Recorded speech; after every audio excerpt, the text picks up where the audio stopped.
Okay, let's get this going. Welcome once again to the Flatland bicycle stream.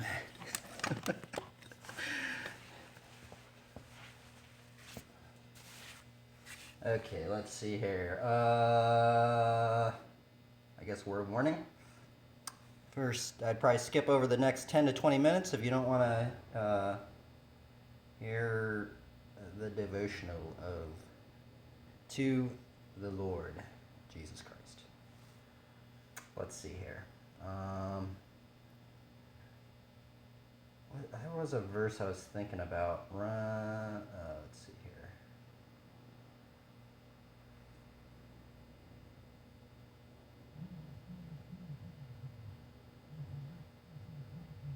Okay, this is kind of an interesting one. I saw this one last night get posted up. Okay, so it's Hebrews 12, 1 to 3. Therefore, since we are surrounded by such a great cloud of witnesses, let us throw off everything that hinders and the sin that so easily entangles, and let us run with perseverance the race marked out for us, fixing our eyes on Jesus, the pioneer and perfecter of faith. For the joy set before him, he endured the cross, scorning its shame, and sat down at the right hand of the throne of God. Consider him who endured such opposition from sinners, so that you will not grow weary and lose heart. There's a different... That was the NIV. Let's see...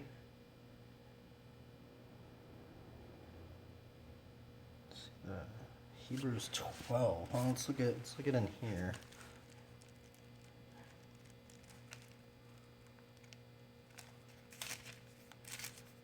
I actually haven't read this verse on the stream.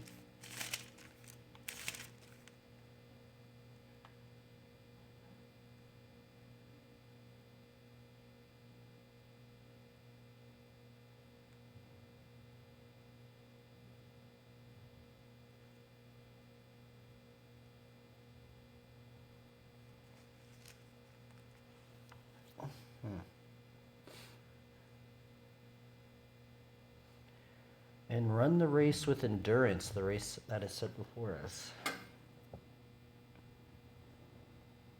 Let's read a commentary on this one. I don't think I've ever really read a commentary on this one.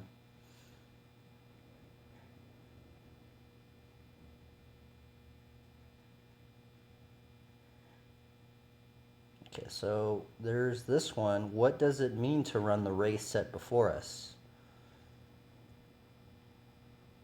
Since we are surrounded by such a great cloud of witnesses, let us throw off everything that hinders and the sin that so easily entangles, and let us run with perseverance the race marked out for us. What kind of race do believers run? Who sets the race parameters? Is it a race we define and purpose for ourselves? The passage in question draws from a rich imagery of the foot traces of ancient Israel, Greece, and the amphitheaters of Rome. It was written to encourage and challenge believers to persevere in their faith, especially in the midst of trials and persecution.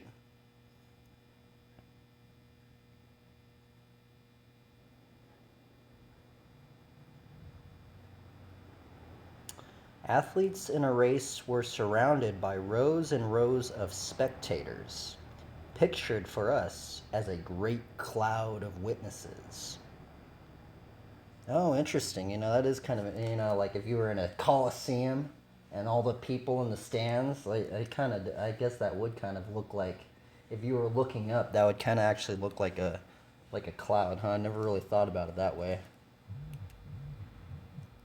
The witnesses, okay. The witnesses of the believers' race listed in the previous chapter of Hebrews, the men and women of God whose faithful lives were recorded in the Old Testament. These saints persevered despite unimaginable oppression and cruelty, and were commended for their faithfulness. Whether the saints see, so that is an interesting one because, like, sometimes I feel, sometimes I do feel very cringy, like doing this devotional in the beginning, and like it just feels really awkward at times. But then, like, if I read that too, like there were people back in the day that were basically martyrs. They would literally die for the faith. They would basically be a sacrifice. I mean, they basically sacrifice their own lives for the faith. And it's so crazy, like, even, it kind of makes me wonder, man, like what would have to happen in somebody's life to make them turn, like, cuz some of those people back in the day, man, they like literally died, like went through torture, all this crazy stuff, and they still believed after all of that. And like it's so interesting thinking about that because sometimes I go, man, maybe because honestly, sometimes I even have my own doubts. I'm like, man, maybe I shouldn't be doing this. I shouldn't, and it kind of does make me think. Or like sometimes I feel like I don't know. It's interesting. It's interesting thinking about that. Whether the saints of Hebrew 11 were actually watching us run our race today is doubtful. The point of the passage is that their testimony lives on. Their unyielding faith bears witness to the promises of Jesus Christ, urging us to follow their example and run with perseverance the race marked out for us. The race, then, is the Christian life. It's a marathon, not a sprint, and we are called to stay the course and remain faithful to the end. Paul used the same imagery near the end of his life. I fought the good fight, I have finished the race, I have kept the faith. With the steadfastness of the Old Testament witnesses speaks to believers today of the rewards of staying in the race, of never giving up. A marathon is a strenuous test of fitness and endurance. The race set before us requires faith, stamina, commitment, and discipline in order to live faithfully. The race is set before us. We did not select the course, for it is God who established it. This race we run for Christ. We stay the course in spite of trials and persecutions. As we run, we must fix our eyes on Jesus, the author and perfecter of our faith. Because he perfectly finished his race, he is the focus of our lives. We look away from all the distractions because he is already at the finish line.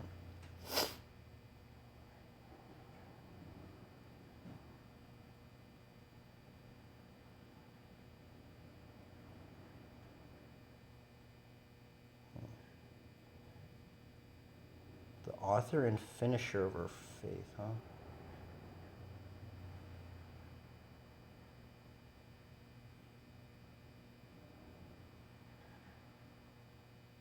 Hebrews 12:2.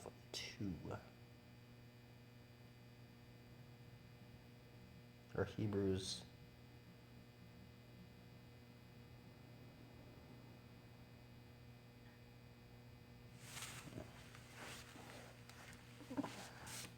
See, here's another weird one that kind of trips me out.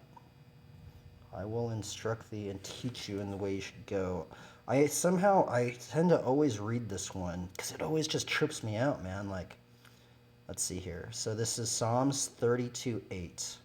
I will instruct thee, and that's so it kind of made me think about the verse of the author and finisher of our faith. And then this is Psalms 32:8. I will instruct thee and teach thee in the way which thou shalt go. I will guide thee with mine eye.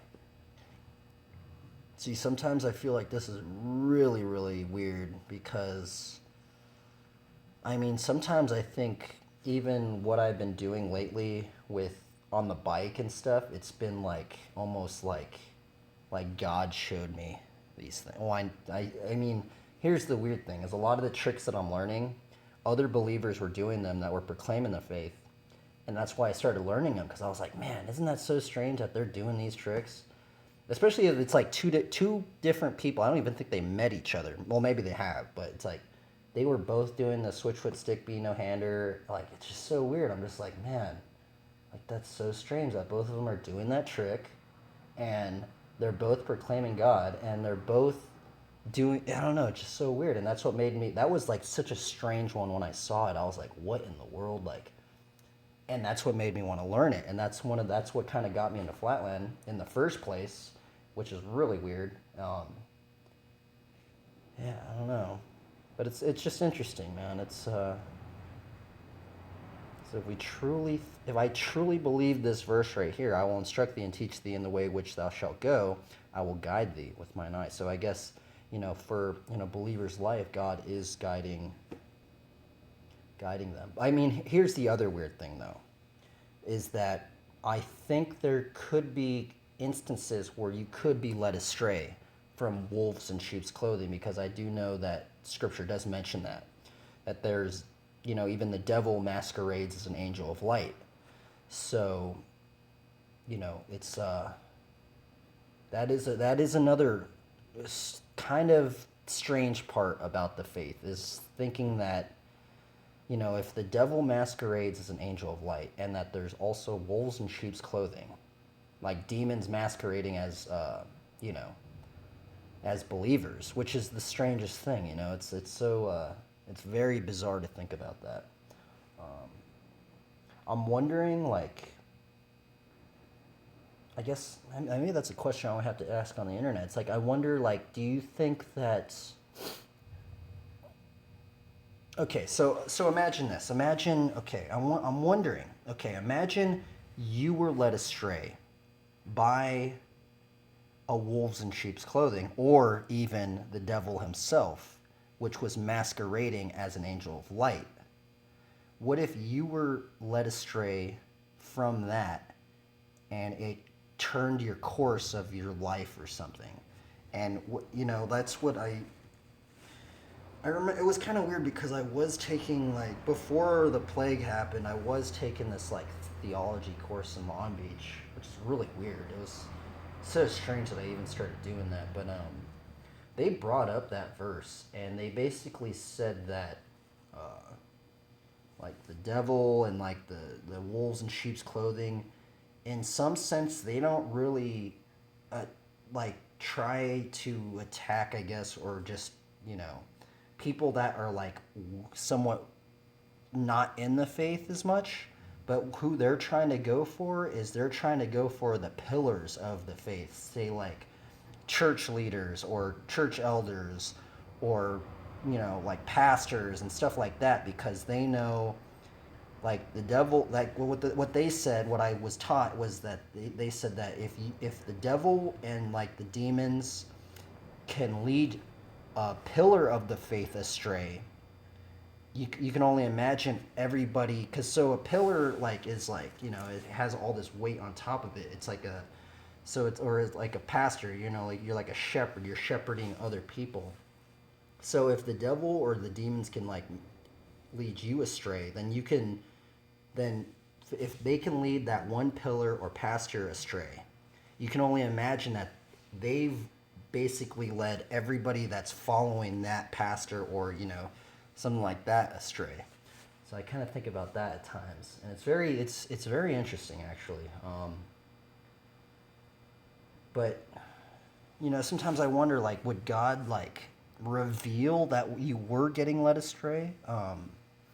That's kind of what I'm like, write a question like that down. Like, would God show you or tell you, being like, hey man, you're getting led astray right now, you gotta, yeah, something like that. What's up, man? Hey, oh, sorry, dude, I haven't been even looking at the chat, dude. I'm just going on. I do this devotional thing, and normally no one even shows up in the beginning, to be honest, so I'm just kind of doing this devotional. I've gotten totally sidetracked, I think. I don't even really... It's talking about... Okay, this is what I was talking about. There's this Psalm 32:8. I will instruct thee and teach thee in the way which thou shalt go. I will guide thee with mine eye. So, yeah. It just made me think about this verse and how like God's guiding his believers, but then also you can be led astray by the devil and wolves in sheep's clothing. So it's like, you know, would they continually, if they got led astray, is God still trying to, you know, I don't even know, man. I got kind of confused right there, but I need to like, I'm gonna ask a question on the internet. I'm gonna see if, sometimes I ask these questions on the internet, and I think that there would be thousands of replies, you know? Sometimes I don't even get any replies. I'm like, come on, man. Like, none of you guys, like, there's like hundreds of thousands of sometimes people on these forums and stuff. I just kind of go, man, you guys aren't going to say anything about this? Like, or I'll just get like a couple answers, and I'm just like, what? Come on, man. There has to be more. Or maybe they're just too, maybe they might be like, sometimes what I feel when I'm on like those forums and stuff, sometimes I don't want to give an answer out too, because I don't know if it's actually right. You know, I don't want to like say something like, oh, this is the answer, this is it, you know, when I actually really don't know myself either, you know. It's like something like that. Anyway, okay, let's I guess that was a devotional, huh? So we just got to keep thinking that God is leading us and he is instructing us.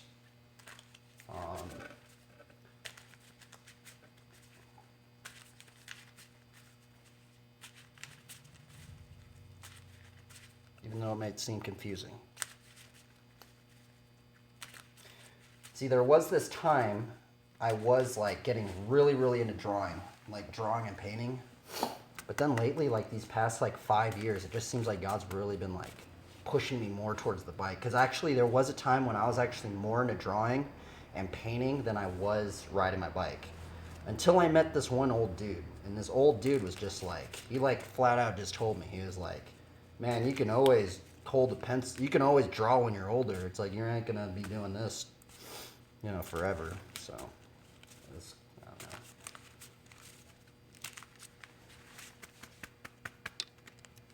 Right. Yeah. There was this old dude in Long Beach, man. It was so weird. I remember it all too. It was like I was like in Starbucks, 'cause I used to basically live in Starbucks. I was living at my car at the time in Long Beach, and he would always see me drawing and stuff. He kind of knew I rode my bike, and he kind of like went up to me. He was just like, you know, you're always gonna be able to draw when you're older. And I'm like, what are you talking about? I was like, literally, like this old dude came out. I'm like, dude, what are you talking about, bro? Like, get out of here. Like, you know. And it was kind of funny because like after like I thought about it, I'm like, you know what? Dang, man, that dude's actually right. Like, because a pencil weighs like, you know, a couple ounces or something, but I ain't always gonna be able to use my body. And then ever since he said that, I was like, man, I guess it's time to just start going full on heavy into just toiling the body, I guess. Maybe not toiling, but just like using it as much as I can before I get old. Something like that. I'm gonna do a card reading now. Okay, first card. What in the world? There's 4 people watching this. Who are you people? Welcome everybody to Paladin Training. We have just done a devotional out of the tome of the Word of God. Speaking of paladins, let's see here. Silver Knights. Look at that card. I love the art on this one. I like the quote on it's funny. Let's see here. This is the flavor text. Hammer out your doubts as you forge your weapon. To slay a dragon, your resolve must be stronger than your steel. Silver Knights. I love the motto of just slaying the dragon. Oh, look at this. This card's hilarious. Renewed faith. Look at that dude. He's so happy. He's like, yes, my faith has been renewed. Man, it's very paladin heavy today, man. Look at that. Steward of Valoron. I like the flavor text in this one. Night stewards guard the sun-dappled court. A grove of immense sculptured olive trees that represent Valoron's 12 noble families. Number 5. Oh, we got Builder's Blessing again. Builder's Blessing. A lot of flavor text today. Mix the mortar with holy wards, or blood will run in the streets. 1, 2, 3, 4. Okay. 5. Gemstone Cavern. I need to take this card out. I don't even know why I have that one in there. 7. Lumps of Future. Last card. What is it going to be? Okay. Healing Leaves. I like the art on this one. Healing Leaves. And that was the hand of today. And now we're going to get into writing. We've done our bit of kind of a devotional thing. We're going to check our PSI. If you're just tuning in or just watching, so I learned this, well, I guess I didn't learn this, but I observed it in the Flatlanders in Long Beach. So I guess to get into how I got into flatland BMX riding was I got into it from Long Beach. Actually, it's kind of weird because it actually took me moving out to Long Beach to even meet the first Flatlanders in real life. Where I'm living at now, there's actually only one other Flatlander in the entire state, I think, which is ridiculous.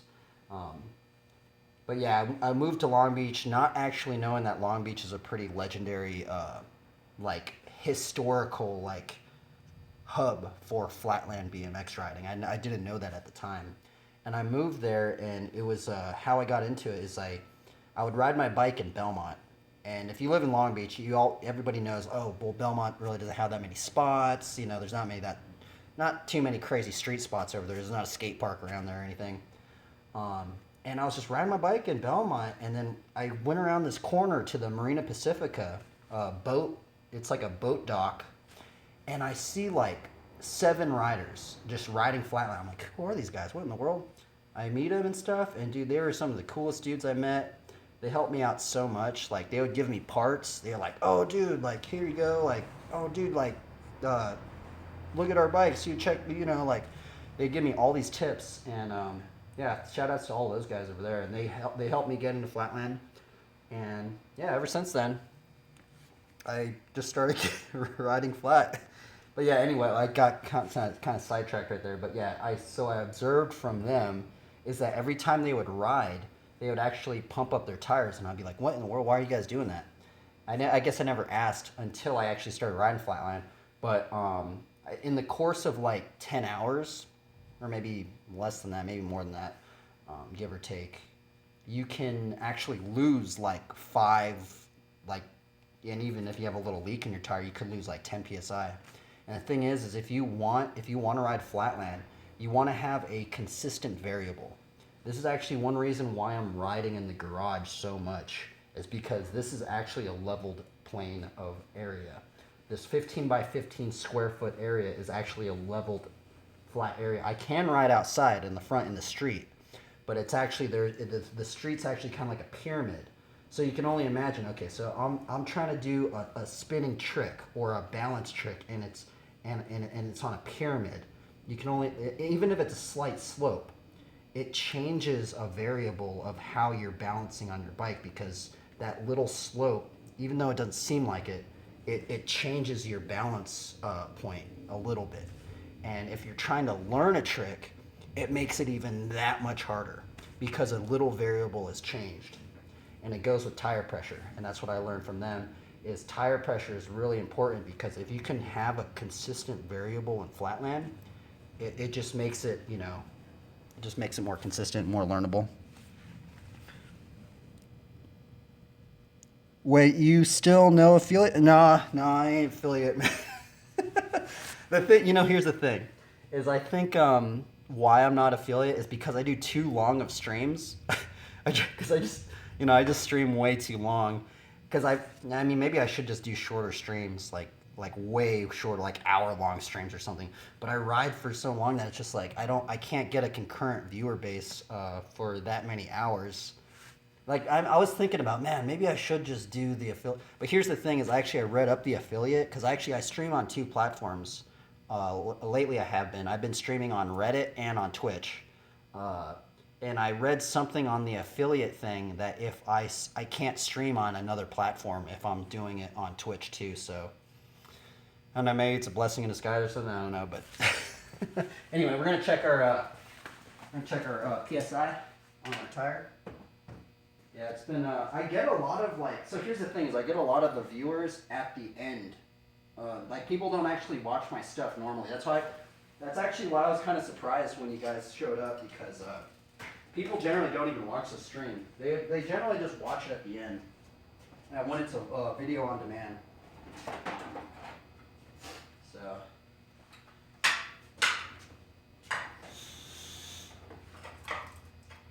yeah, I think it's just streaming for too many hours. I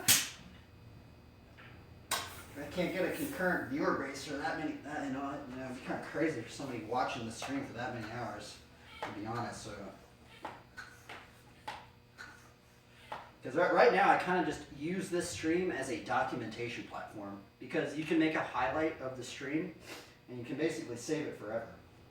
So I kind of use it as I'm using the stream as a giant external hard drive. That's basically what I'm using the stream for. So I lost 10 PSI. Over the course of 10 hours, I lost 10, maybe even 12 hours. I lost 10 PSI. Doesn't seem like a lot, like 10 PSI doesn't seem like a lot, but you just want that consistent variable to stay the same.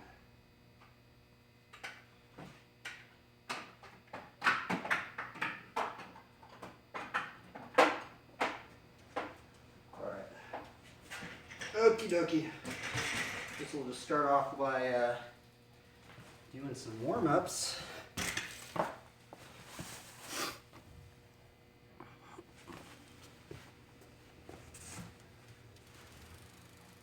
Oh, here's actually another thing. It's kind of funny because I was actually watching, because I like to look up if there's any other BMX riders doing the streaming. Get this, there's actually another Flatlander that I guess he just started getting back into it because I could already tell he was like really into Flatland. But yeah, there was another Flatlander that started streaming and I'm like, oh dude, this is awesome. Yeah, but actually what's kind of interesting is he was doing pinky squeaks, which it's the trick that I've been kind of, well, I guess I'm doing a variation of the pinky squeak. But it was weird because how he was doing it is he was doing a squeaker. Like I was seeing how he's doing it. And he does a squeaker and then goes into it like that and then goes into a squeaker. I never saw anybody do it that way. So I was kind of, it's kind of interesting seeing how Flatlanders like do tricks differently. It's very intriguing actually. Because how I do, like, I guess that I'm doing the fire whip. He's doing a pinky squeak where I think there's 2 squeaks in it. But they're basically the same trick in some degree.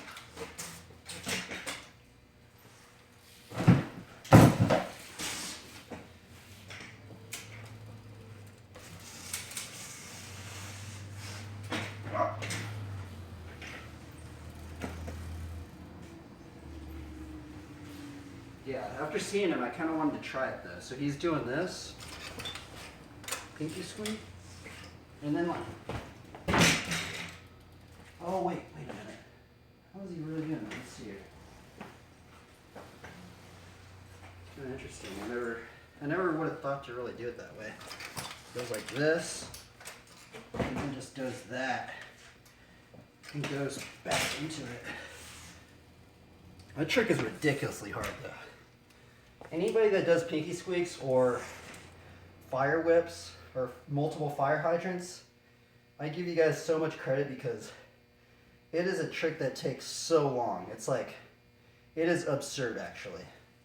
How long? I haven't even gone past 3. Like, when people do the pinky squeaks, they're doing like multiples, like 20, like 50-ish. And I can't even get past 3, so.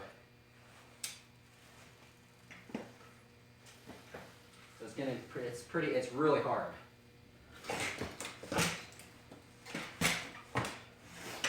But it's also, okay, so here's the thing is, so the fire whip, which I'm doing fire whips.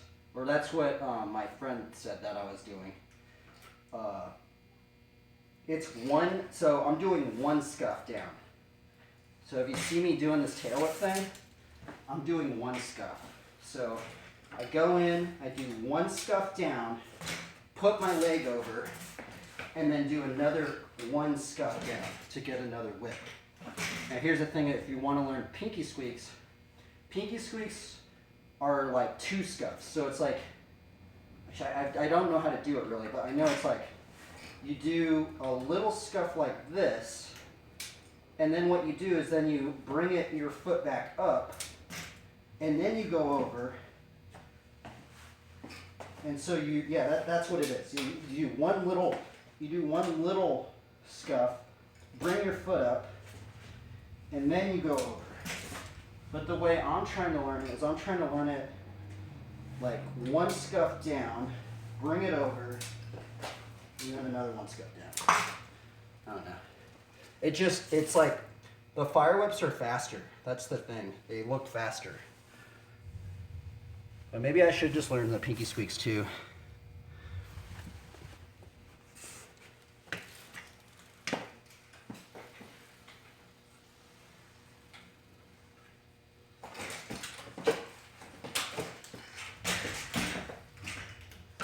See, that was a double. So that was a double fire whip. I was also told I'm doing them very weird because one of my buddies, Bobby Carter, he's been helping me out a lot. He's actually been trying to teach me this trick. He says I do it really weird because how I like to do the fire whip is I like to go in from my pedals right here. And I go in, like a foot jam, and I go in like that. So he said that was really weird because normally people do it this way. So most flatlanders, they learn the multiple fire whips like this from their pegs, like this. And they go in, and then they do it. But it's kind of weird because I find that one harder, and I think it's because I learned foot jam whips, like normal foot jam whips. So I'm just so used to doing a whip from my pedals, like. So I find the fire whip easier from the pedals.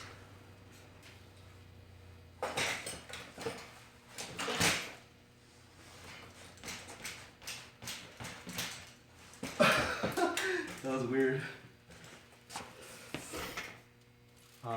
Yeah. So the other thing is, I want to eventually do like multiple. I want to do like 12 fire whips, like right off the bat. That's the level I want to get to. I want to basically get to where, like, I go in anywhere, I guess, and I can just bust out just 12 fire whips. That's my end goal, is getting 12 or 7 of them in a row. And I can't even get one right now.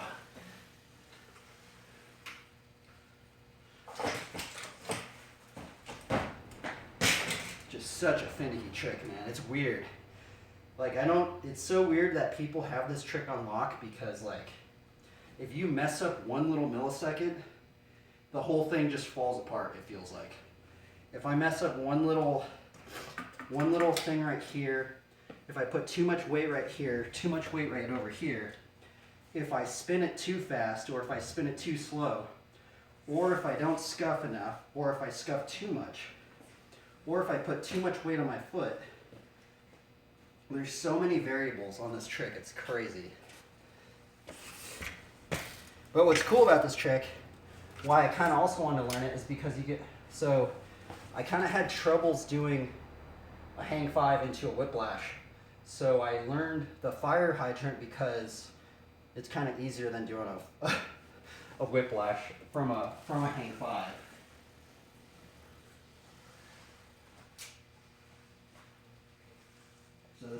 95, we go in. See, so like that one, it's easier than doing a whiplash. Well, for me it's easier because you're just stopping, whereas like, well, it's also the whiplash is this way. It's kind of like an opposite whip. I don't know, I'm just rambling. That's the lore behind the trick I'm doing. Okay, let's see here. Neat, cool. Watching you makes me want to get my bike fixed. I think your way is cooler. I have a question. Can I ask a trick has ever sent you to the hospital? I was always too chicken to try tricks. Yeah, I've been to the hospital many, many occasions. Many, many times. Not really on flatland yet. You know, thankfully, I haven't been to the hospital on flatland. But, so, let's see here. There's been a time where I actually have a scar, like right on my forehead, because when I was like 12 years old, I used to jump this like 5-foot spine at the skate park. And like how you jump a spine, so if this is a spine, I guess let me just so like if this is a spine, you know, say this is the 5-foot spine I'm trying to jump. So normally how you jump a spine is like you jump it and you kind of carve it like that and back into it. Well, when I was 12 years old, or maybe I was like 12, maybe even younger, how I would jump it is I would basically just hit it like this and then like go like that. And the thing is I wanted to like go high because I saw all my older friends and they'd go like this, boom, and hit it like that. So I was like, okay, I'm just gonna go fast, and I'm just like a little kid, and I'm like booking it like this, and I go, whoop, and I just like, I literally hit the spine like a double, and like I went down, and what ended up happening actually is, so I was like probably like 8 feet in the air, like too flat, and like I had a helmet on too, which was the craziest thing, and I hit, and like the force was so hard that I hit my forehead on the crossbar right here, and I split my head open. I had to get stitches and stuff, and I got all like dizzy and shit. I had to like sit down and stuff. I don't think I might have gotten a concussion. I don't really even, nobody said I did or anything, but I did get dizzy after that. I think it was just from blood loss though. But yeah, that was like the first time I had to go to the hospital. Then the second time was, there was a shopping cart at the skate park. There was a shopping cart at the skate park, and then there was like a 1-foot ledge. And you know, there was like a 1-foot ledge and then a shopping cart. And like the skateboarders and like the bikers would go up and then jump over the shopping cart, you know? Well then, I don't know, like for some reason and there was like a gap between the shopping cart. And for some reason I was like, oh, I'm gonna freaking jump over the shopping cart onto the ledge, you know, like hop over the shopping cart. And like I know what happened, like I exactly knew what happened. So the sun was over there at the time, and the shopping cart's right here, and I'm trying to hop over the shopping cart. And the thing was is that there was a gap between the ledge and the shopping cart.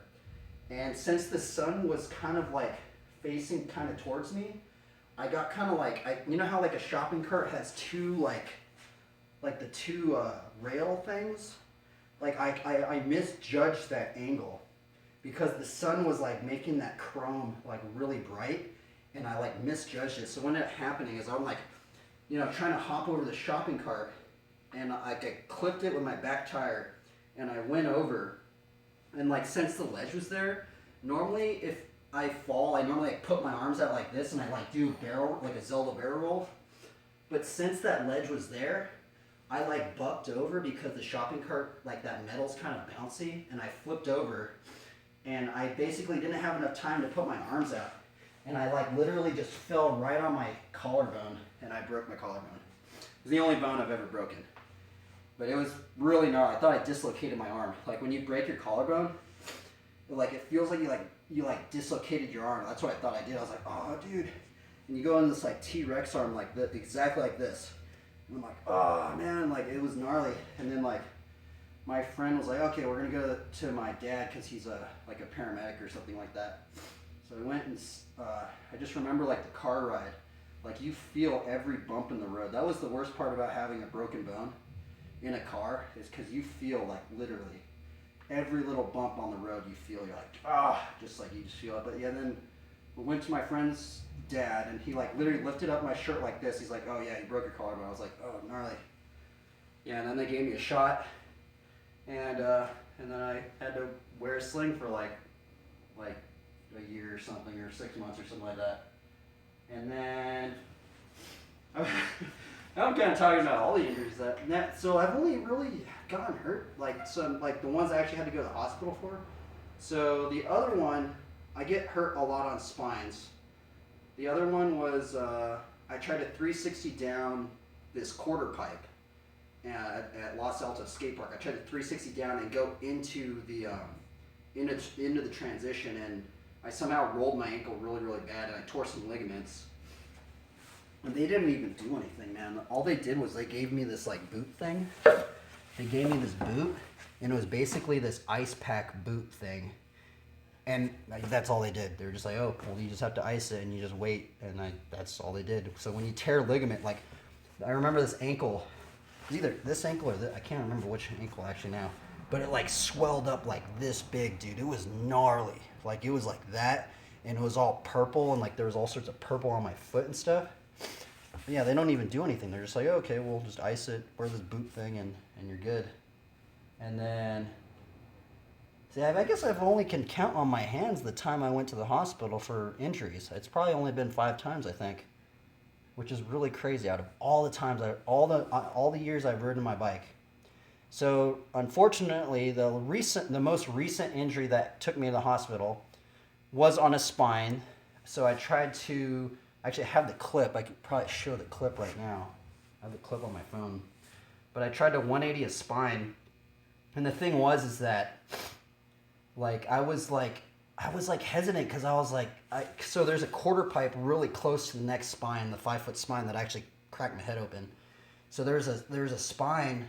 And like I aired out, and like I was thinking, because there's not much time to think about what you're gonna do before you hit the spine. And I was like, am I gonna do a 360 or am I gonna do a 180? And it was like a really hot day out. I was probably dehydrated, and I was like, all right, well, I'm just gonna do like a 3 or 180 or something. And I go up, and like I went down. I normally just if you're not gonna land it or something, you stick your foot out. And I think I had brand new shoes at the time. Actually, they were these shoes, like these exact shoes, I think. These exact shoes right here. And they were brand new at the time. And I put my foot out, and because the metal ramp was so hot and my shoe was so new, I think when I put my foot down, like there was like it was so grippy that there was so much force from me doing the 180 that my leg went like this, and I tore my ACL. And that's what the doctor said I did. The thing is that I went to the doctors, like I couldn't walk for like 4 months. It was really gnarly. It was crazy. But then like I went to the doctors, I got an MRI scan. They gave me actually this ACL brace right here. This is an ACL brace, and there's like this metal thing right here.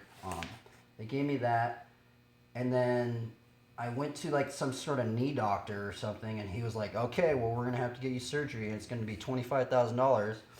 And I'm like, what in the world? And so that was like, and I've never gotten surgery ever in my life, so I was like, I don't know, man. I don't know if I'm gonna get surgery.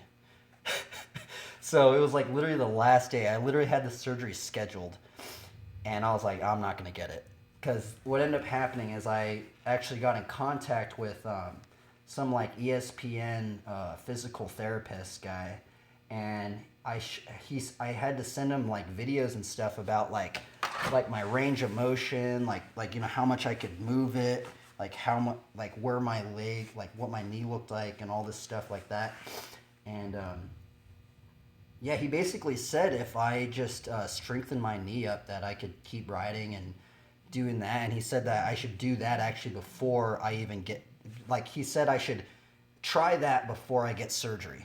And so then what ended up happening is actually that's what kind of got me into flatland, is because because I was like really like into like ramps and stuff and doing that. So for like physical therapy, what I did was I rode flatland to strengthen my knee up, and then I got super into it, and then long and behold, I didn't need surgery, and it was kind of crazy, and that was the story.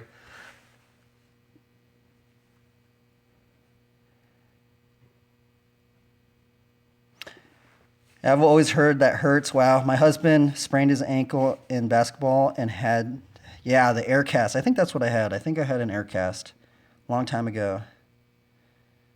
Yeah. So those were kind of the, yeah, it's kind of crazy. Not that you actually brought up a very interesting question. I've probably only been to the hospital 5 times, like really for my bike, which is really crazy to think about out of all the years, man. See, now if I just rode flatland, I probably never would have gone to the hospital. So flatland, it's a lot more difficult, in my own opinion. I feel like flatland's more difficult. It takes more patience, but it's also way safer. So there's that thing. And just hurting my knee, man, it was so scary because like it was gnarly because I took the ESPN physical therapist advice. He was like, okay, do all this. And I'm like, I still didn't know if I was going to be able to ride, So I've already went through 4 months, and then if I had to get surgery, that was going to be another 9 to 12 months. So that's almost like a year and a half of not riding. And I was just like, man, like there's no way, dude. Because when I got hurt, like I was like, man, I was just at like such a good level, man. Like I was like trying to be my best at like airing out, like not even flatland riding. I was doing airing out and doing, all sorts of street riding and stuff like that. And I just felt so devastated, and it was so crazy. But in the end, it was kind of like a blessing in disguise, because then it got me into flatland riding. So I don't know. It's weird, but yeah, like it was this knee right here. So I don't know if I don't have an ACL in here or if it got healed, but no. How I'm viewing it now is I have one more good fall, and if I mess up this ACL or something, I'm probably gonna have to get surgery. So I guess that's the that one. But hopefully I've been. It hasn't been bothering me lately, so that's kind of a cool thing.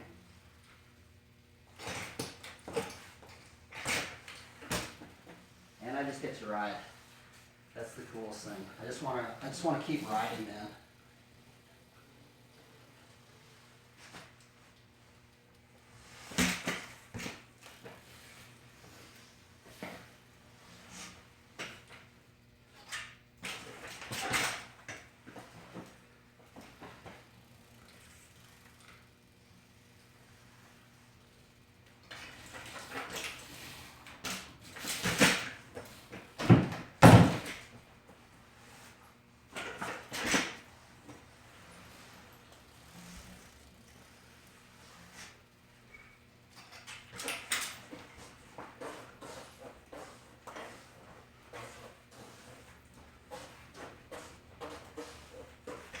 Oh no.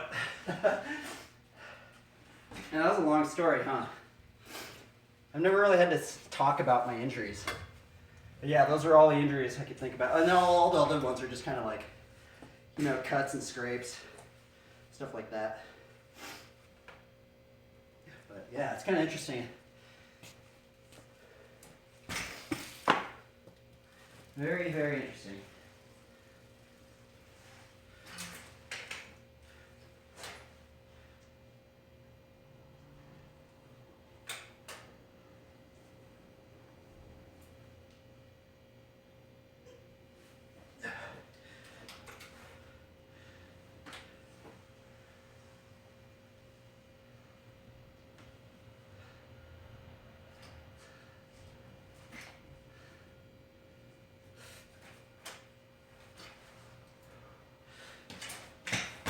Whoop.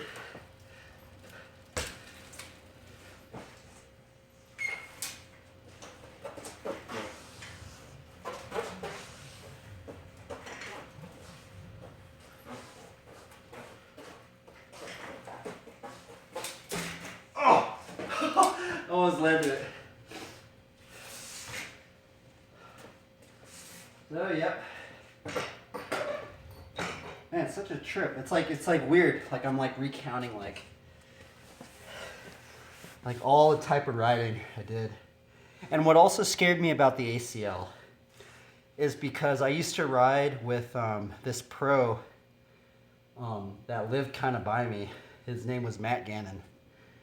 And what scared me the most about tearing my ACL, where I think the doctor said I tore my ACL, but to be honest, like, here's the other weird thing, is that, so I guess I will just say, just get it out of the way, but my pro friend Matt Gannon, which taught me so much on the bike, shout outs to Matt Gannon, he actually quit riding because he tore his ACL so bad.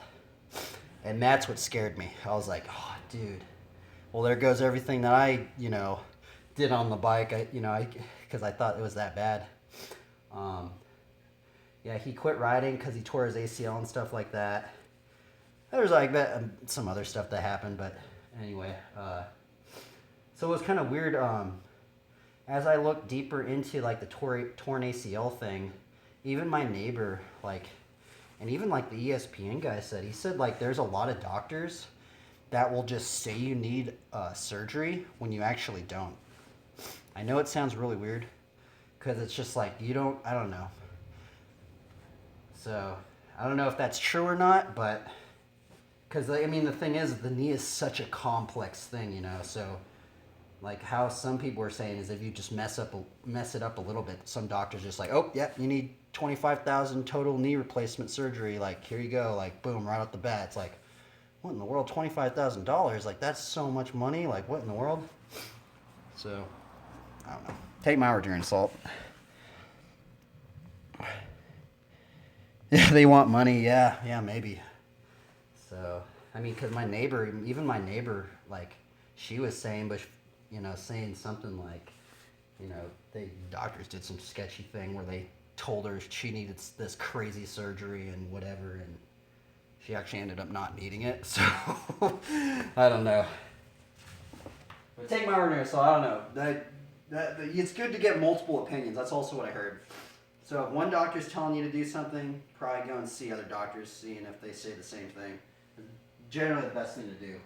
But the problem is sometimes with your healthcare and stuff like that, you don't have that option. You don't have that option of maybe you do. I don't really know.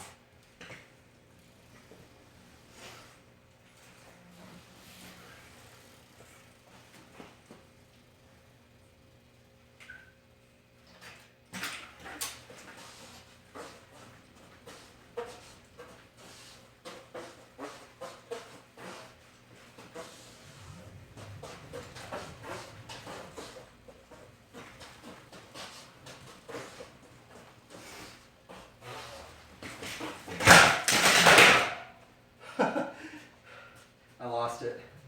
But see how like flatland is like so much safer? Like a lot of flatland, we can get hurt on flatland, but a lot of flatland you can kind of just like walk out of it, like. Whereas like a lot of street riding, you're like jumping off roofs and stuff. Like it can get kind of dangerous.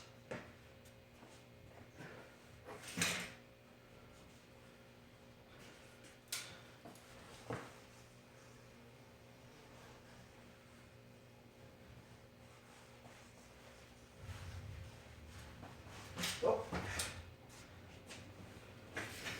I have to put on some music. See, the problem is like, I have so much music I want to listen to, but like, it like messes up the stream and stuff, like silences it, and then it's even worse on YouTube.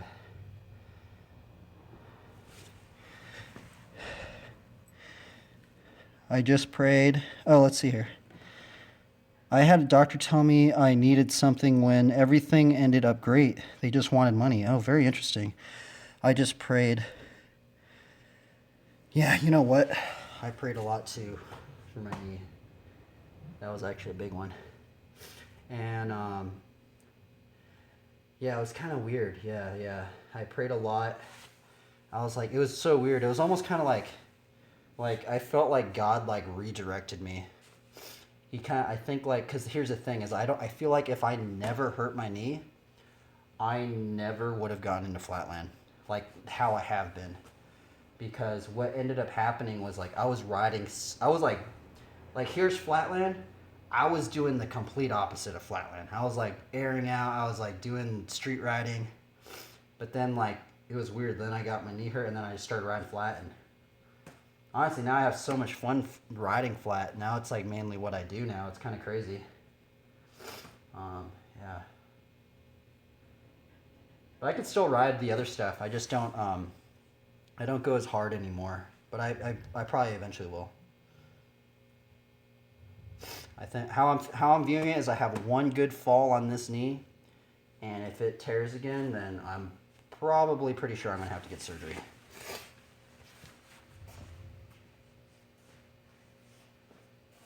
I'm gonna put some music on.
Glory be to God. Oh. Oh man, I lost control of that one.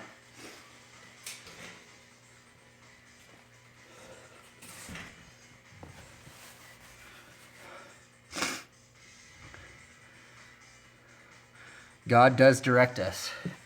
Yeah, just like the psalm I was reading. See if we can find it again. Psalms 32:8. I think I remember. I've been reading this psalm so much lately. Like I probably read it once every week. That's how much I read it actually. 32:8. Where is it? Yeah, so Psalms 32:8. I will instruct you and teach you in the way you should go. I will counsel you with my eye upon you. And here's the thing is a lot of the flatlanders so a lot of these tricks that I'm doing are directly influenced by other believers that were doing this trick. So this trick right here, the switchfoot stickbee, this is one of the reasons that I also got into flatland was because of this trick. And the two riders that I saw doing this trick, they would both kind of proclaim the gospel. Really weird. It's this trick right here.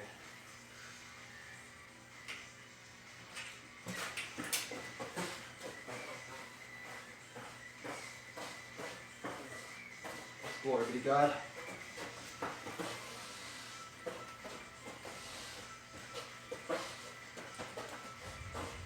Oh, it's hard to land now.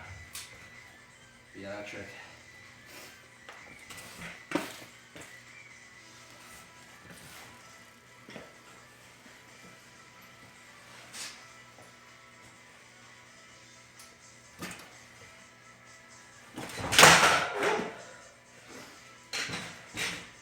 See, that's another thing. Like what you saw right there, kind of almost the worst case scenario right there. It's like all you have to do is just kind of like, it's called like over the bars. Where your bars go like that. You kind of just like go like that and you're just kind of like out of it. It just makes a lot of sound. That's why I don't like it. It's just really loud. Chip the garage hit.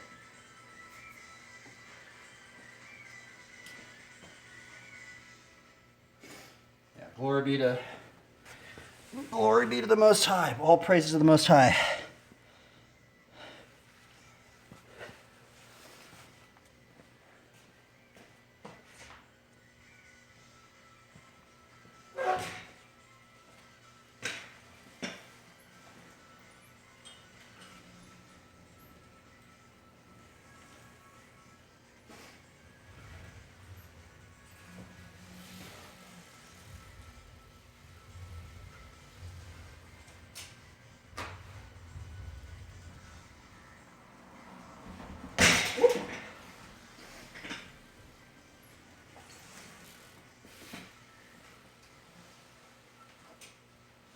Ah, come on.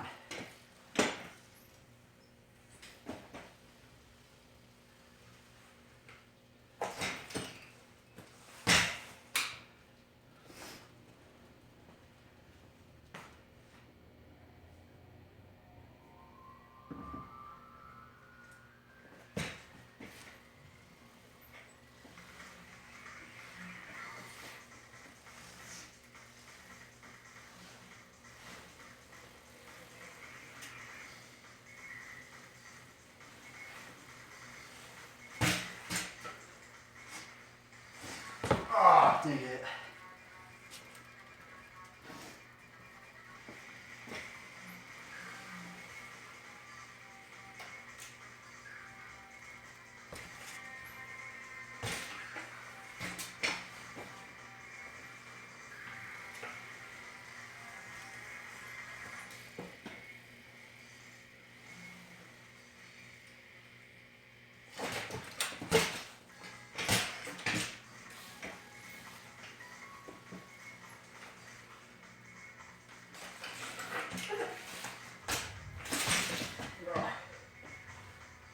Stretchy today.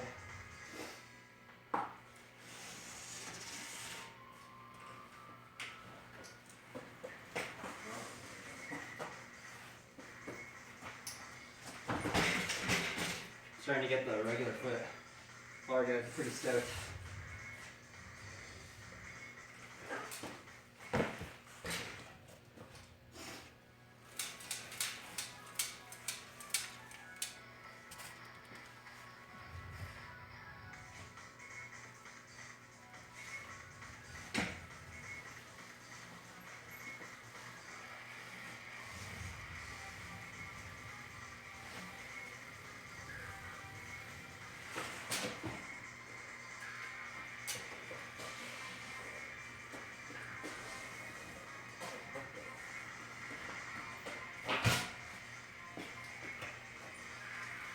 Those are fun.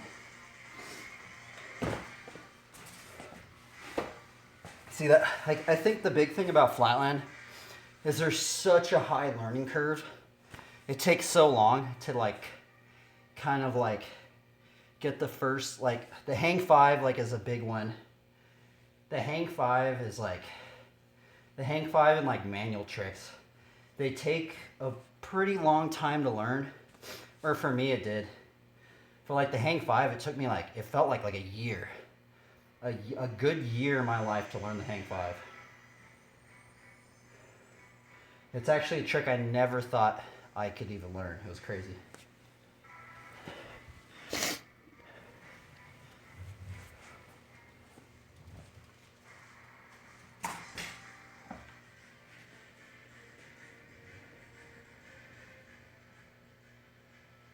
These songs are like not on copyright. It's cool.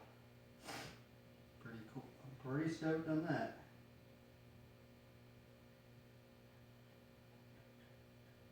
Holy moly. You guys gotta be kidding me. There's another mass shooting. No.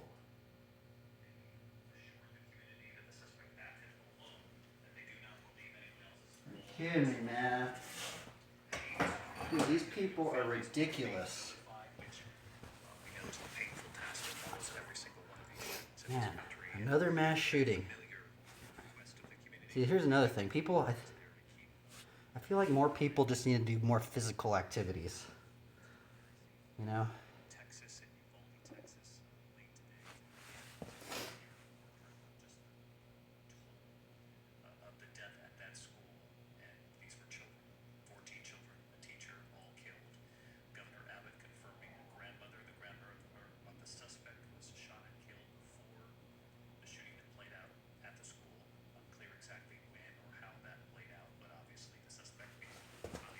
Holy moly.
I don't even want to watch this, man. This is just brutal. What the heck is going on, man?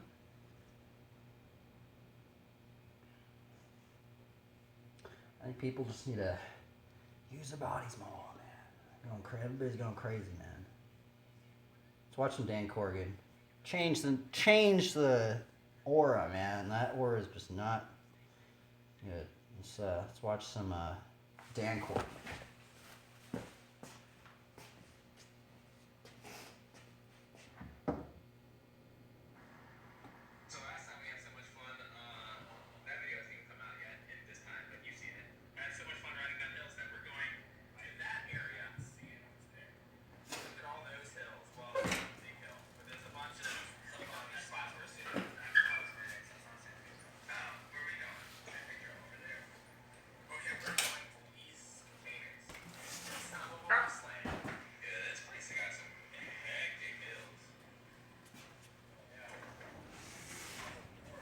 Let's learn the funky chicken.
What?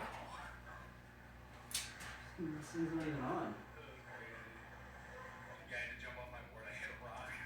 So I hope that wasn't too, shaky.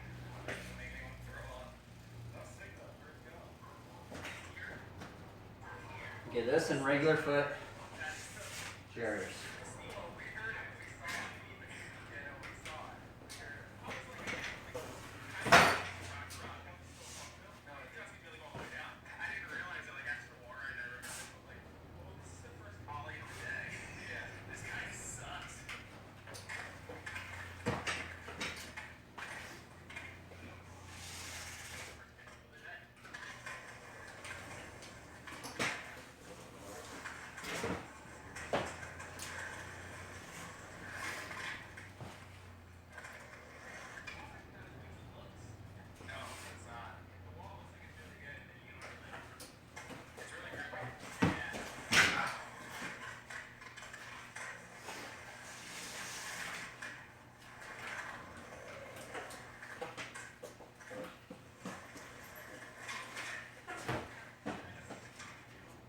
That one, and funky chickens. Oh yeah, also the backyard. I kind of forgot I was trying to learn the backyard as well.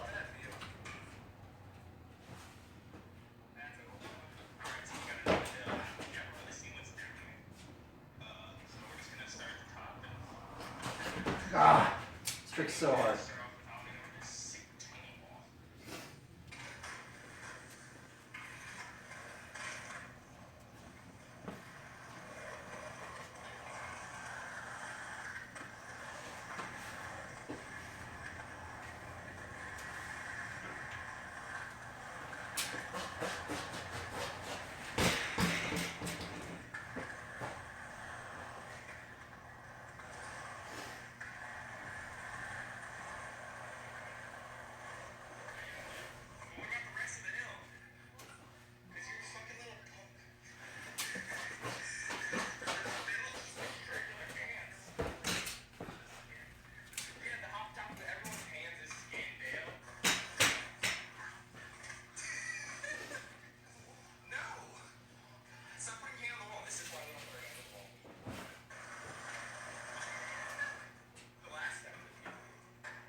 been practicing that one lately. I don't think the camera does it justice, but you just see it fucking cooking, dude. And the ground is like a cheese grater.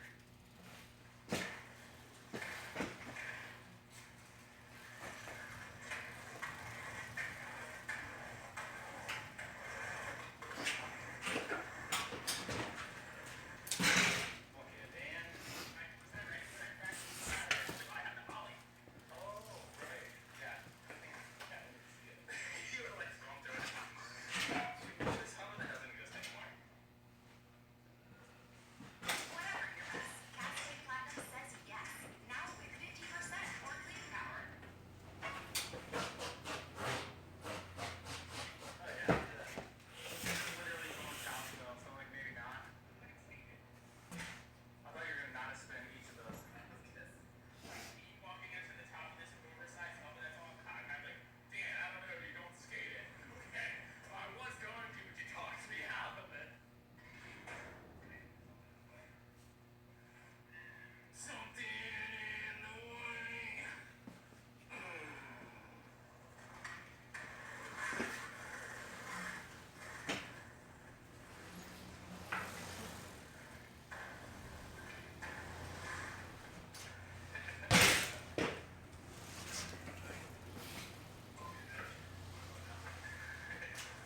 Bye, Dale.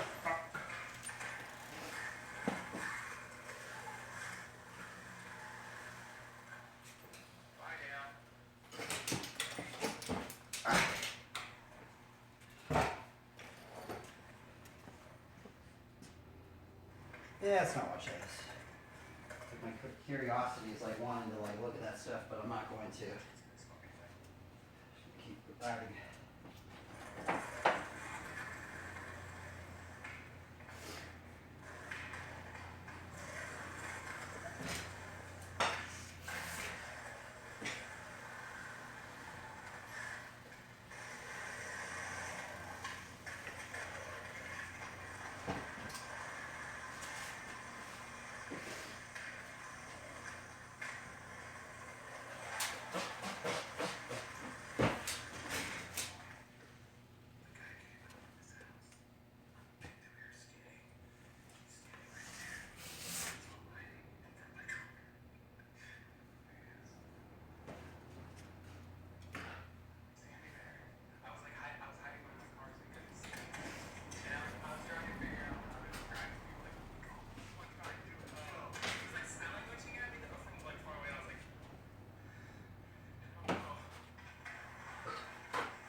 take this cable up.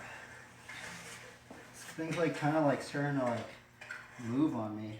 Almost first go. Nice, dude. Back heel.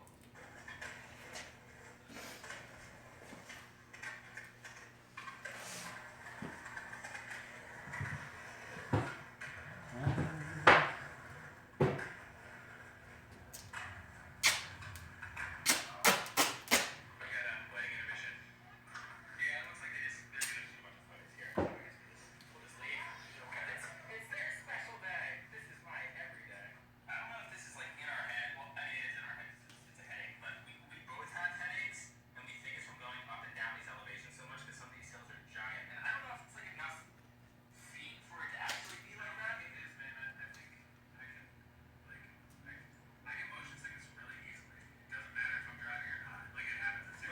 Are you nauseous? You have a headache? Because motion sickness is nauseous. It's like nauseousness and a headache. A headache is a symptom of nausea. It's not like a headache as in like throbbing or pounding. Mine is pounding. Oh, I feel like sick. Like I just got off of a ride.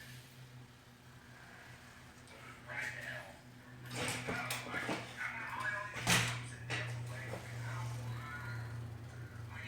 SpongeBob where he's like, whoa.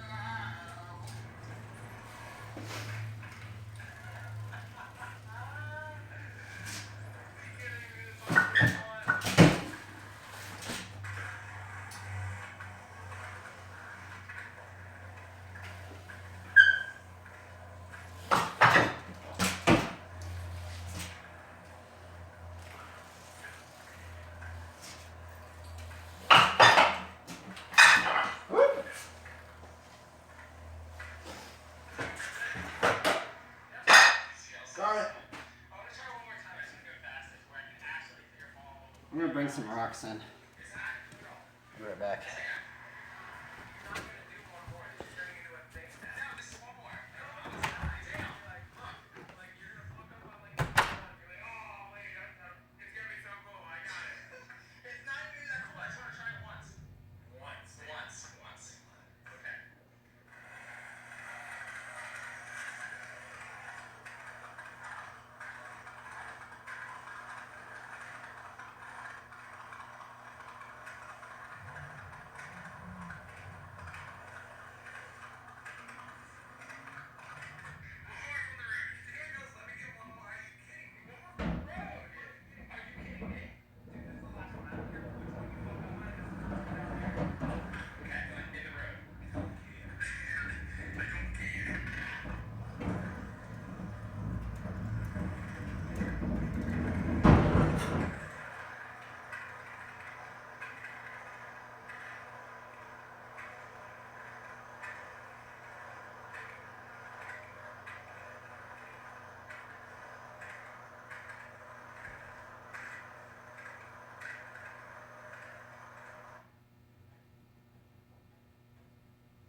Let's see if I can ride this thing. In a month from sponsors. And at the same time as starting Birdhouse is other sponsors were slashing their budgets and slashing their contracts up, so you're just making very little. So when Birdhouse Projects officially launches, their team is Tony Hawk, Steve Vera, Willie Santos, and Jeremy Klein. Not long after Okay. So we have some new obstacles to ride. Dun, dun, dun, dun, dun.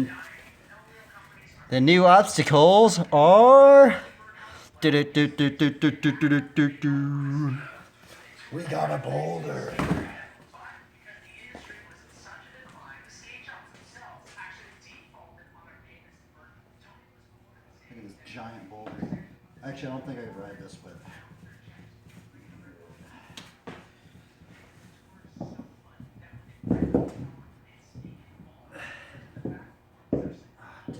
Darn. I was thinking I could actually somewhat ride this in here, but yeah, it's not going down. I mean, maybe if I make it into something.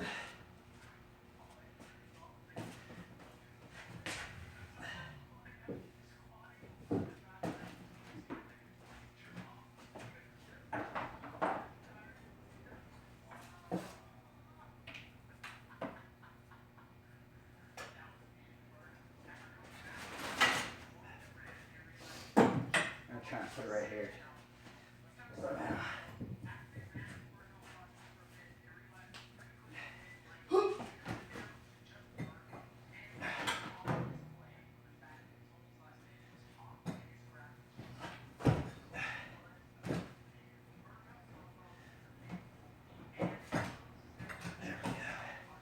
And I'm thinking maybe I could ride it like that.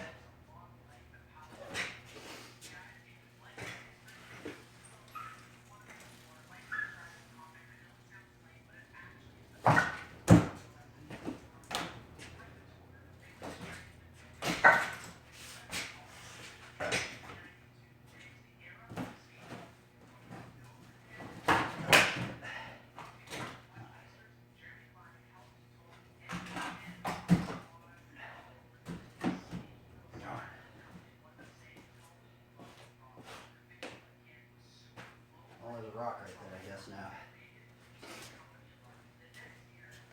Oh, I can't really ride it. Alright, what about this rock? Maybe taking this one out, placing it with this one.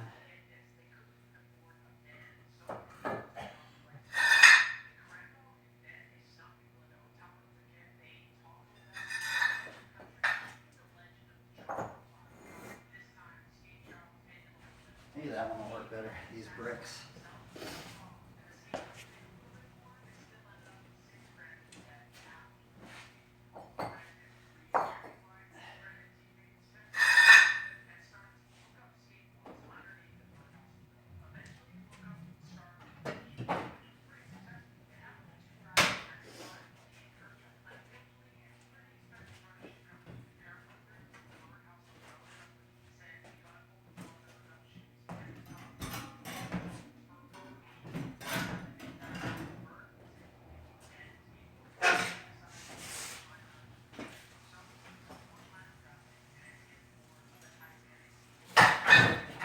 Okay, I think that works better.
can't even break this out of the cart.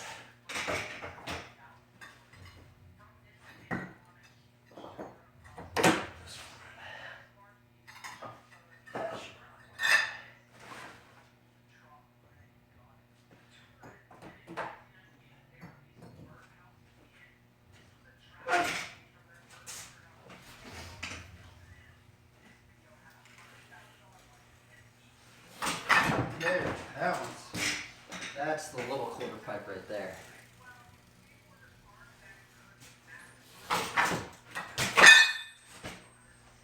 Yeah, that's the setup.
Should I plug this in?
And now it's like too muddled up over there, huh?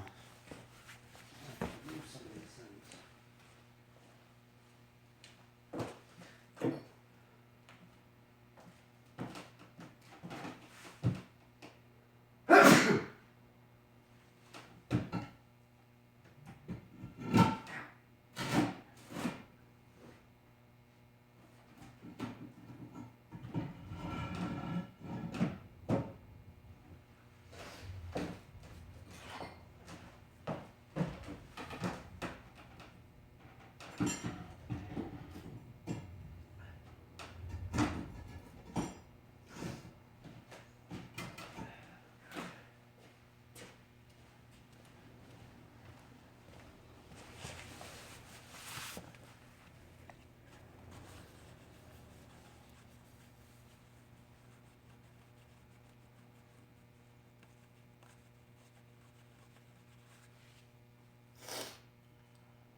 Do do do do.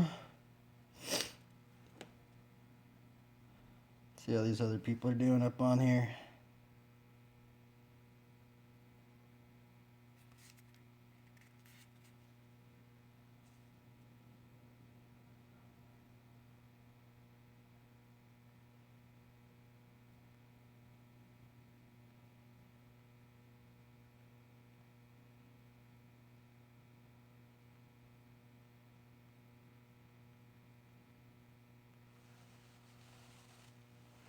Guess we should do a Reddit stream, huh? Oh, shnikes, I forgot I had coffee.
Let's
see here.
Going to bed?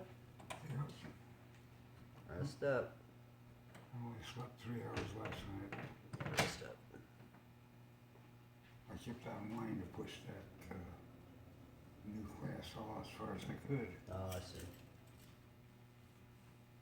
What is that? It's my phone.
Okay, I guess we'll do a Reddit stream as well.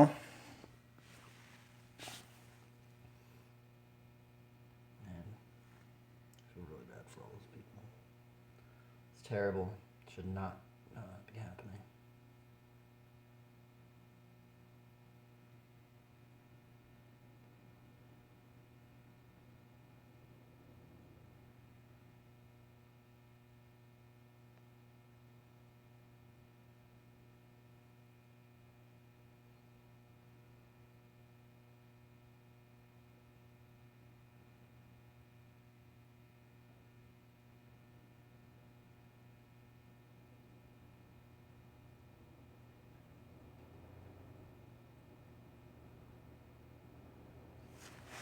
Which one should we do?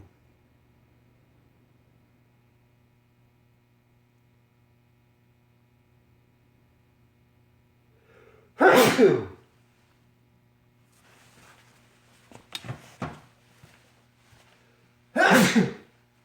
my nose.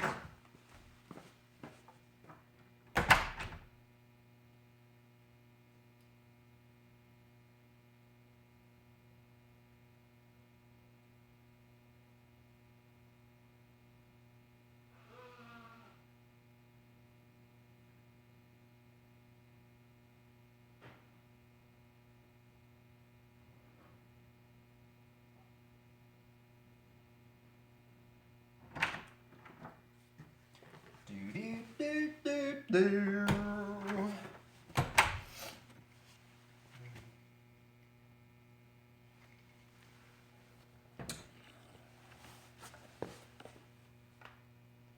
Okay, exercise, workouts,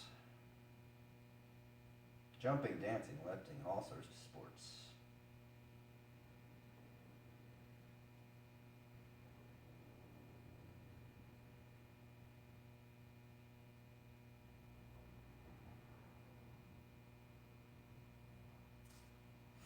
Okay, I guess we will continue.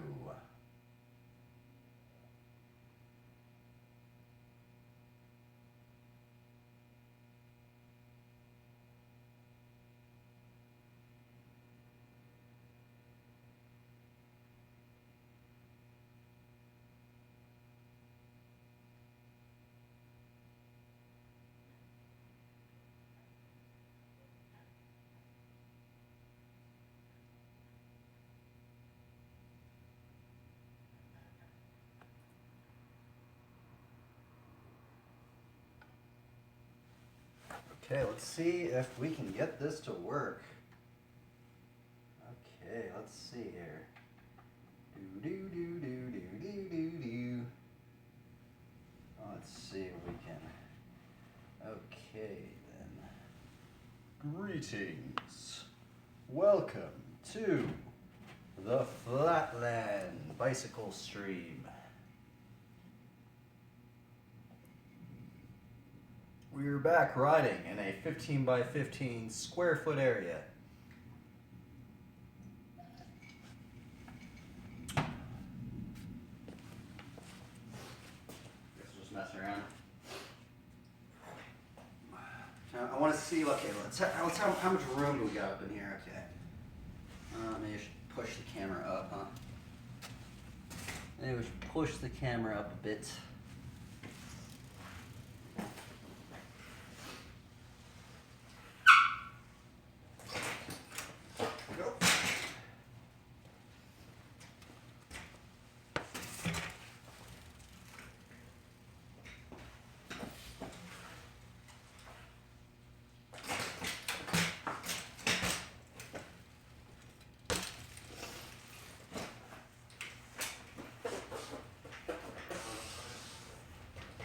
Oh, the wall.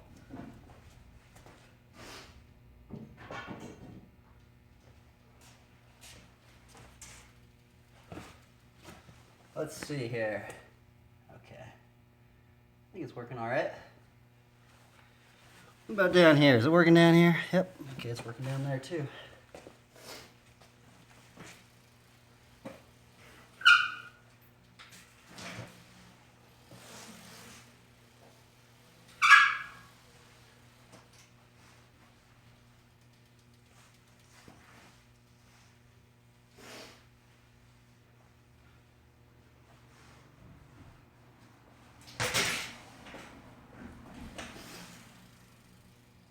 My brakes are like super squeaky right now.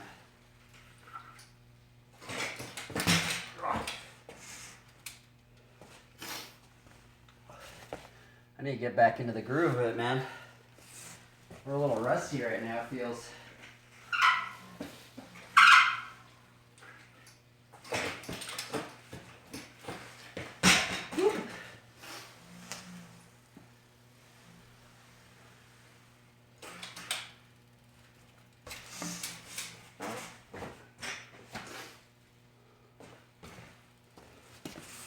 Kind of just chilling out though.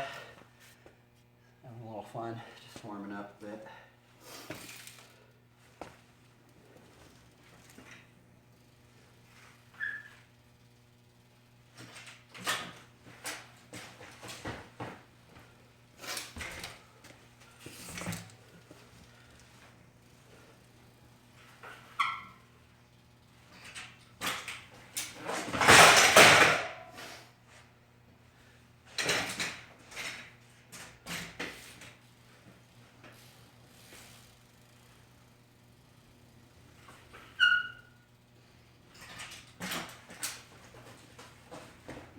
rusty today.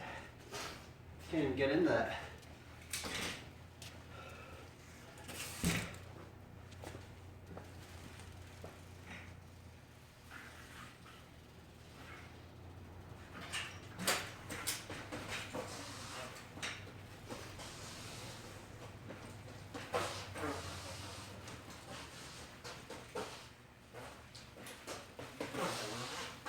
Oh.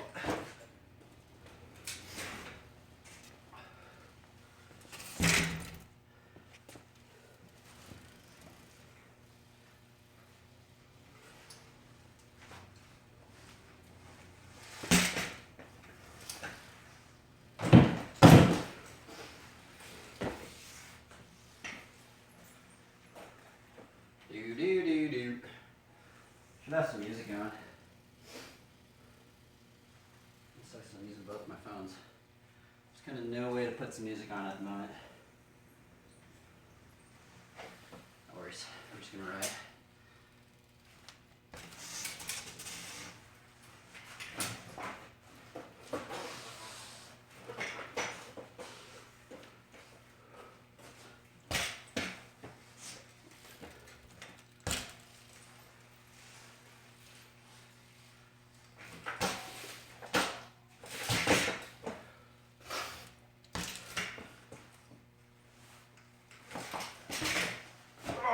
Ran out of room. Let's see here. Wow, that was made. Oh, thank you, man. Appreciate it. Thank you for the kind words.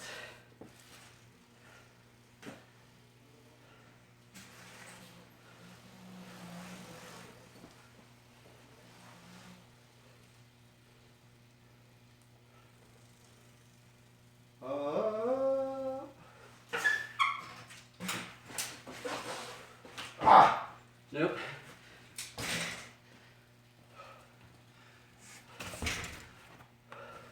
Some reason it seems like oddly really quiet. Maybe I should put this fan on so it's not as like really quiet.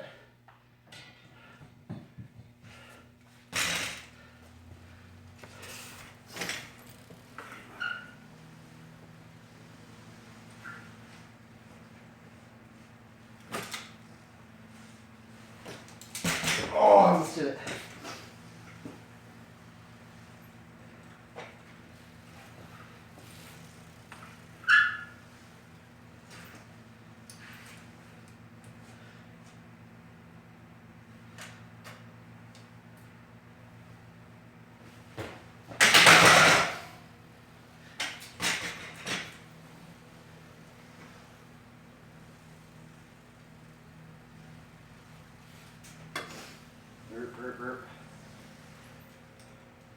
Kind of just messing around.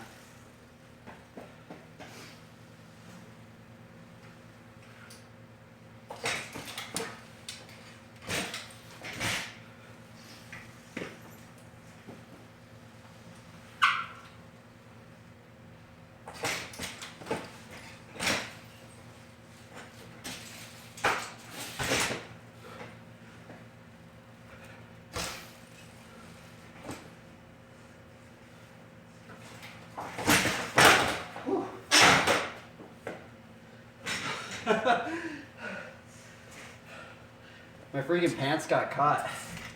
That was kind of scary. And my pant got caught on my pedal.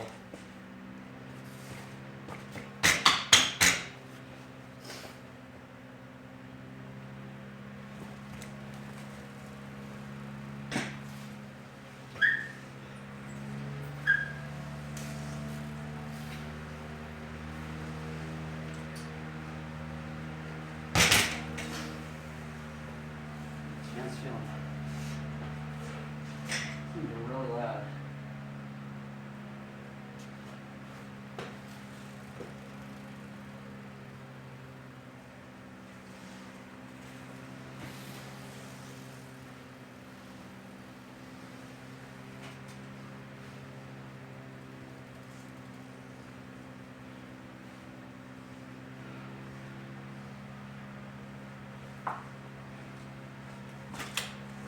Ah.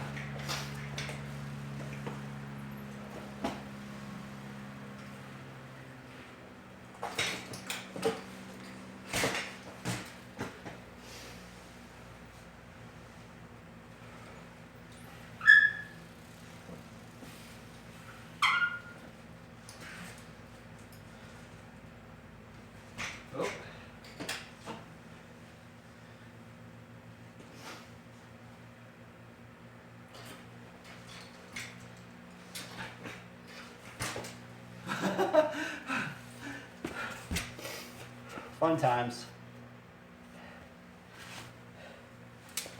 Not doing anything too serious right now.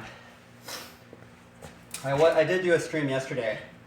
It was like on the Reddit masterclass section. That one's a little bit more like, I feel like I gotta like land stuff directly. This one feels like I kind of just chill out, you know? It's kind of more of like I can kind of mess around. I don't have to like really teach anything.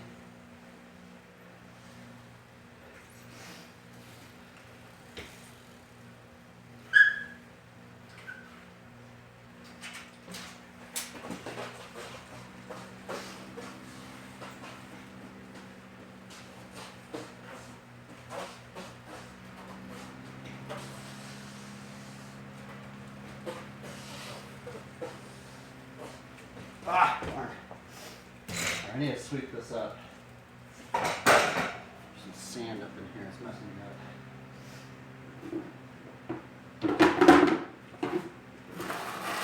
Come on, buddies.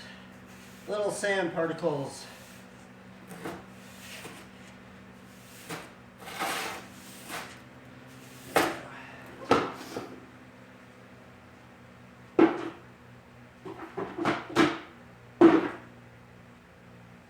So what's really cool about flatland is you can learn it in a very small area. I'm doing this in a 15 by 50 foot square. It's kind of, I feel like the hidden power of flatland. You know, you can kind of learn it anywhere, basically.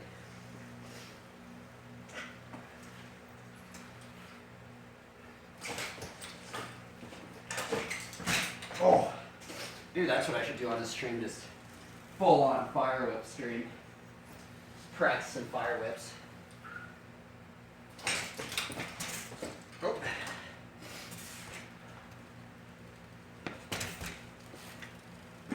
I want to get triples consistently.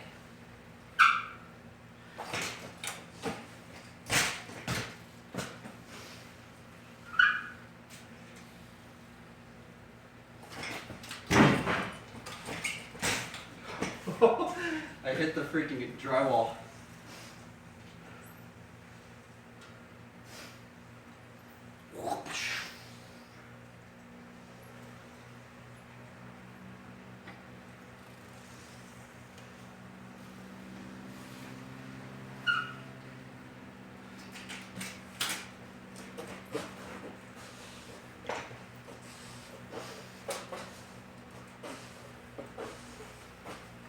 Ah!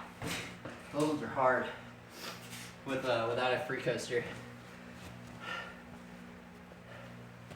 Without a free coaster, those ones are a little challenging.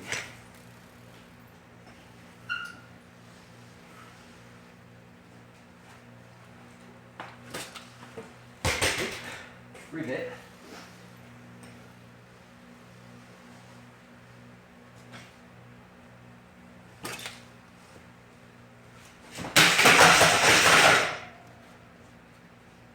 Man, I give credit. You guys that could do backwards whiplashes, that is a hard trick. I've been trying to attempt to learn the backwards whiplash. It's very challenging.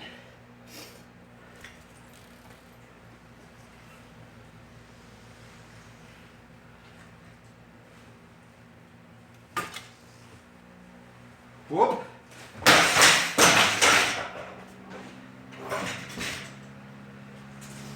It feels like different than a normal whip. Like, it feels different than a normal whiplash. Let's use some normal whiplashes.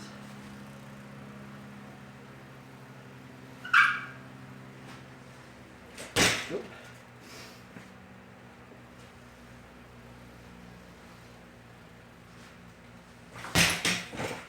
See, that's what I want to do, but I want to do it backwards. It's just a little weirder. It's that. It feels weird. It's like, it feels like your momentum's like different. Like it feels like, well, I guess your momentum is different because you're going backwards, but like, it feels like way different than doing it like a regular whiplash. Well, I want to see somebody do a backwards windshield wiper. That would be gnarly. All right, let's do a windshield wiper. Whoa. I wonder we could do that one backwards. I don't think I've ever seen anybody do a backwards windshield wiper.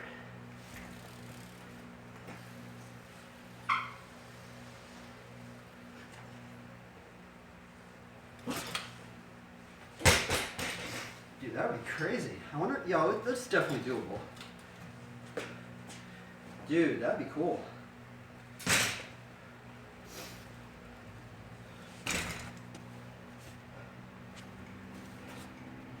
Cheers, everybody, to watching this. I'm gonna drink some coffee now. If you have any questions, feel free to ask. I'll try and answer them to the best of my ability.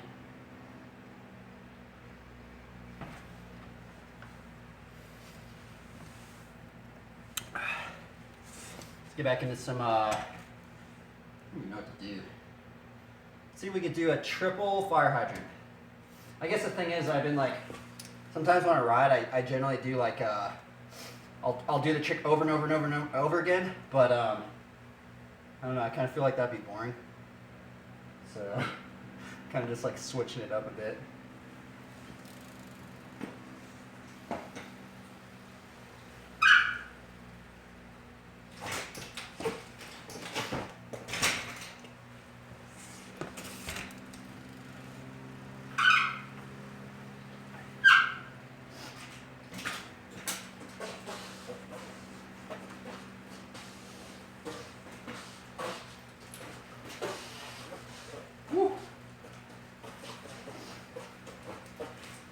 Ah, that was close, man. Close but no cigar, huh?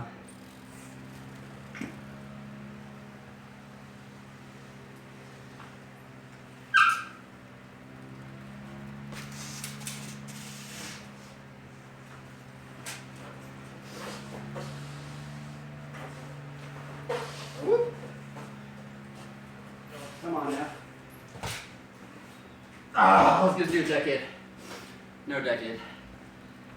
Not today, anyway. Let's see here. It's not boring, man. And my brakes / wires are starting to pull apart. Any tips on replacement? Good question. I mean, okay, I'll give you the first tip right here. See if I can break out this tool. Where is it? My tool bag right here. I don't know if you're running a gyro or not. I highly recommend getting bike cable cutters. These are specifically bike cable cutters. They last a really long time. I've only had one pair my entire life, and these things are like 10 years old or something. So maybe even longer than that, 15 or something years old. So I highly recommend like spending a little bit more money and buying specifically bike cable cutters. It just makes your life so much easier. Other than that, I guess if you're like, how are your cables splitting apart? Because there is another thing. They call them NARPs. I don't know if you can see this thing right here. It's this little, I don't know if you can see this. It's this little thing right here. It's called a NARP. And what ends up happening is those things can come off. I can rip that thing off with my fingers right now. But the thing is you can, if you rip that thing off, your cables will start flaying out. And then like once your cables start flaying out too much, they just start getting weaker and weaker and weaker. Hey, I've got a dyno in my brakes. Oh sweet. I'm having a hard time with tension, and I do have a gyro. Oh, interesting. Shout out to Dyno Gang. I got my dyno back there. I don't know if you can see it. I have the relic of a dyno back there. Anyway, so the big part that I found with the tension of the gyro is actually in this spot right here.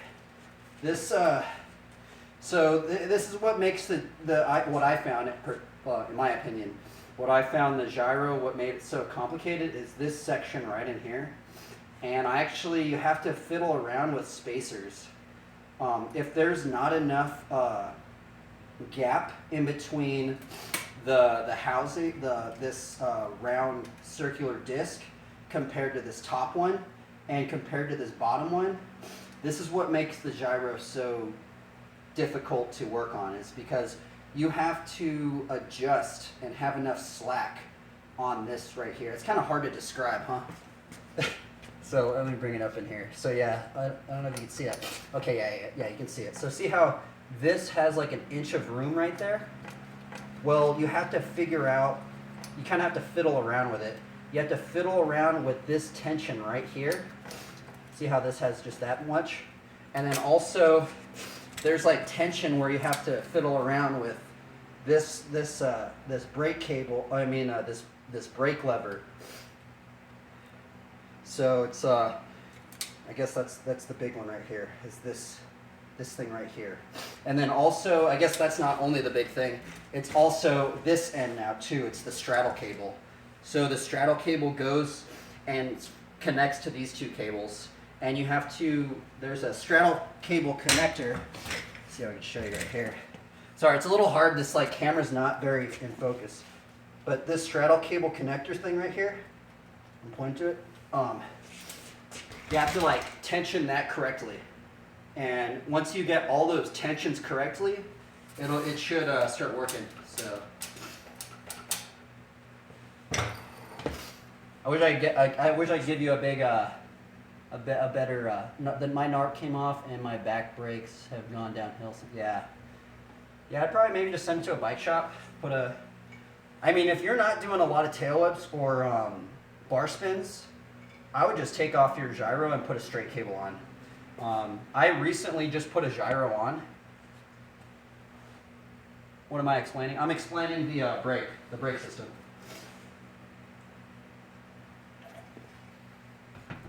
Yeah, but I mean, what I did, I ran a straight cable. A straight cable's way easier, but if you're doing a lot of tail whips and a lot of bar spins, you know, I'd probably suggest the gyro. I kind of had to put the gyro on because I was breaking too many cables. Yeah. But generally, okay, so here's another thing. So generally, like with the cable cutting, maybe let me break these things out again, is you don't need to cut this cable at all. So there's two parts of the gyro. It's this cable right here that goes into the lever. You do not cut this one at all. The only part of the gyro that you cut is down here at the end right here. So yeah. So the most important parts of the brakes, I guess that's what makes brake. This is why probably people don't run brakes, is because there's just so many little things you have to do.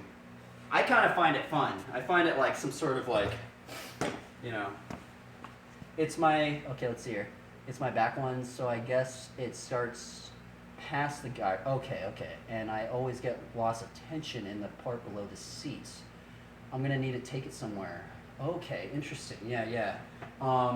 Well, what you could do, if it's the back tension, it also could be the back springs. So there are springs in the back brake right here. What you do is you just take an Allen wrench and you take a crescent wrench and you can feel the spring tension and you can mess around and then tighten it. But you don't want to tighten these too much. If you tighten this Allen wrench bolt that is attached to the brake, if you tighten it too much, it starts the metal starts squishing down, and then it just makes it like harder. So you have to find that like level of like tightness to where the spring holds and holds tension. If it's not that, I'd also make sure your wheel is aligned. So what you want to do, if you loosen both of these axle bolts, and you press on the brake, you press on the back brake, you can align your wheel and make sure your wheel's aligned, because what could also be happening is one brake pad could be hitting your wheel on that end, and so the other brake pad's not even hitting. So it could be that as well. Yeah, it's probably figuring out. I'm assuming what's going on with your bike is it's probably the straddle cable. The straddle cable right here needs to be a certain length, and then it's also this thing right here that connects the straddle cable. This thing right here, and all you have to do is kind of mess around. You could do it, and I will say, if you do mess around with it, don't crank it down. So what you want to do is you crank it down a little bit. You mess around with your brakes, make sure they feel okay.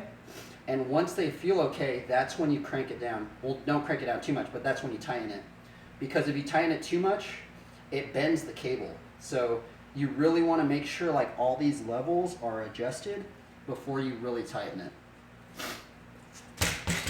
Yeah, I have ran brakes for a long time, so it's either one of those things. That's what I'm thinking it is.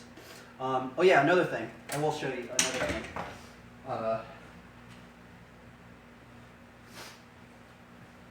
This stuff right here, if you can see this, this 3-in-1. What you can do is you can put it down into your brake cable line. This stuff, because sometimes like what ends up happening is your brake cable line can get really like clogged up and stuff. So like what you can do is you can just put your bike like this, take this 3-in-1, you just like, I'll put a couple drops in right now. Boom. And you just you thread it down into this brake cable line, and you can actually do it in every point. You can put it down in here, put it in here. You can put it in your brake lever. Basically, you just want to oil everything up. Any part that metal is touching and there's friction, you want to have a little bit of oil, and that will make your brakes feel like butter. There's another thing. So at the bike shops, what the bike shops use is they use what do they? I think they use like Teflon. They use like Teflon silver shards or something like that. And it's actually not an oil. It's like a powdered metal, Teflon stuff, and they put that into the brake cable. But that's it. But that stuff's a little bit more pricey. But the 3-in-1 still does work as well. And then after that, you can have some brakes. You can start doing some brake tricks.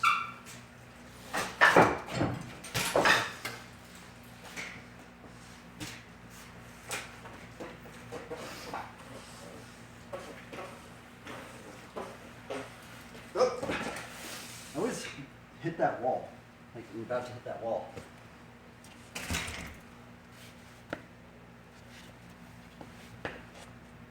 Hopefully that helped out now. It's kind of like confusing to like talk about it because this camera's like really bad. I wish I could like zoom in onto parts and really show you. I guess if you went to my Twitch stream, I could probably do it better. Because for some reason the Reddit stream, they like push the pixels down a lot. So anyway, hopefully that helps, man. Shout outs to the Dino Gang, man. Those are cool. Okay, what was I doing? Talking about brakes. Oh yeah, I was trying fire hydrants. Trying to do a triple fire hydrant.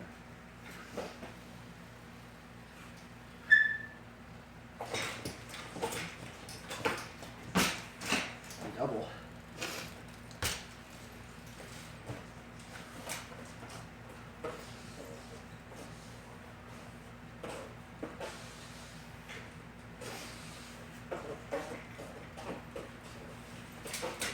Oh, that was so close.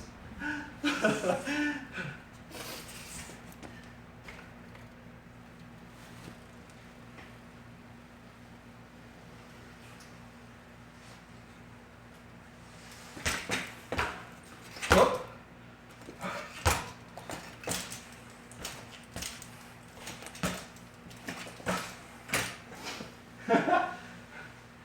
See, I love brakes, man.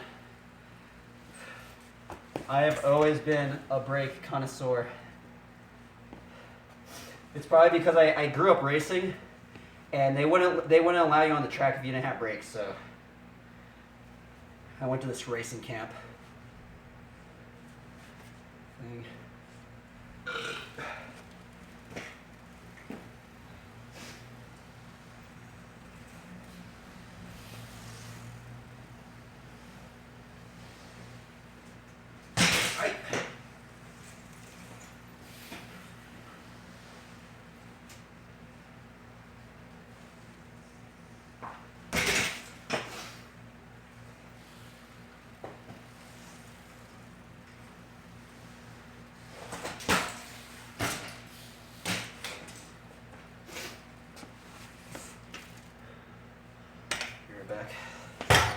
get some more coffee.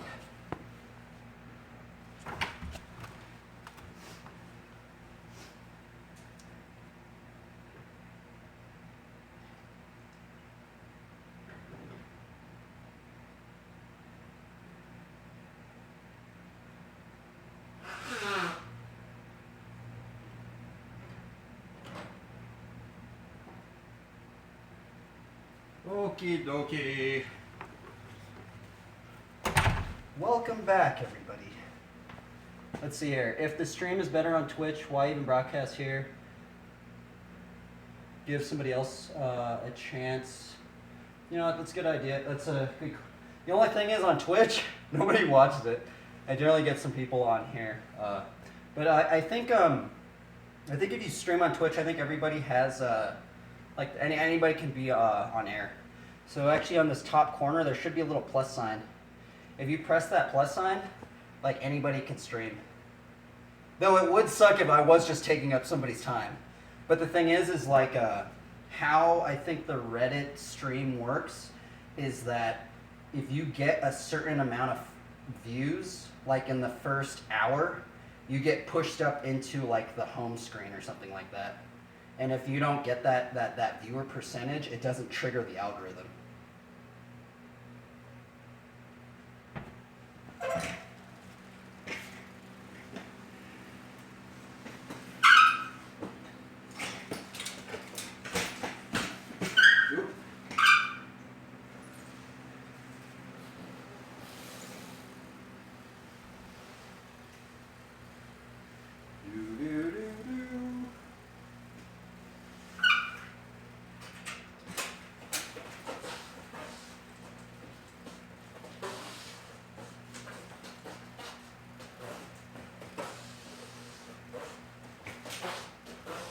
Oh man.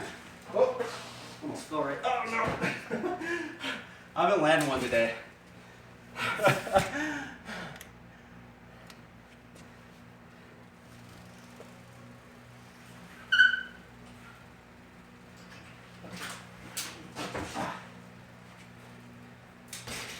Today's not my day for that trick, huh?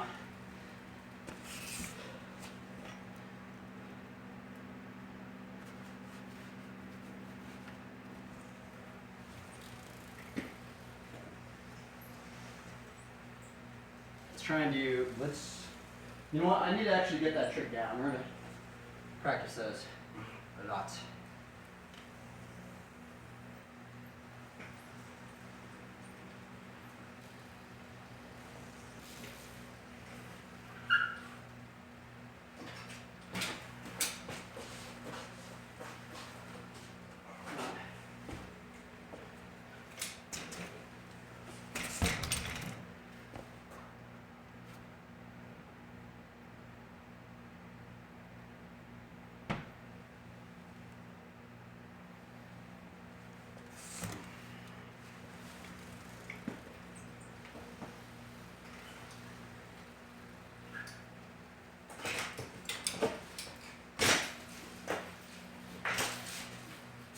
But apologies for the squeaky brakes. Normally my brakes aren't this squeaky. See if we get a triple. I want to get a triple today.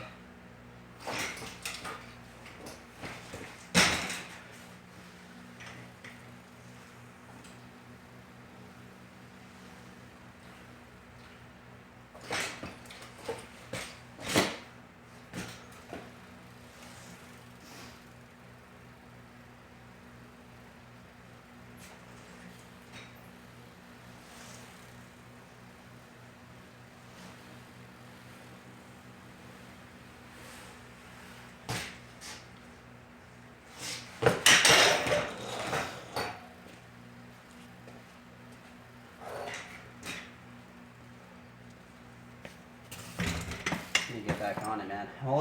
I'm pretty rusty today. Yesterday I was on it. Today I'm kind of like, I feel a bit more lazy today, man.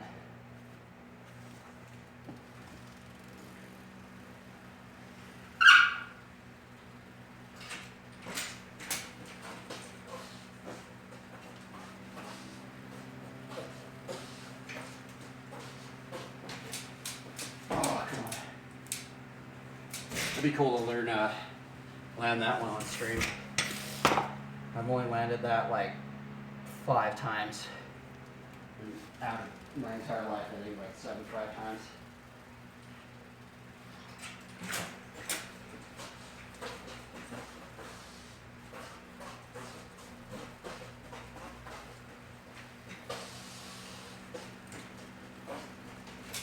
Oh my god.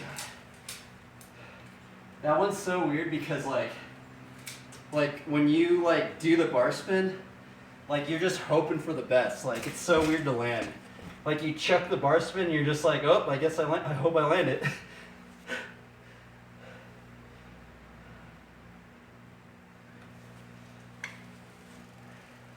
All right, I'm kind of like switching it up. I'm like trying not to do the same thing over and over and over again. So.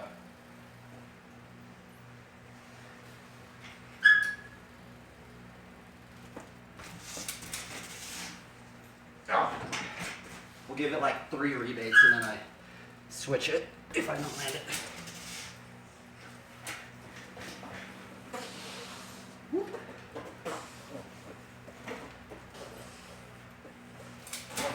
Oh, fuck, that was so close. I always mess up the bar spin right there.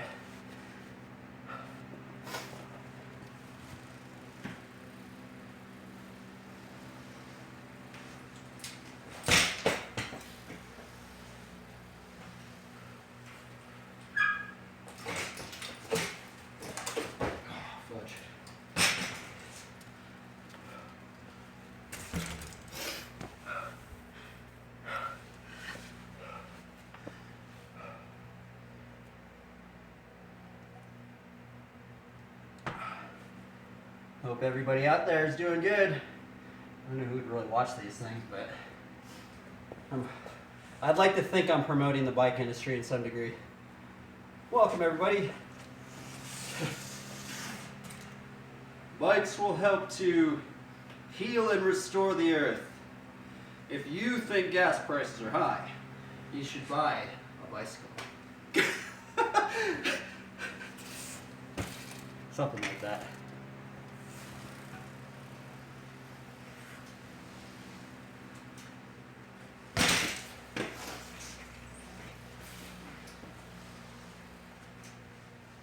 Oh man, I can't even get this one right now.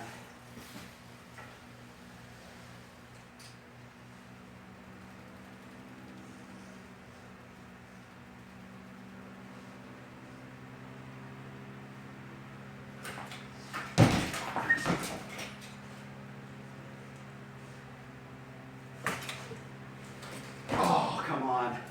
That was so close. What's up, dude? Just doing stunts, eh? Yep. That's what I'm doing. We're doing some stunts, man, in the garage. Basically, you can kind of learn a lot of this stuff anywhere. If any of you guys are interested in flatland, I do suggest like learning it on a level surface, like a totally level surface. Because when I first got into flatland, I guess not when I first got into flatland, but I was riding out in the street, and a lot of streets, they're actually like pyramids. So when you do a spinning trick or any balance trick, you're actually, it puts another variable in it that makes it a little bit more challenging to learn. So, just a little word of warning.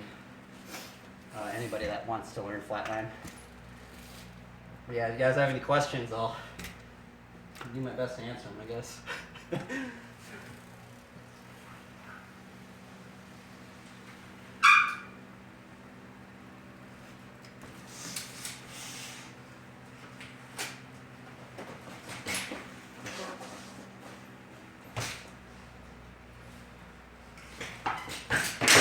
Oh, so close, man.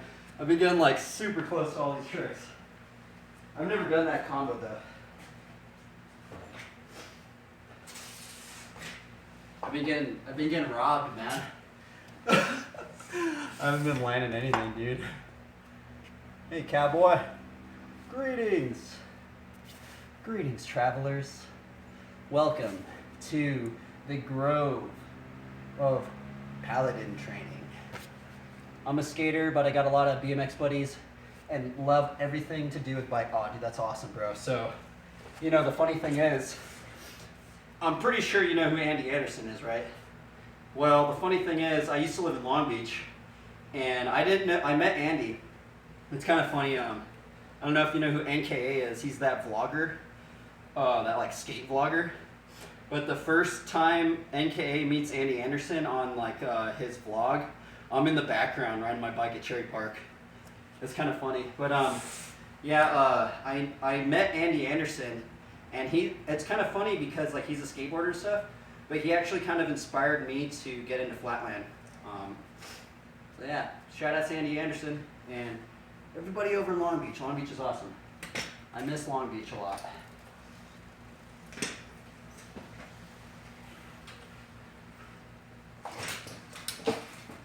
Oop.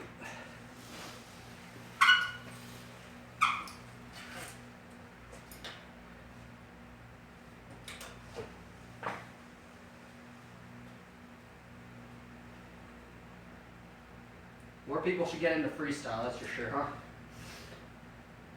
I think the freestyle skating scene's coming back up. It'd be cool to see it in X Games.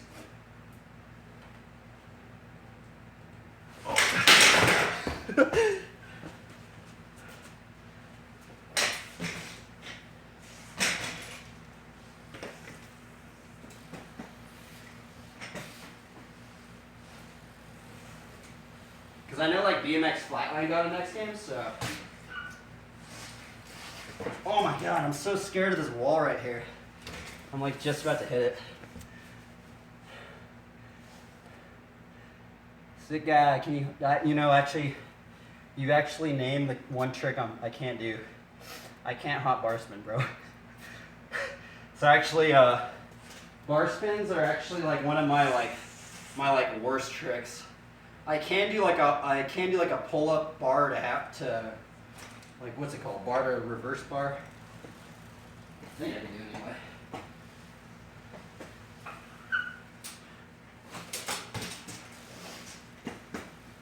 But I can't hot bar for some reason.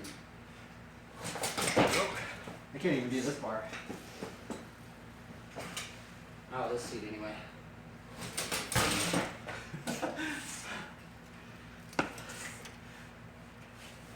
My bar spin tricks are a little bit different though. So this is like a bar spin trick I can do.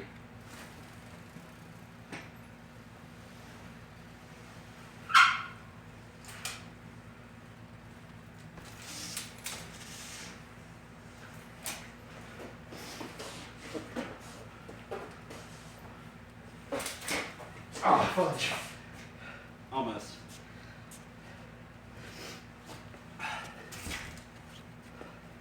Let's see here. Yeah, it's 6.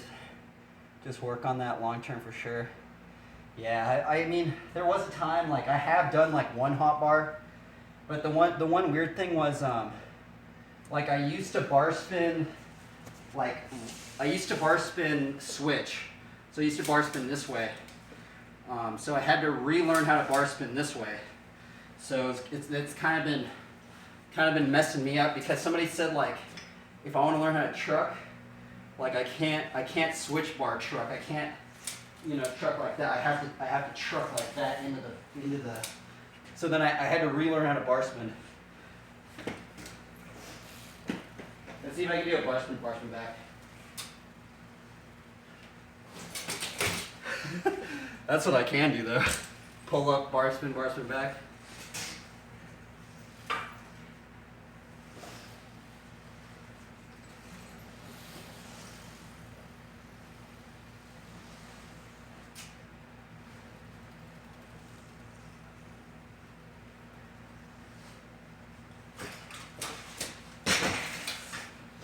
Nope. Hopefully all you guys are doing good. Bikes will help to heal and restore the earth. Bikes, skateboards. You know, I guess, I don't know, somebody in Long Beach said that. You know what somebody in Long Beach told me? Somebody in Long Beach was like, the bike industry kind of likes when there's just oil problems and stuff because it just helps the bike industry.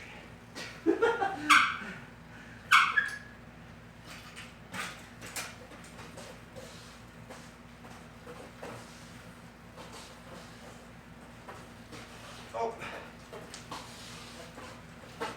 Glory be to God.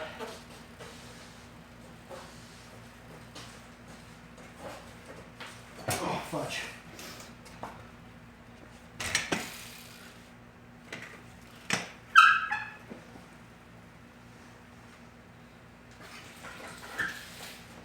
Nope.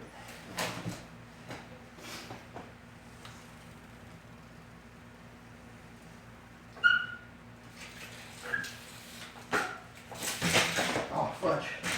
Almost.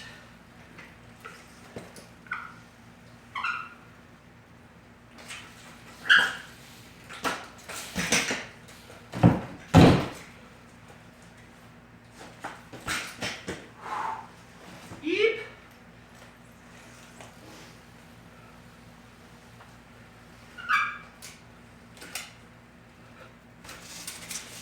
Ah, darn it. Messed up. I give credit to flatlanders that can have their tricks styled. It takes a long time to get your trick styled. Like, I wish I could just land everything first try, but if I could land everything first try, I would be doing it right now. But unfortunately, I can't.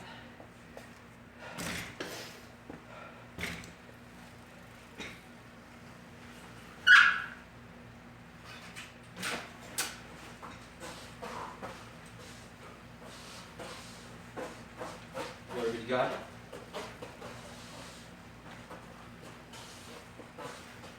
Oh, fudge. Ah, darn it. Trick is so hard to land. Every time I land it, I'm like, it's like, it just feels like a luck of the draw. That was cool. Thanks, dude. Yeah, that one, that trick right there actually got me into flatland. One of the tricks that got me into flatland in the first place. Had to take a little breather. Little breather now.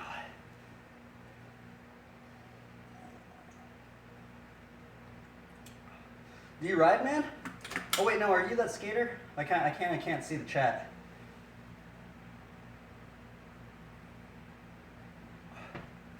Craziest trick I've ever seen. Keep it up. Keep up the good work, bro. Oh, thanks, dude. I mean, right now, like where I'm at, like I'm actually still like in the very early stages of flatland. Cause like the pro flatlanders that are like at X Games and like the pros, they're doing like 20 combo tricks. I'm still like in the phase where I'm only doing like 3 to 4 combos a line. But yeah, those pro flatlanders, dude, they're like, dude, they're on such a different level. Like they don't even scuff. So the thing is that when you see like the flatlanders like on Instagram and stuff, a lot of them don't do this. See how I'm like scuffing my foot? Like I'm scuffing it like this? So that's actually kind of like a beginner thing. So what they do is they do a pumping thing. They don't even do that scuff thing. They do like one scuff into a pump. So they do like, I can't do it, so it's like, but they don't even like have to scuff. They just move their leg like this in the air, and they just like gain like momentum. Now I'll give my best attempt right here. Okay, I'm scuffing right here. Let's see if I can do it. Like they kind of do that, and then like, but they like do like, they can like, I don't know, they just do crazy stuff, man. All sorts of pivot variations.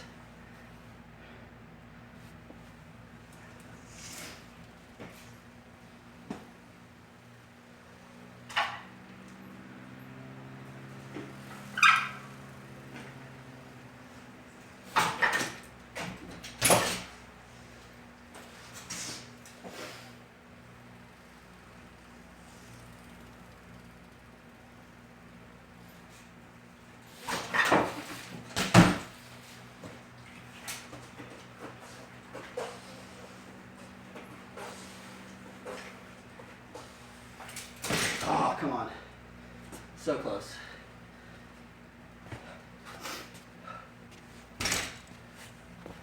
That's so cool. Do you post videos on YouTube or anything? Yeah, actually, I do have a YouTube. kind of just starting it out, but it's just at my name, Jamie Romoser. I've been kind of like trying to post on there a little bit more.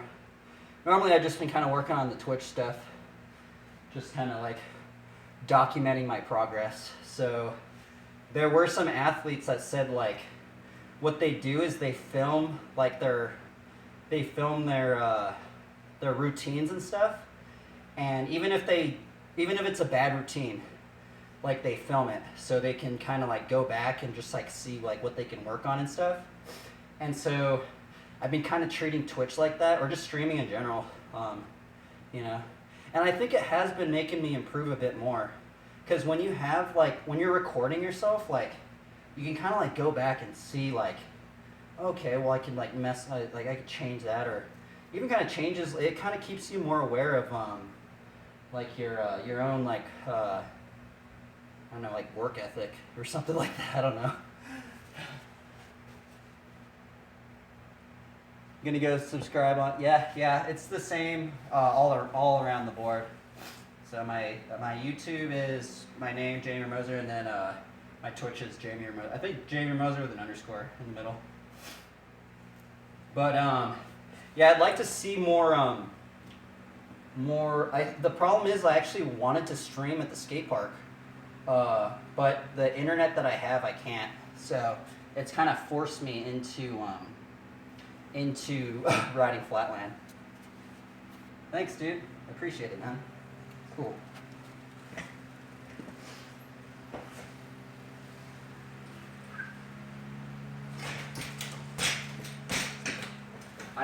Lately I've been posting a lot of my older stuff, so.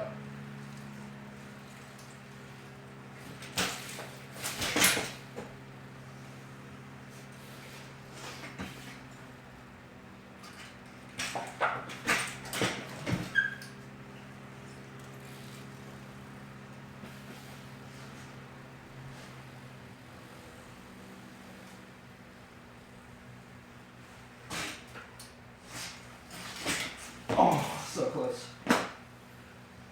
So close, yet so far.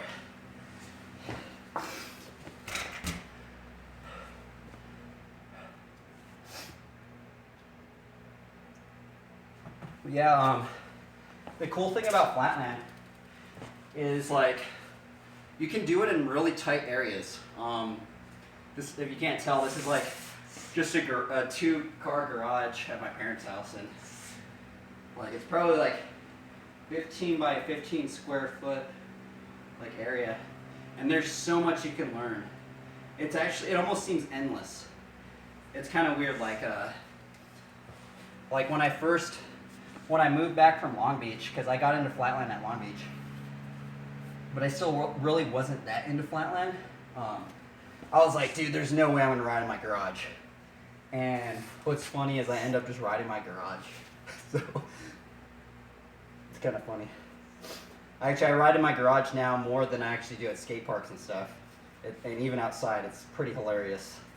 But it's just because it's a totally level surface, you know? Like, I know it's totally level.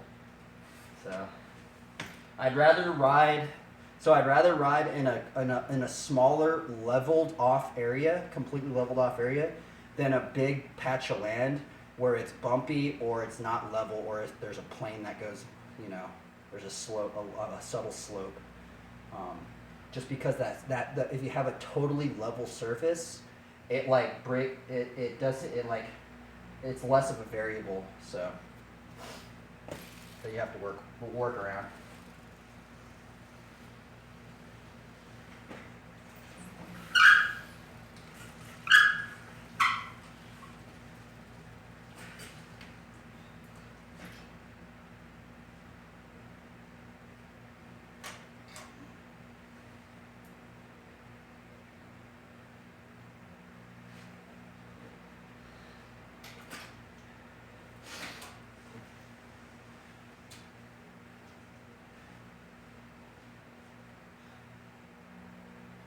Oh.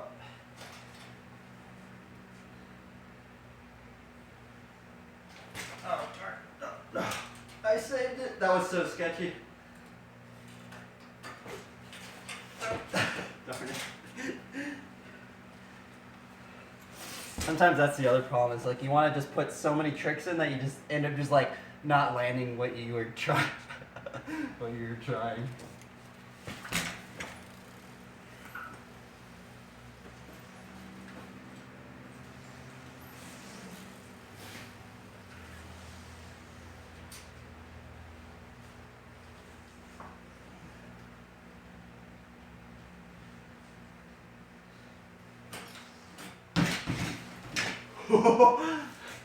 That was fun.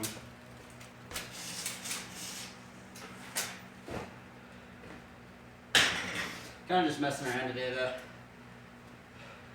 though.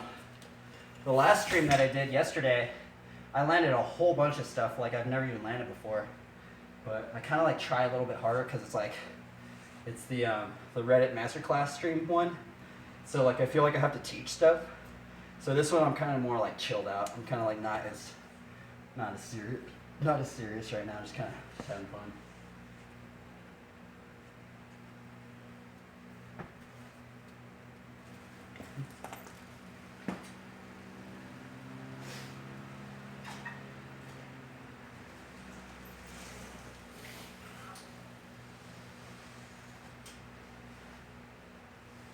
Oh my god, I lost it. Ah! I always hit this freaking drywall board right here.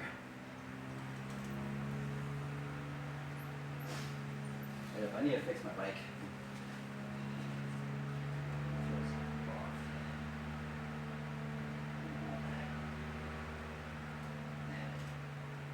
It's maybe not. I thought my bike was off.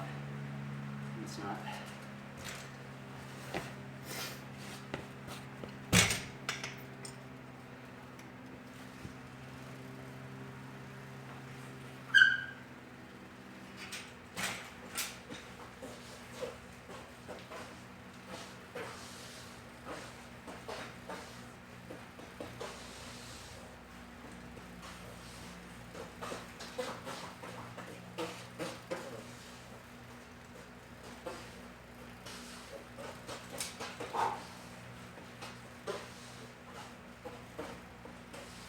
You.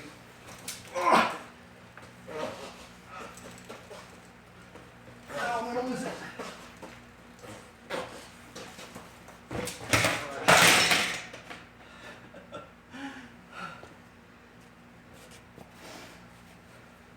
Sometimes I want to just see how long I could go.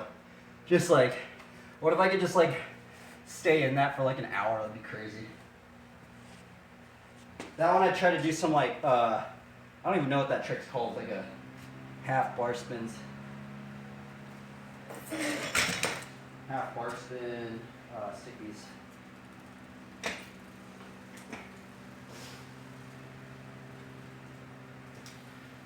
Okay, let's do some, check out this trick. This trick's funny. It's a hand crank flip.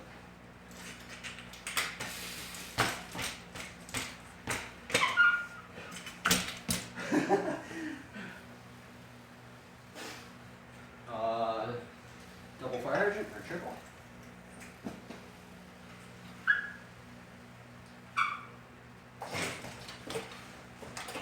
Nope. Unfortunately not. Just follow. Oh, I appreciate that, man. Yeah, if you have any questions about like anything, feel free to ask him now because I guess I'm live now. I can answer.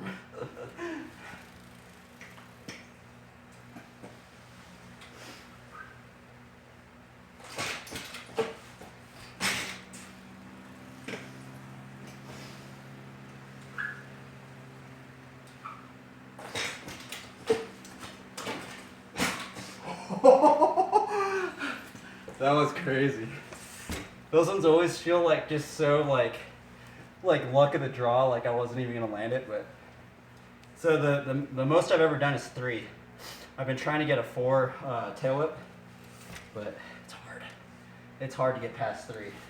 Let's see if I can get a triple.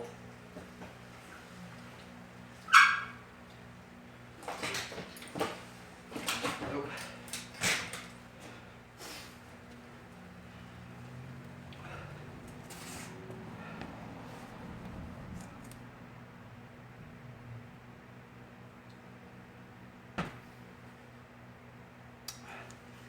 Stale Crustables.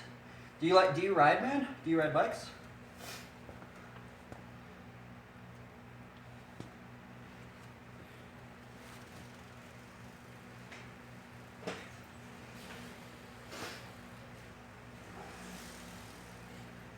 What am I gonna do here? 360 tire tab reverse ET, endo ET2.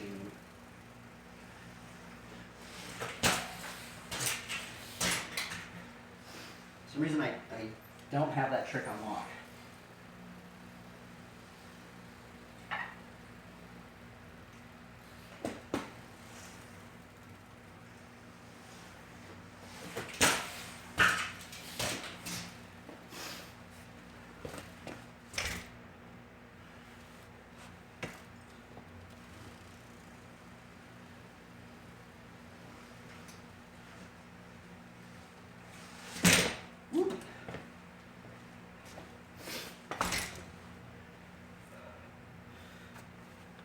I'm getting tired now. It's kind of weird because like on the Reddit streams, like on my Twitch stream, I just feel like I could just like chill out, you know, just sit down. But on the Reddit stream, there's like people that like actually watch me. It's kind of weird. I'm so used to the Reddit stream because like I mean not Reddit stream, the Twitch stream because nobody ever watches me, so I just chill out. You know, I'm just like sitting down, like just you know catching my breath. I feel like it's weird because there's like actually like people like I can see like the little counter thing. It's kind of funny.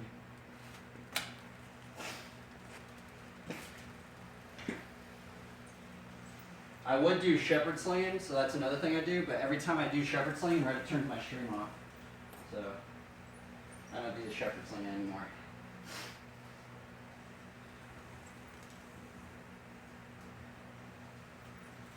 I guess let's go back into trying to do a triple fire hydrant.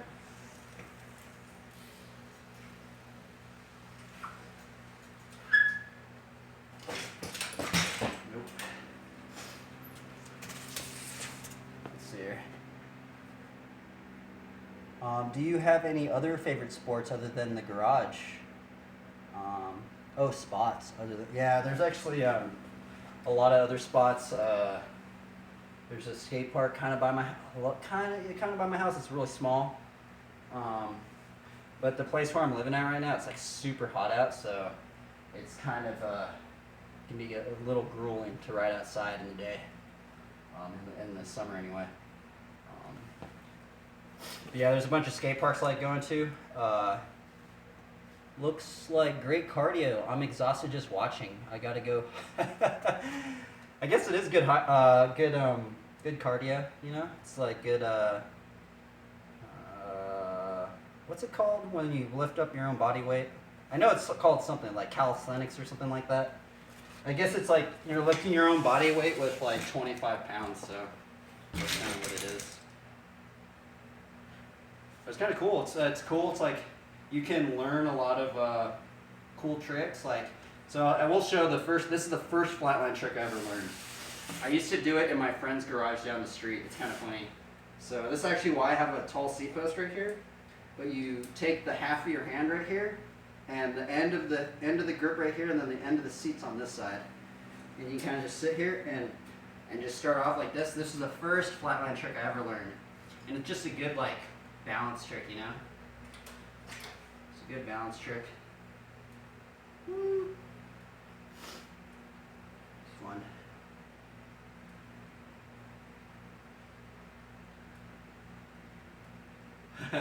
And then from this one, like you can do, this is like the first scuff trick, you actually go in a circle. So you just do one scuff on your front tire, and you like go in a circle. It's kind of cool, like you pivot in a circle. Speaking of water, I probably need some water. I'm gonna go get some water actually. That's a good idea. I'll be right back.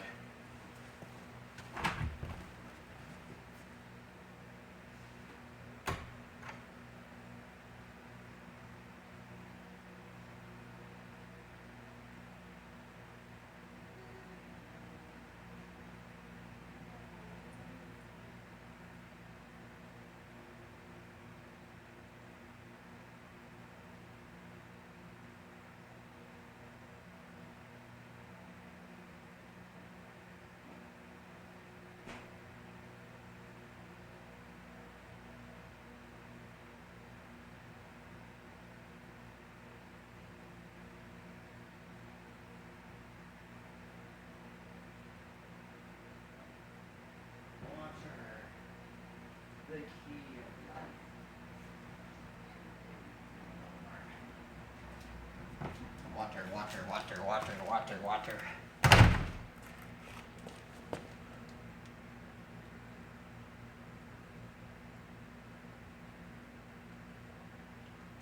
Ah, water's so good, man.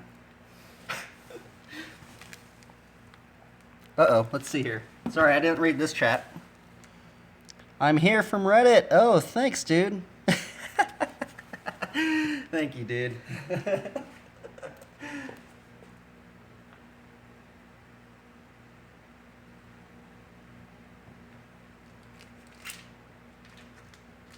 Water bar, huh? You know what would be really cool? I'm surprised I don't see more like rock climbers. Like the indoor setups, there actually is one rock climber on Reddit. I mean, not on Reddit, there's probably a bunch on Reddit, but on Twitch. That is one thing I used to be into. I used to be into rock climbing when I was younger. But man, it takes up so much of your energy. I don't know, it's gnarly. Every time I go rock climbing, I'm just so pumped out. Like I can't even ride my bike. I'm just like, ugh.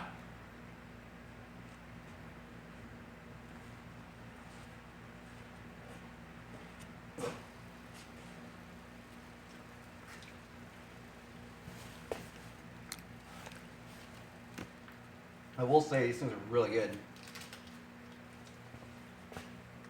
Water bar. Peanut butter chocolate chip. These things are excellent, man. Very good.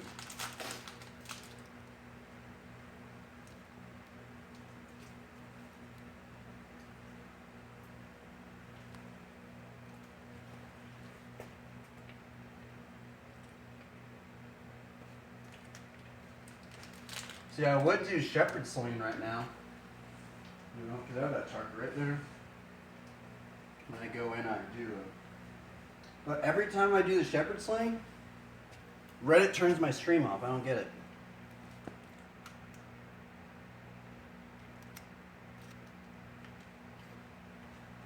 I guess I can see if they turn it off now. I mean, I don't think it's kind of like a sport. It is a sport, right? Oh, well, I don't want to do that, I guess.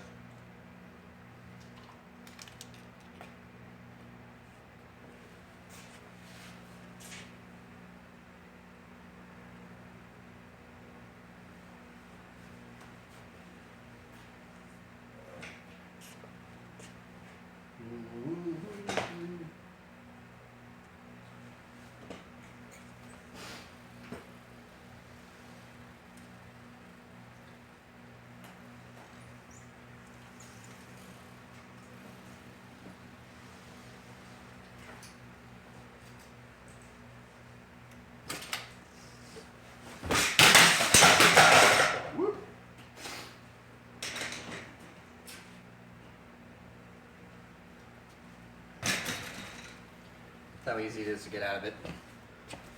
I have yet to get hurt from a hang 5, so if you're out there and you guys want to learn like a trick that probably won't get you hurt, I have yet to get hurt on a hang 5, so.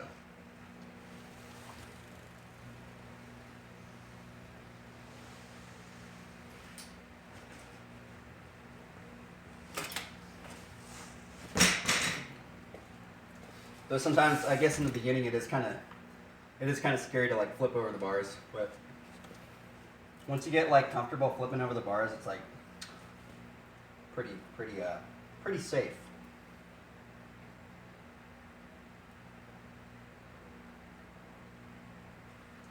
Ah.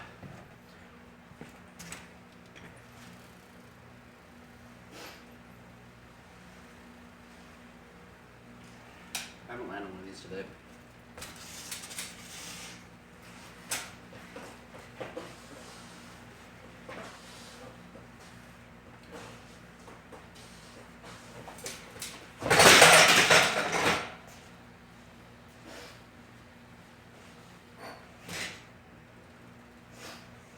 Nope.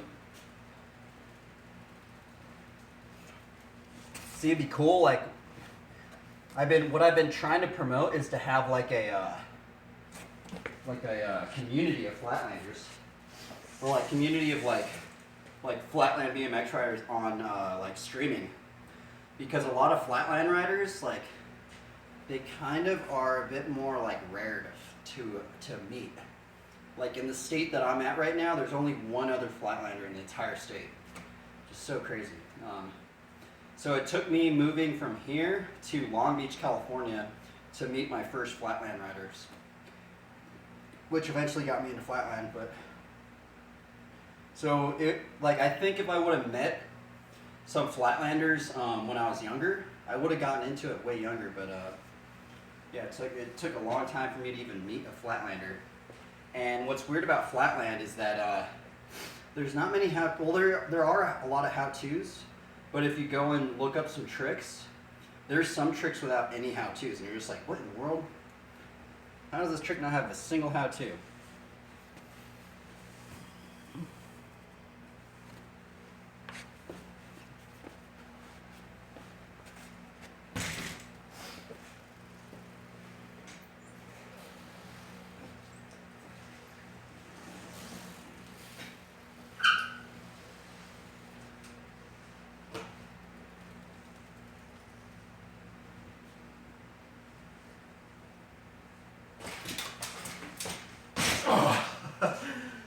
Those are fun.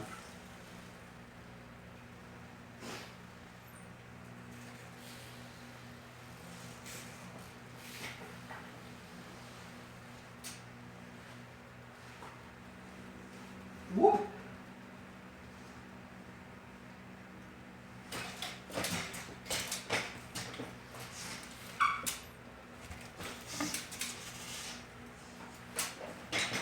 Oh, darn. I'm like so rusty today, man.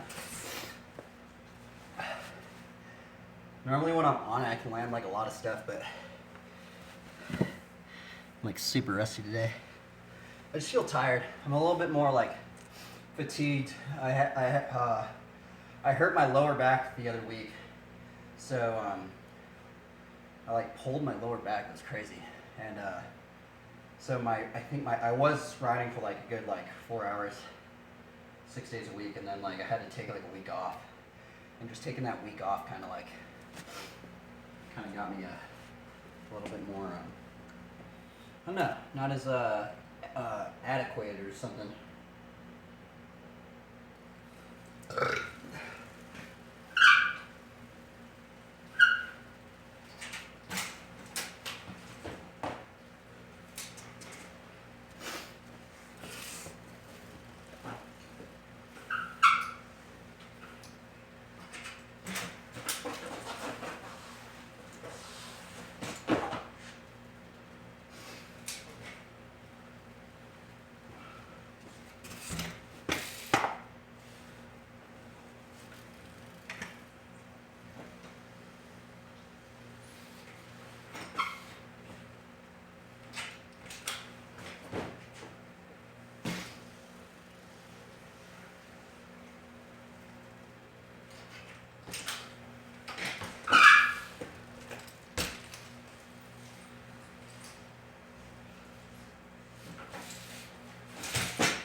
I'm gonna take this thing off right here. Which one is right in this thing? Right here. I've been kind of riding the curve more now I think about it.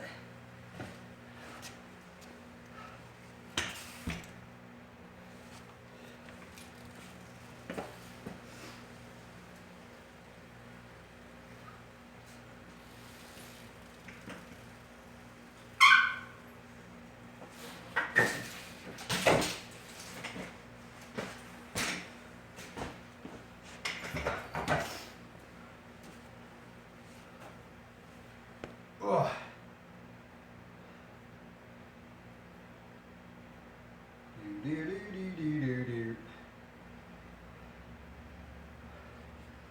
Normally I have some music and stuff going on, but I'm using the phone that I'm using the phone that I have the music I normally play.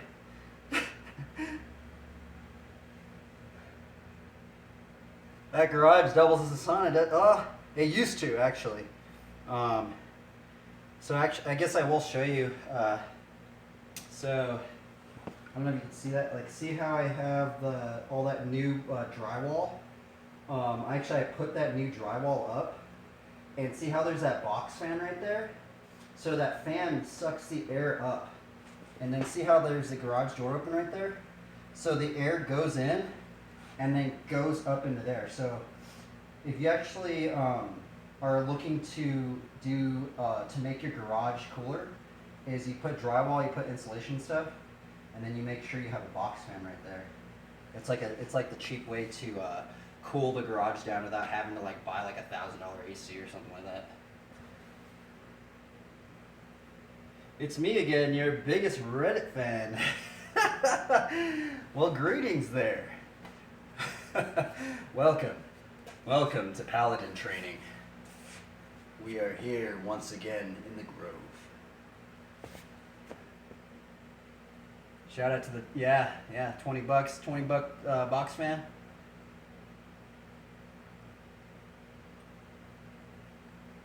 You know, there's a so here's actually the weird thing. There's a certain Bible verse that got me into streaming. It's like Matthew 5:16. It's like it says something like, "Let your light shine before men, so that they may see your good works and glorify your Father which is in heaven." I think that's what it is. I might be butchering it. Hopefully, I'm not. But take my word for yourself. I might be butchering it, but something like that.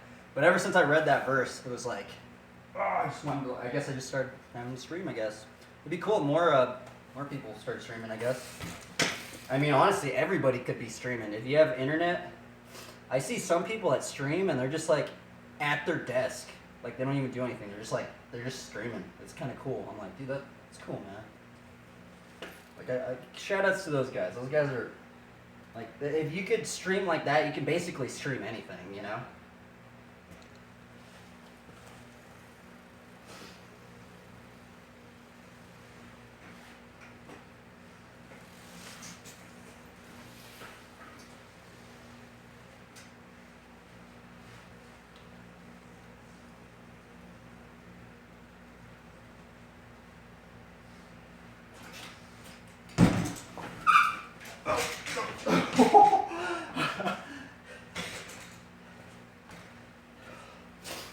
Let's see here. I swear, man, you take those buffers to the next level. Yeah, man. You know, that's I don't know what class you guys play in an RPG game, but I play the Paladin. I play the Nature classes and I play the Paladin. So, you know, like how the Paladin has to like, you know, they put blessing. You know, so you know, like the Paladin, it's like a class that helps other people out, you know, like you can heal other people, you can give them buffs and stuff like that. That's kind of what I like to think of it to some degree. Sounds really cheesy, but it keeps me motivated. Keep doing it.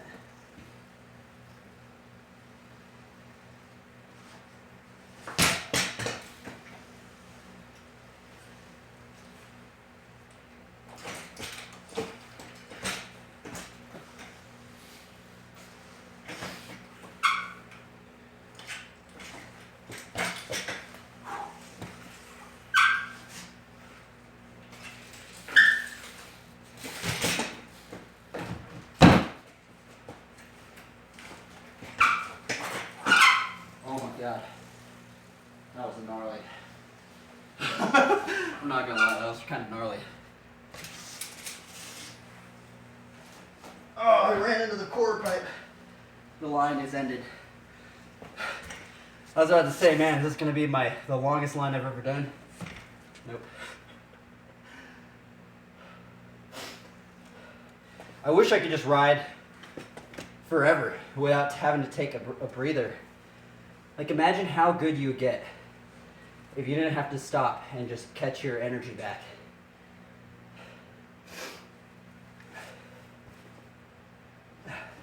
If you could just ride forever.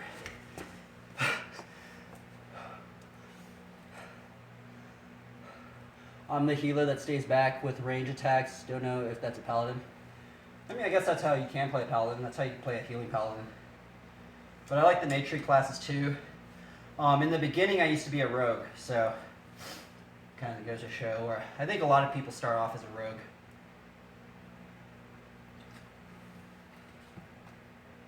Yeah, I like the Matrix classes. I like the Paladin. Actually, I think my name. I literally have Paladin in my name, and I have Trent in my name too. It's kind of funny. In my Reddit name, anyway.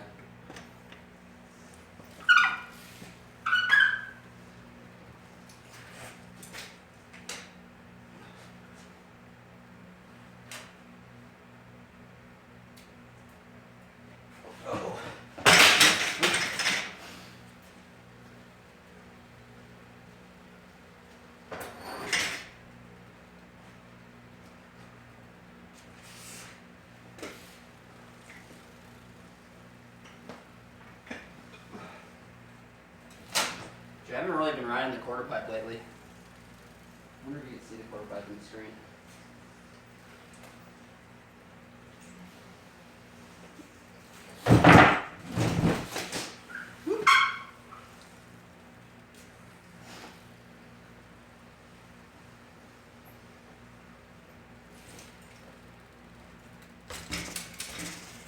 Nope.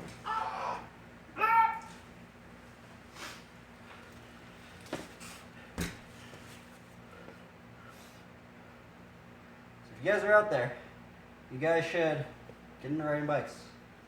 You can ride it in a very tight area. That's another reason why I'm streaming this. Because, like, it seems that not many people get introduced into flatland. And, like, people don't realize that you can learn flatland in, like, a little area. Like, I can point to the area I'm riding a bike in. It's ridiculous. But yeah, it's super fun.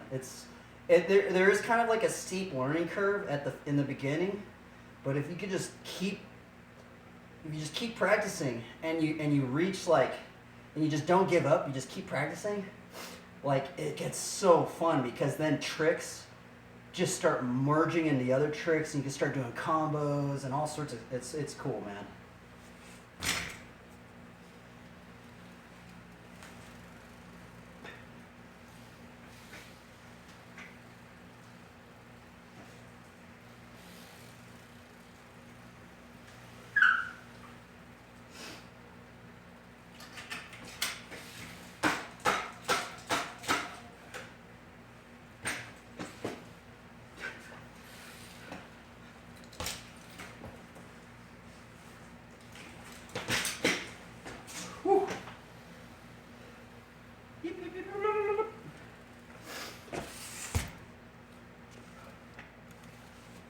Let's go. Let's motivate people. Oh, nope. How do we motivate people? What are some words of encouragement? I'll learn when it's winter again. And it's kind of funny because now it's actually cooler in the garage than outside. So I guess some words of encouragement would be try your best, have fun, and motivate others to do the same. I think that's what we need in the scope, right? There's a lot of toxicity in our city, you know? So we need more encouragement, more motivation. Because that's kind of the people that, you know, I like to be around, you know, like they encourage me and stuff, so we can encourage everybody. Even if you're not very good at anything, you know? That's the other thing. Some people that, like, especially for flatland, I feel like a lot of people don't want to learn it because, I think I heard some freestyle skateboarders talk about this too, you know, because it seems like, but the thing is that every person that was good at something, I guess, was really bad at it. Something like that, I don't know. Some weird stuff like that.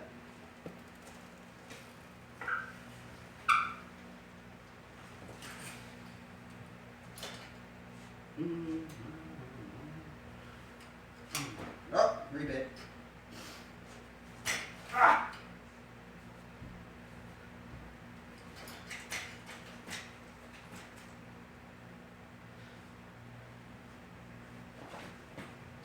Darn it. What are you doing? Checking them out. Okay.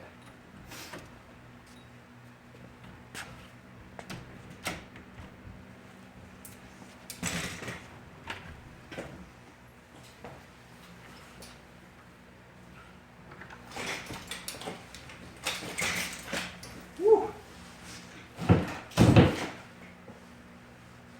Oh no, didn't have enough speed. Not enough speed for that one.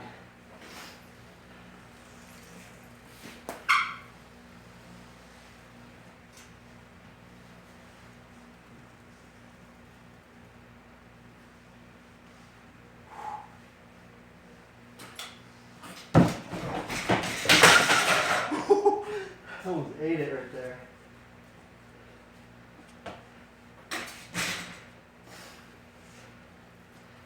That's a cool one. Like with like the hang 5, like you can just like run out of it if you mess up. Like I said, I've yet to get hurt on a hang 5, so if you want to learn a trick that you don't really get hurt on, I think the hang 5 is a good one. I mean, I guess, I don't know, I guess people do get hurt on them, but. So I want to do hang 5 in the circle to the quarter pipe to squeaker into a forward hang 5 fire hydrant.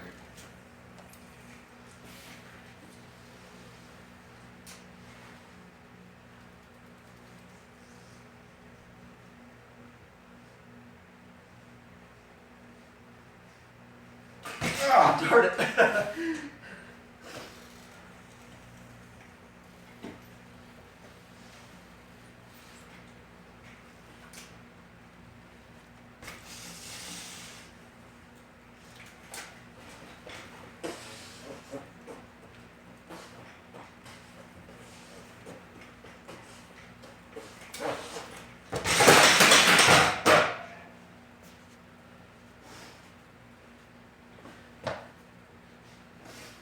I haven't been landing anything today.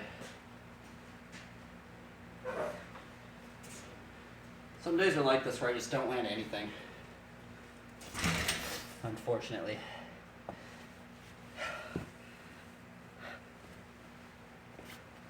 But I guess you get to see an inside level of what it's like, I guess.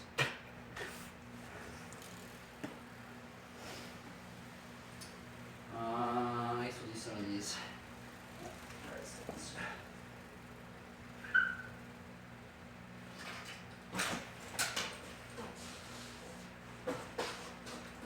Woo.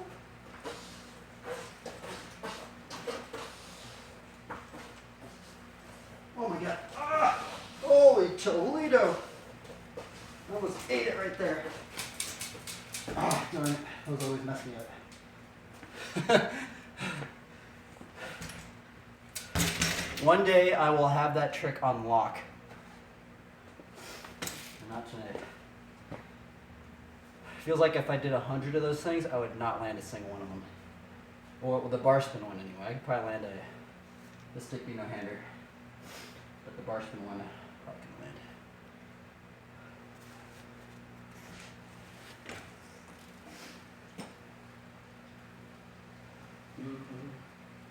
Let's do some boomerang practice.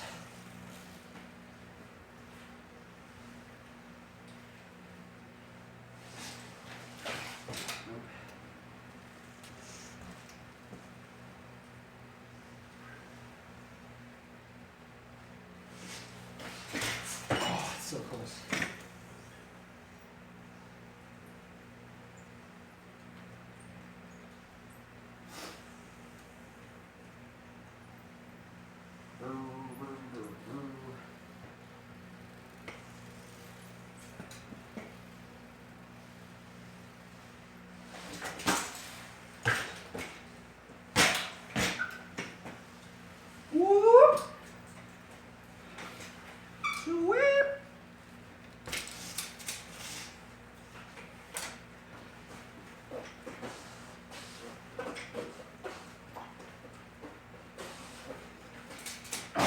goodness, dude. I haven't landed a single one of these things today.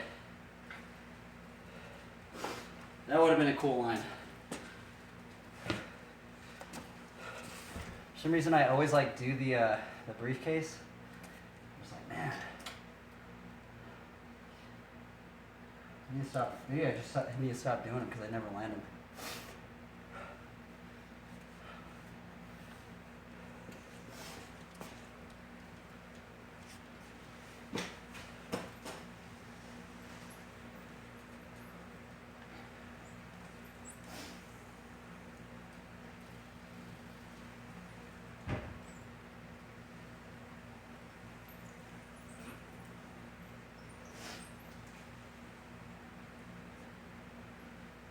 You know what? I kind of forgot that, like, I can actually change the angle of this camera right here.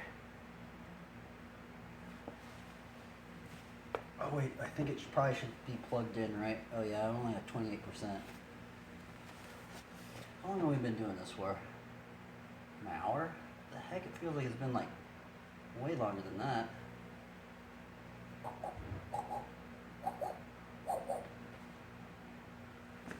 I really do want to do some shepherd sling, but I just, you know, this end stream right here. I kind of feel like I should take a little breather.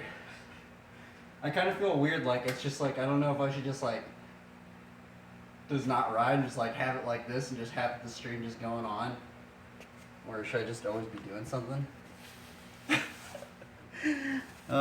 Anyway, let's see what about this stream. Okay.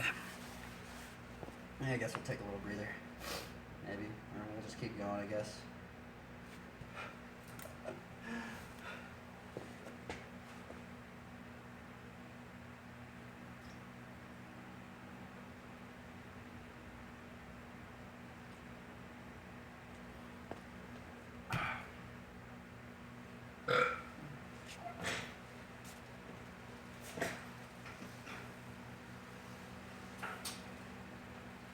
Try triple fire hydrant. That's what we should be trying to land. 'Cause I haven't landed one this week.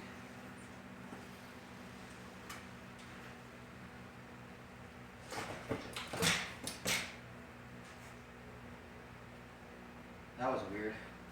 I didn't mean to do that actually. That was kind of cool. We're stalling it, bro. We're stalling out. Watch me. Oh, dude, actually, I found a cool one.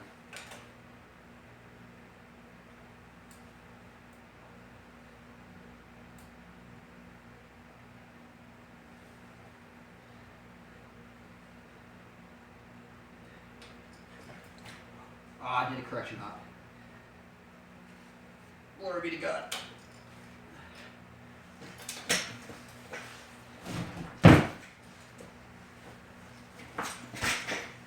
Oh, I almost landed it too. That was fun.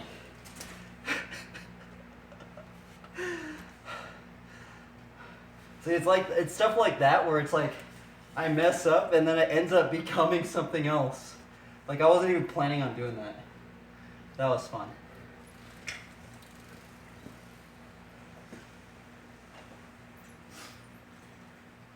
We were trying triple fire hydrants though.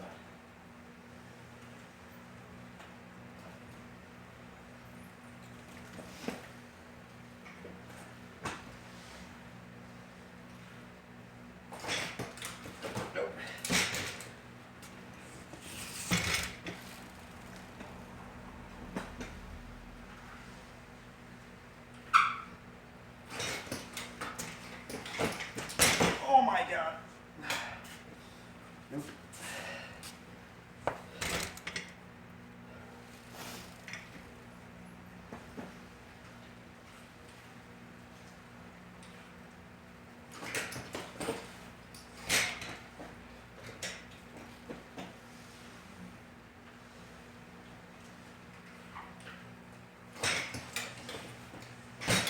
Gosh. I don't know how I was landing with triples.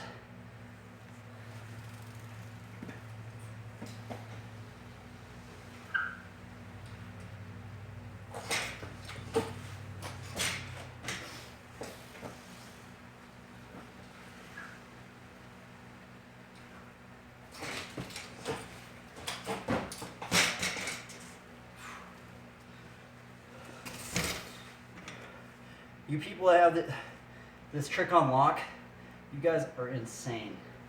This trick is so hard to get. I can't even like get 3 of them. I have landed like a good amount of 3s, triples, but it's so inconsistent, man.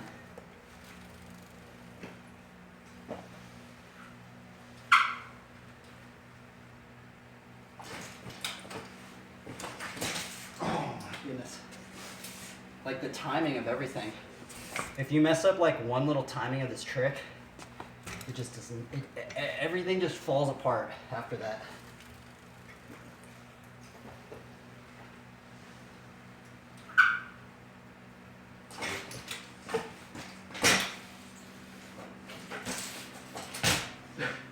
That's not what I was going for.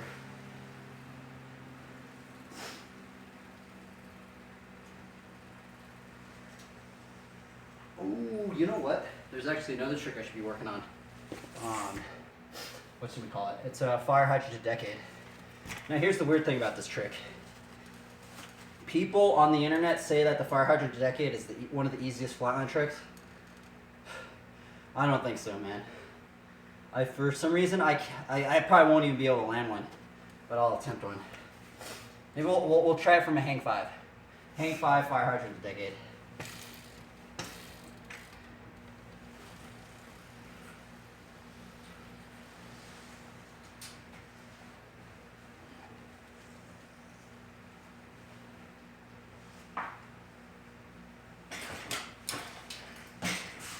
Oh my god, I actually almost landed right there.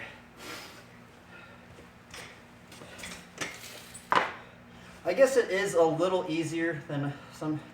It's just weird because like if you don't get the fire hydrant right, and you don't get that right like leverage on the fire hydrant, it's just like you can't get the torque to do the decade.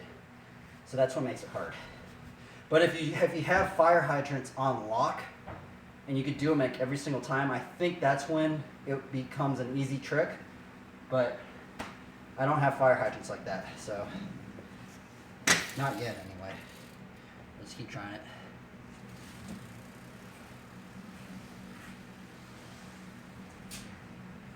Oh my god! Oh, I almost lost it. Ah.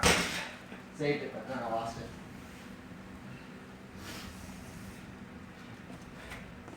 What's weird is it took me a bit of time to learn how to get the circle. So, okay, here's another thing I will say. If you are learning how to hang 5 in a very tight area, bring a piece of chalk. A piece of chalk or a piece of tape. Because, I know you can't see it, but actually you can see it. That little blue thing, I know it's kind of like 480p, but there's a little blue piece of tape right where my finger is. And now check it out. Check out where I do a hang 5. There's an angle I go at the hang 5, and I try and catch that angle, and that's why I have that piece of tape right there. Because that shows me that angle where I need to get at to do the hang 5. There's not a how-to. That's the weird thing. I've looked up every hang 5 how-to. And none of them have said that, so that's my own little how-to. If you guys have watched this far, then maybe that'll be a little tip if you want to learn how to hang 5 in a circle. In a tight area.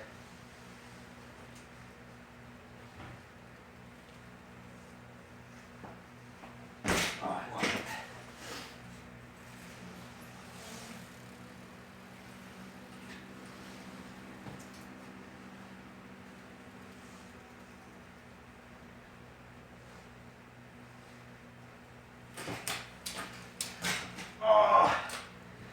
I want to get one.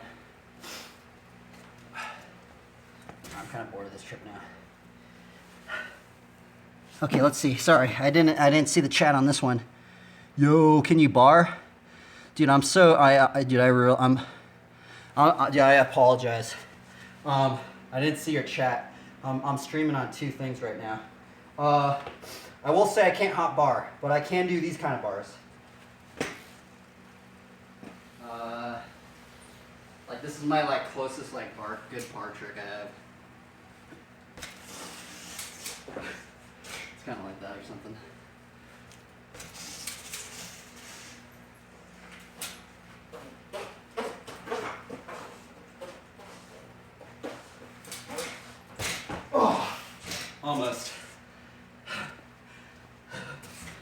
But yeah, I can't hop bar.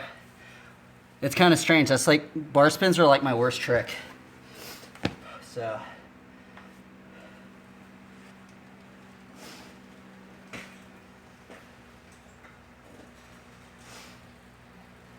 If I change my seat out to my other seat, I can do like bar spin variations. Like pickup bar spin variations.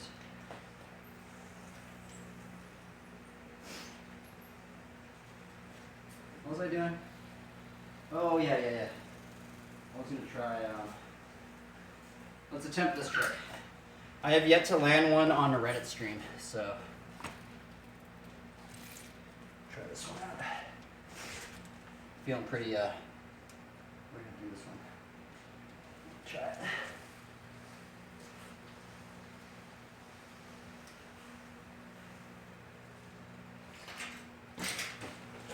Oh! Come on now.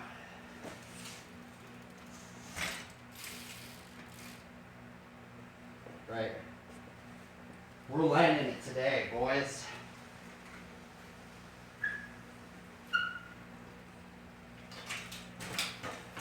Ah.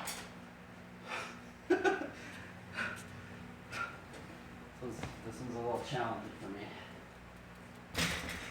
I tried yesterday, actually. If you watched the stream yesterday, I tried it like 30 times. I didn't land it. So today it's going down.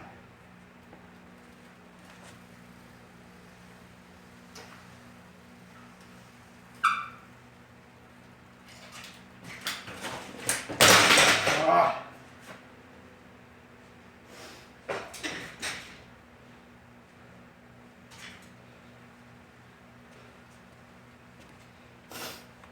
I don't know if I'm gonna be able to land this one today.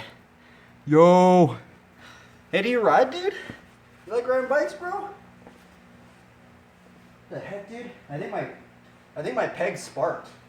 I smell like you know when you spark your pegs. Right here. For you, bro.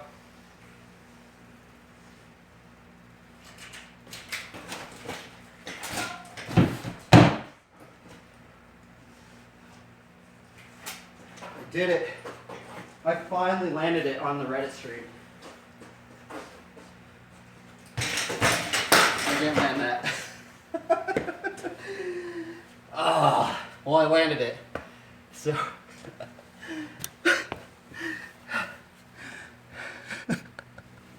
I didn't land the second part, but I did land the first part, which I was going for.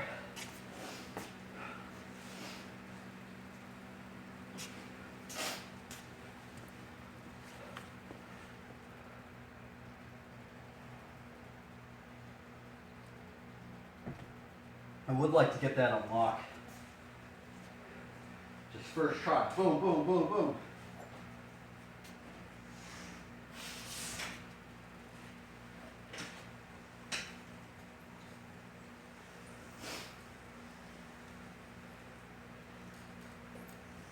Let's go into like more hang five stuff.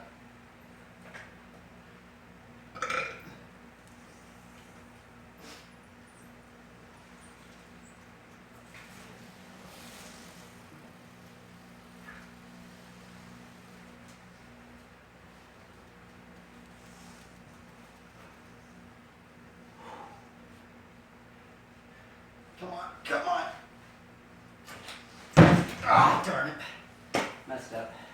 I ran out of speed. I was like creeping at the quarter pipe.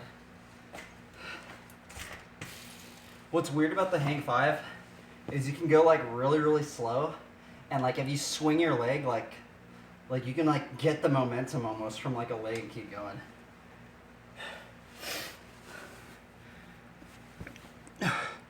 I'm learning 360s right now. Oh, sweet, dude. You know how I learned 360s?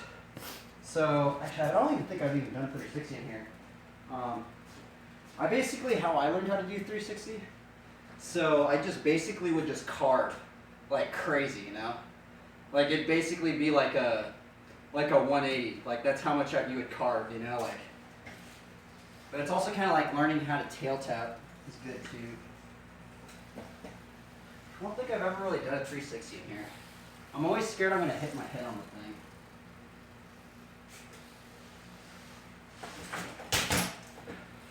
Is that what you're trying to learn? So like how I learned that just on, that one was kind of like a bad one, but like how I learned that one was I learned it from like just carving.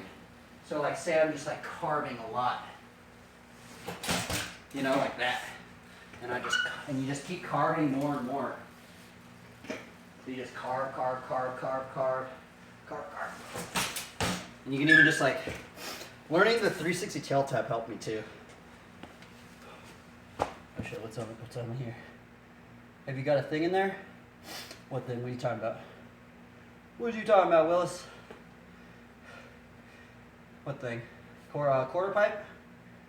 Quarter pipe. We got a curb. You guys want to have a little close-up view? I'll show it to you. Watch, I'm talking to two people at once here. Let's see here. So yeah, that's how I learned how to 360. Anyway, so hopefully that can give you some advice. Like another way I learned how to 360 is like on it off a curb. You know, like the curbs that are kind of like, you know, like the curbs that are like at the end of a driveway. You know, like the curbs that are at the end of a driveway that are kind of like this. So what I did is I would learn it off of the curb at first. You said you might hit your head on the... Oh, yeah. I guess you can't see it on the stream. So I guess I will show it to you. So right above my head, I don't know if you can see it. Oh, yeah, there it is. See that like garage door opener thing? But I thought it was... I'm always afraid I'm going to hit my head on that thing.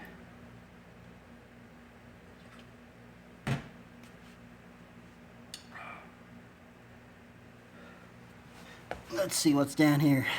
Okay. So welcome.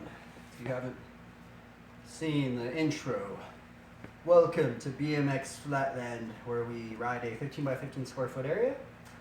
Yeah, and one of the powers of Flatland is you can learn it in very tight areas.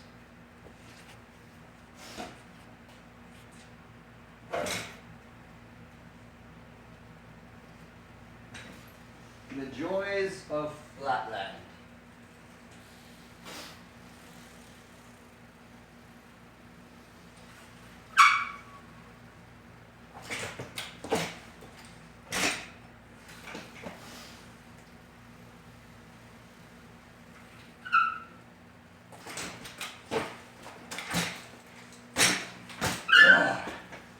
Trying to get a triple. Let's get a triple up in here.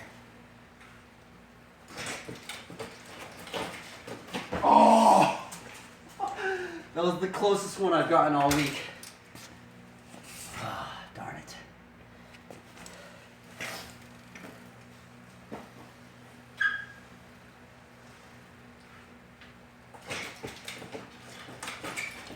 Oh! Watch, I'm gonna get one.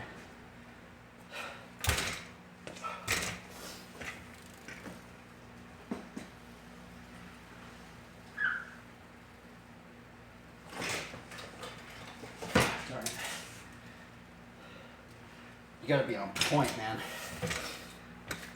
You gotta be on point to get the triple. And it feels weird because I feel like I'm like at the beginning level of learning this trick because people are doing like 20 of them. I can't even do 3. It's pretty gnarly.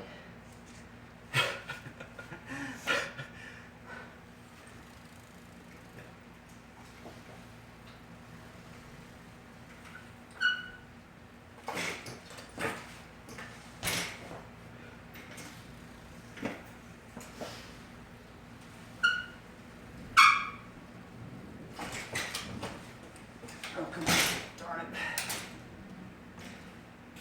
Alright, I need to take a little breather. We're getting a little tired in here. I think that's the problem with the Reddit streams. I always just feel like I need to be like doing something.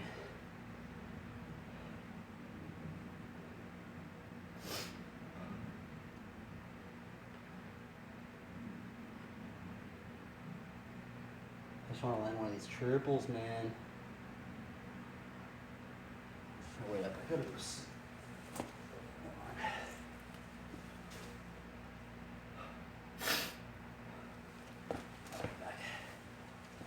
Be right back.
Okie dokie. Oh well. Oh well. Let's see, what is this okay, we're at 32%. What about down here? Nice. Okay, let's see here. Okay. Okie dokie. Greetings. We're in the stream now. I'm kinda tired. I'm gonna take a little breather. Anyway, I guess it's time to end the stream. I'm a little tired. I need some sustenance. I need some food in me. So.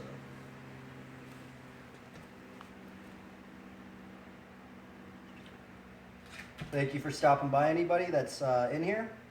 I don't know what to say. Bikes will help to heal and restore the earth and try and, I guess, motivate others to become their strongest versions of themselves or something. And motivate others to do. And just motivate people, man. Farewell. Claus, hello. Sorry, I'm heading out. I'm a little tired. I need some sustenance in me. I'll probably do a stream tomorrow or something. Peace out.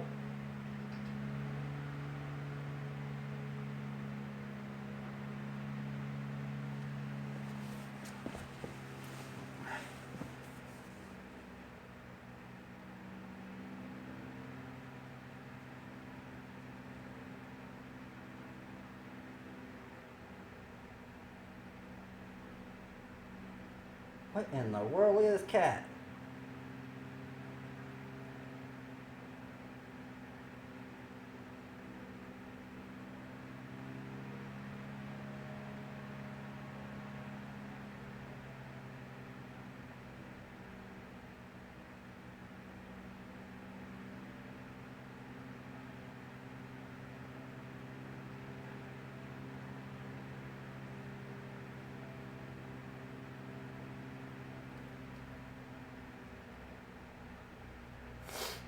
Oh, okay, I need to take a break now, man. We're tired, man, so I need to take a break.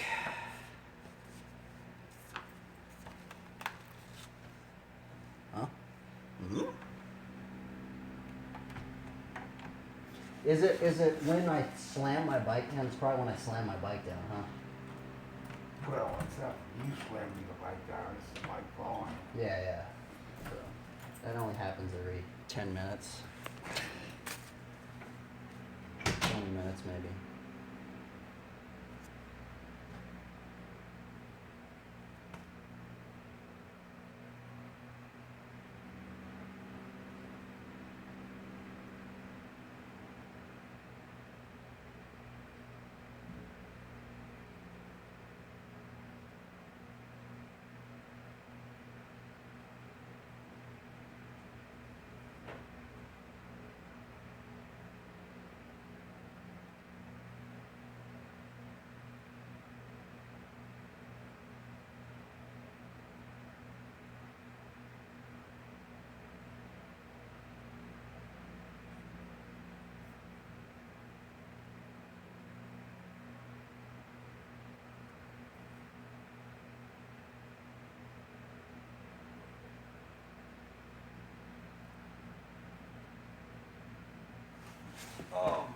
Yes, I'm tired now, man.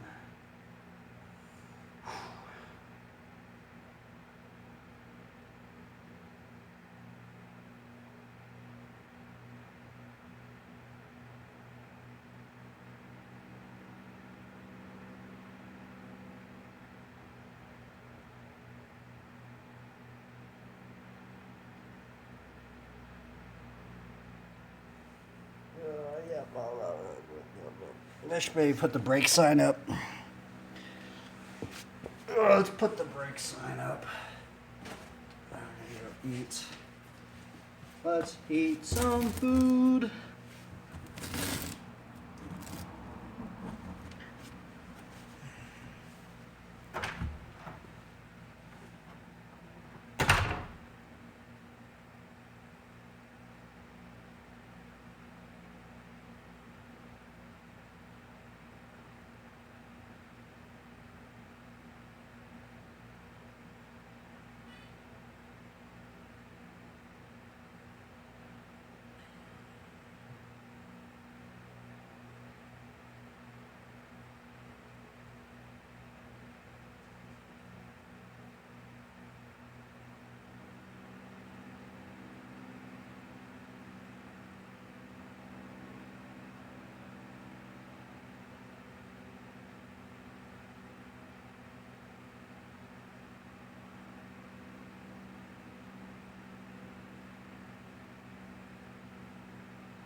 Jeebus. Ugh. Okay. I'm like more tired. Man, those Reddit streams really get me tired. Like I'm freaking like just freaking on it all the time on those things, man.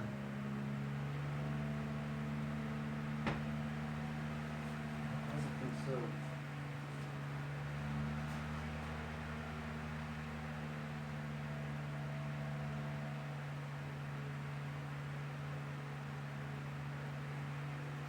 Yeah, let's see if we can hit this light with some sherbet.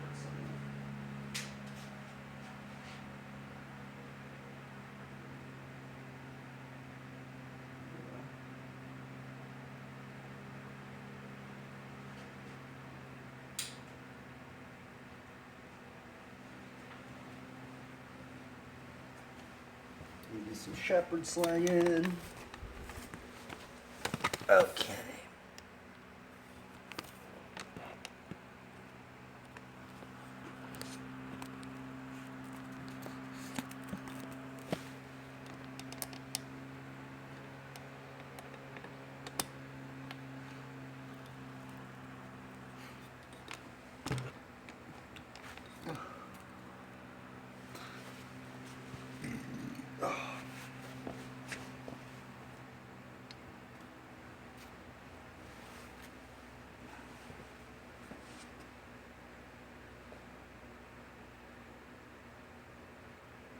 Try and hit that light or the plate. But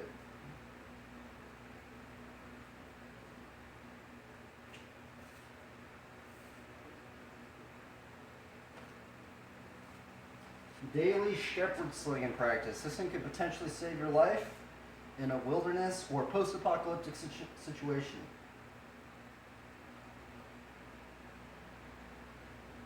The legendary item of David.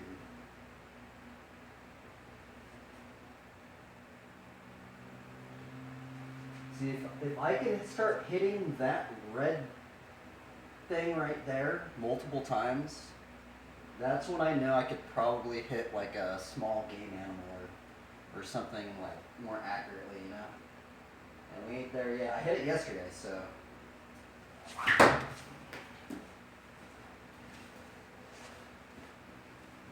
Because actually, here's the thing, is that, so I went camping like a week ago, and the thing is that when you use an actual stone, you think that it does feel a little different, but it actually feels very, very similar to just firing in that same vicinity, you know?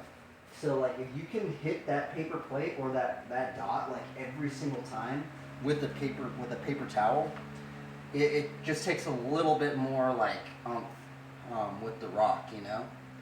And it feels very similar, you know? So there was actually a buoy. We camped out at a lake, and there was a buoy probably like, I don't know, I'm gonna have to say like 20 yards.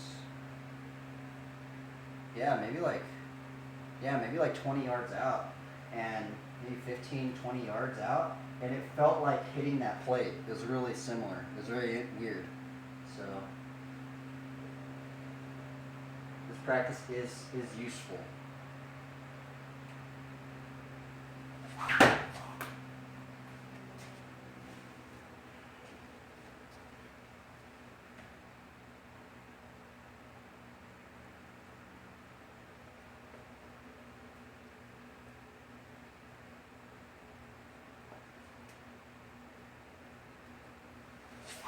Oh, so close.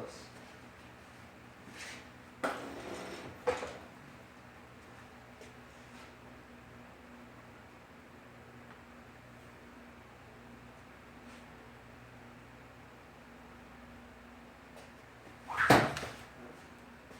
gonna put on like a shepherd sling documentary thing.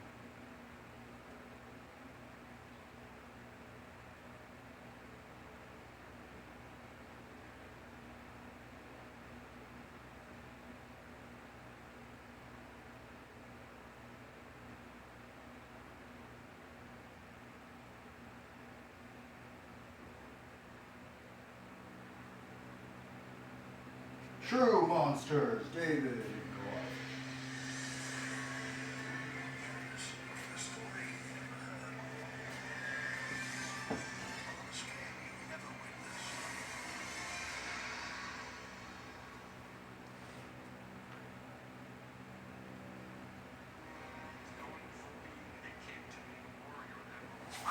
Oh,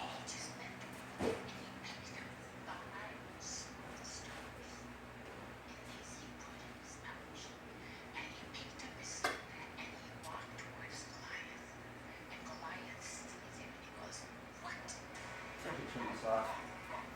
Here. Was insulting, actually. Said, what are you sending this young, unarmed, unprotected guy against? The Philistine curses David and vows to feed the Israelites' flesh to the birds and the wild animals. Smack talking is one of his fatal mistakes. Never brag or fight.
like that. without exception in this exercise.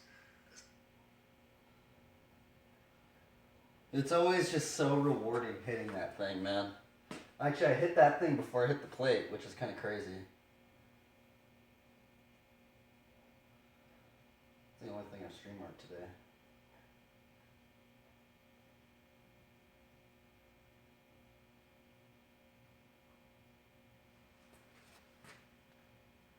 As the sling cannot be reckoned any encumbrance, and often is the greatest service, especially when they are obliged to engage in stony places, to defend a mountain or eminence, to repulse an enemy attack at the castle or city. Even in modern times, Balearic Islanders still practice slinging as a sport, and even hold competitions for it.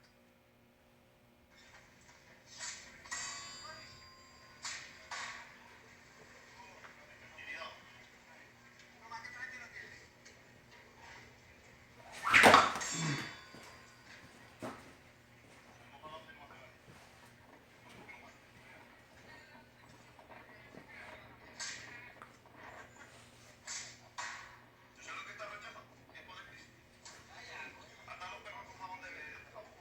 So a few years ago, I set about making a braided sling of this and it was I really think I fun. went outside. It basically worked I gotta along go the same outside. lines as braiding hair.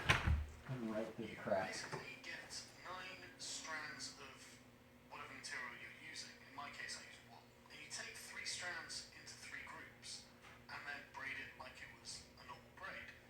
And halfway through the sling, you take half of the braids and braid them into a pouch, as you can see in the picture. I'll leave a link in the description box if you fancy trying this out yourself, and I would highly recommend it. It's really great fun. This was the end result, and I just want to stress that this is a sling, and this is a slingshot. Anyway, I used denim to create the pouch, but I did learn fairly quickly that denim isn't actually the most hardest wearing of materials. I strongly recommend leather for the pouch. And so I took my sling out practicing, and after a while, I didn't get too bad. Whenever you're ready.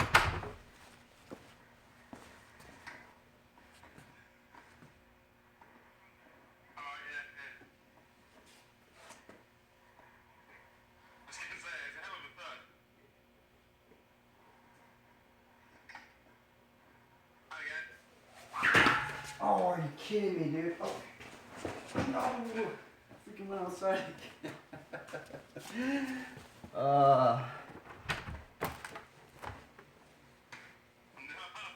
Nice. Yeah.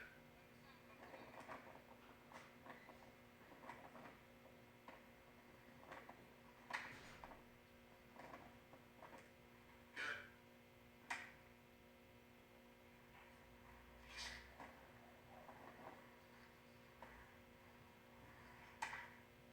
What you don't see here are the hours and hours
one circle around his power head. of the shot, and you also screw your accuracy up, as demonstrated by my Scott. I hit it I again. can say he did not practice this nearly as much as I did. What the heck? I made it. I made the In my the opinion, light Scott turn did red. a bit of a double jump. Dude, that was weird. Kind of spoiled his aim and It was like lost the lot of power. blinking green, and I hit it, and it turned red. I thought I'd been teaching him that day. Dude, that's really weird.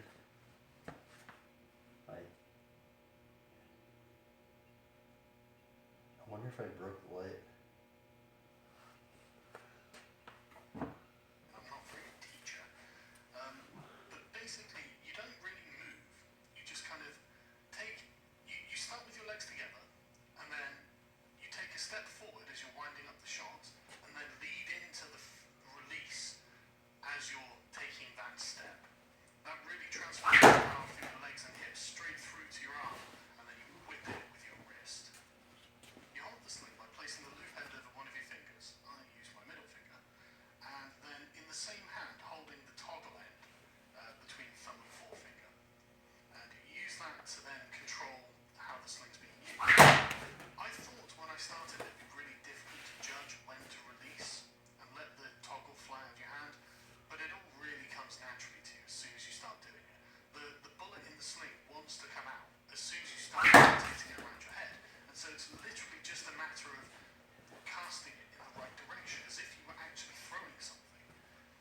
We never had any accidents doing it because it was just so easy to get the sling bullet to travel ahead of you instead of around you in some way. It was actually very difficult to fluff it up. The problem was really just accuracy in front of you and making sure you were getting the right power as you could get into the shot. After a while, this sling wore out because it was just really warm and I was firing rocks in all day. And Scott ended up procuring some paracord, and the lack of elasticity in the paracord made the sling so much more powerful. It's probably hard to tell from the video, but the paracord sling was just so much more powerful. With the wall sling, I was getting ranges between, I would estimate, 60 to 80 meters, but with the paracord sling, well over 100 meters, well over. And this was with chalk and a very light rock that just happened to be laying around where we were doing this. If you had, for example, river stones, which are something that you would absolutely collect if you're an ancient slinger, at best lead bullets, which they did indeed make in the ancient world, and often inscribed with things like "catch this," you would get a much greater range. I don't have any lead bullets to try with, which is a shame, but you would get a far greater range with these. There is actually an online slinging community, and they often do sort of a secret Santa, where you make a sling and you send your sling to someone else. And I made one of my usual paracord slings and sent it to a gentleman in Australia. And some gentleman in America sent me this absolute thing of beauty. It is so magnificently crafted that I was embarrassed at the poor quality of my own sling that I sent in return. However, I tried this out a couple of times, and it's very much a decorative piece of equipment. The cords are very thick, and the loop and the toggle are very clumsy to use. Mine were all very much for use and effect rather than decoration. But this is still one of my favourite possessions. So at this point you're probably thinking, well, okay, this all sounds interesting, but what's the damage? I can assure you that you would not want to be hit by a sling bullet. This is a very dangerous weapon. This damage was done by the wool sling at about 20 meters. Abandoned pallets. It's the plate, but not the. None of these are repeated hits to the same spot either. These are all one-hit occurrences. I'm not even joking when I say I'm genuinely impressed at the raw power you can generate with a sling. The pallet wasn't especially hard though, and when we changed to the paracord slings, we used the bit of wood that you can see in the videos. It's a very, very hard plywood that we found. It had effectively been cured by the sun, so it was literally rigid, rock solid. And it really took a beating.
2 times the 15 minutes. Start ahead of it. If then we are to The exclude light from anyway. the possibility of them injuring us as we march, we need to see this as soon as possible and the cavalry. I'm told in the army there are some Rhodians, most of whom we know how to sling, and the missile will reach even twice as far as the Persian slings.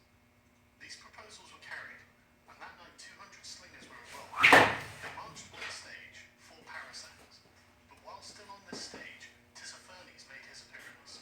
He had with him his own cavalry, a force belonging to Orontes, who had the king's daughter to wife, and there were, moreover, with them, the Asiatics whom Cyrus had taken with him on his march up, together with those whom the king's brother had brought as reinforcement to the king, besides those himself Tissaphernes had received as a gift from the king, so that the army appeared to be very great.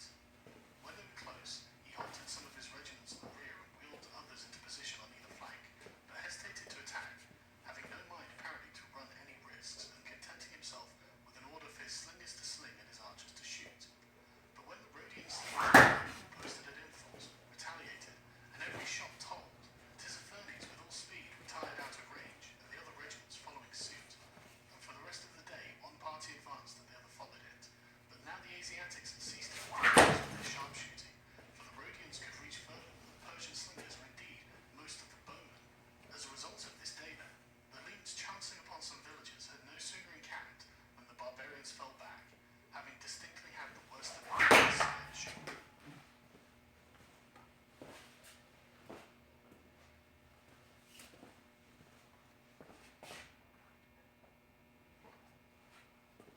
This thing is hard to get good at, man.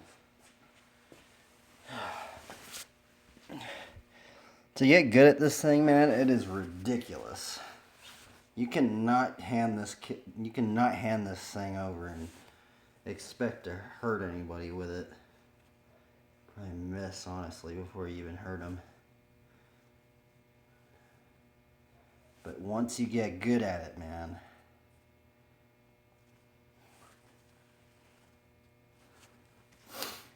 I hit it a couple times, so that's cool. I'm gonna try and hit it once every day, or 6 days a week. Yeah, that'll make me get better at it.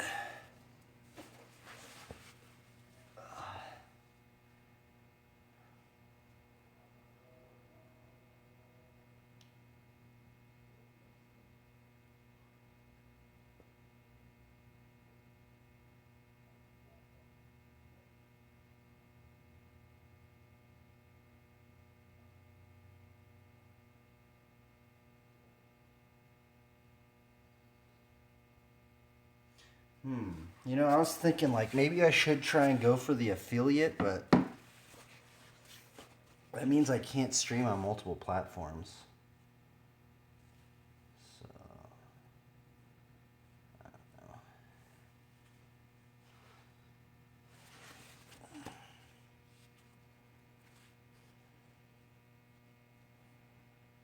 Let's do this not.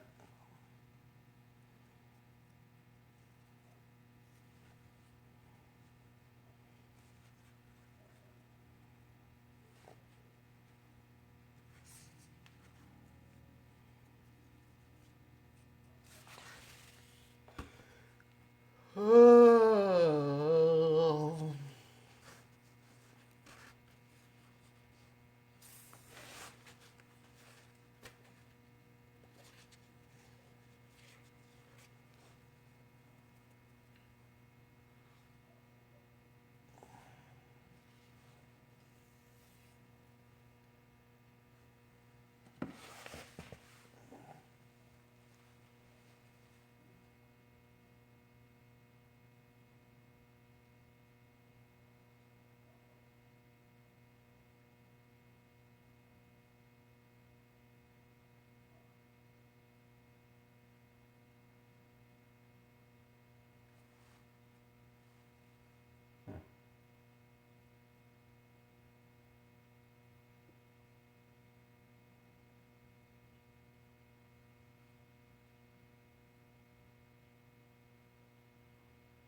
practice some regular foot largards.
The only problem about learning this trick is it tires your arm out.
Dude, this trick is ridiculously hard.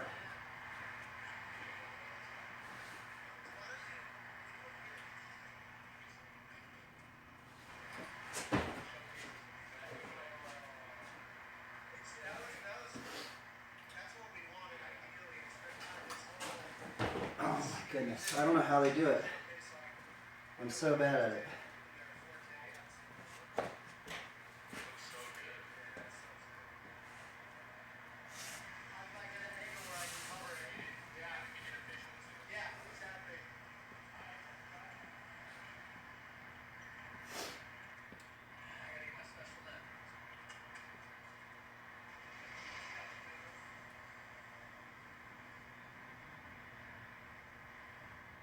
What the heck?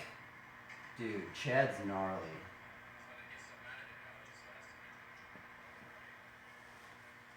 You were gnarly, dude. Just hop nose manual like that.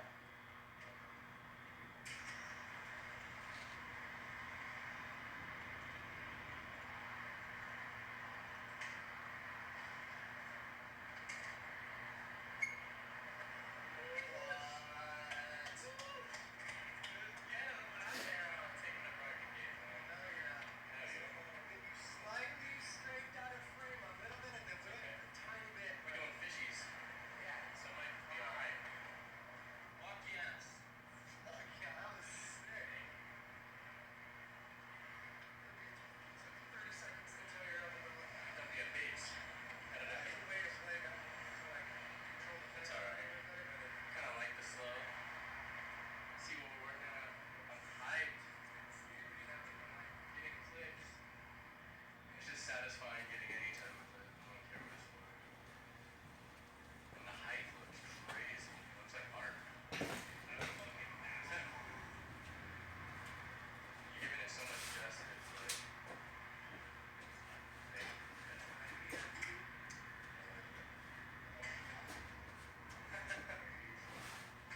we're still here.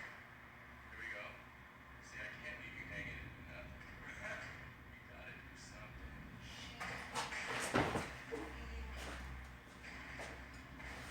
If I didn't whip, I'd just be a straight bitch. If I had that, I was working on the first part. You gotta get it now. The trees. We out here. What is he gonna do?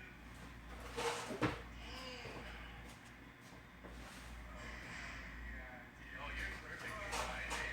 Dude, I don't know how they do it. Like, I don't think I have the balance for this trick, man. You know, we got good people and the energy's right. Oh my goodness. Dude, the funky chicken is a hard trick to learn. How do they do it? I don't know how to do it. Mine, that's a couple tricks in one too. So. Gotta try. Gotta push yourself. Can't leave yourself hanging.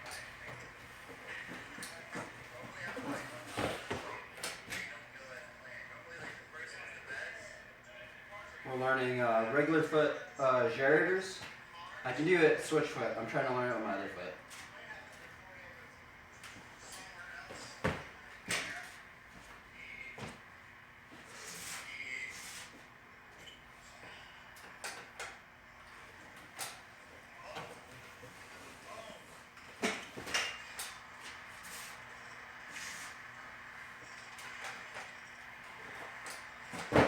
Oh, nope.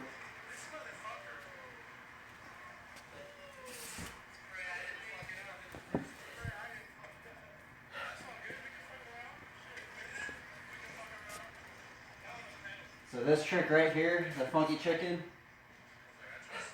it is freaking hard, man. Like, it's so hard, like I feel like I just want to give up on it. So it's this one. So you start off with like a steamroller position. You put your leg over the bar like this onto the tire and you scuff like that. It is ridiculous. All right.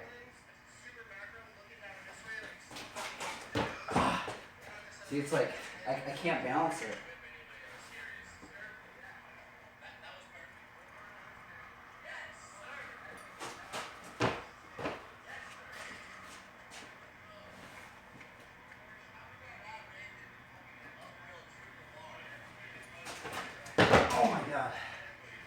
Dude, that trick is hard.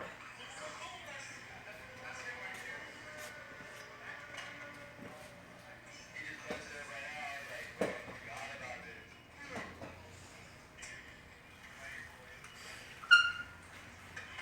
haven't done any souls today.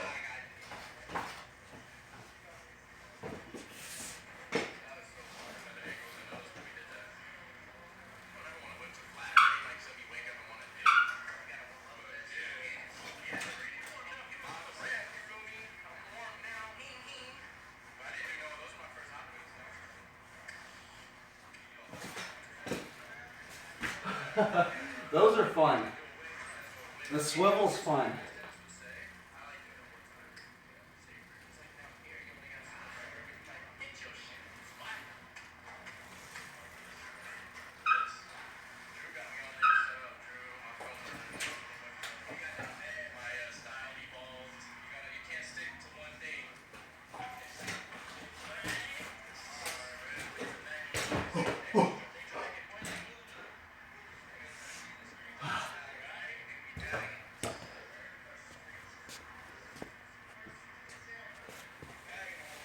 Why do we have to get tired?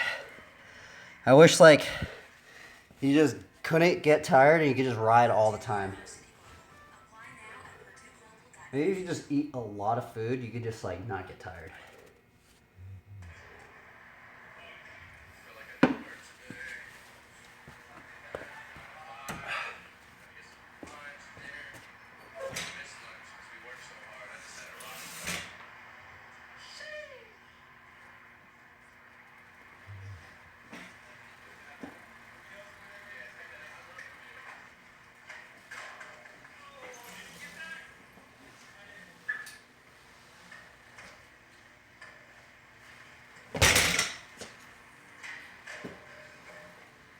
You know what I should be learning? I should be learning switch foot hang fives.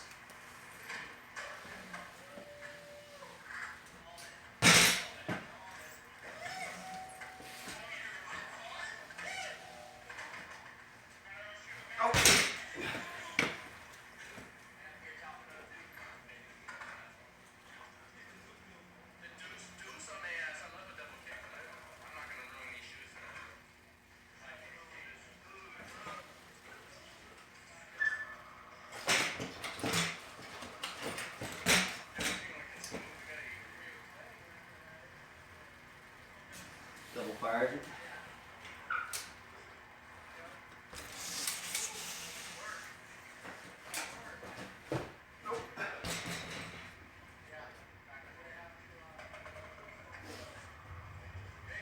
Get back into regular foot gerator.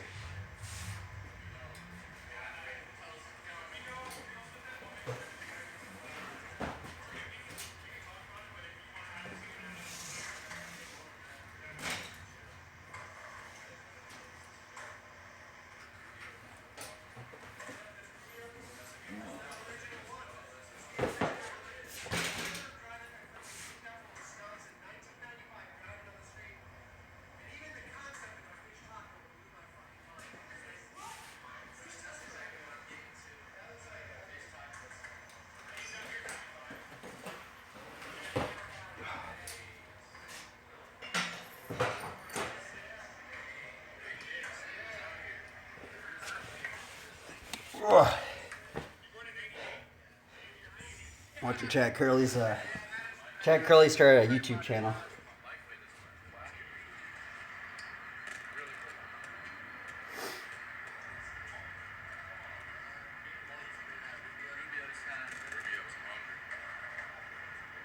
Subscribe? You know, man, I don't even have Instagram, website, man. You tap in, though. I'm just social freeway. I'm old, bro. I'm fucking 45 years old now. That's just all. All I'm guaranteed is fucking rushing everything for me.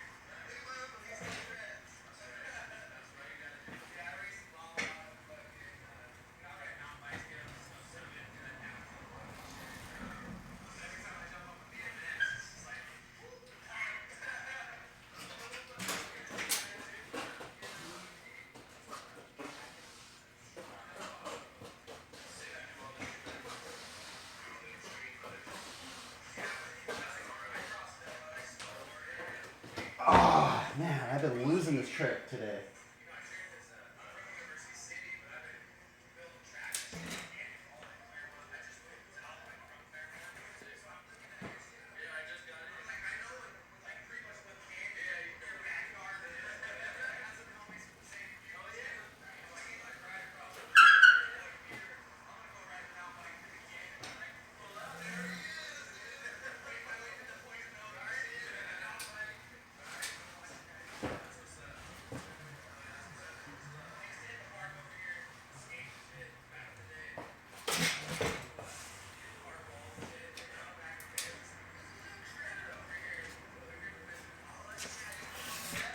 A lot of people do that trick too. I can't do it very good. I've only done one actually.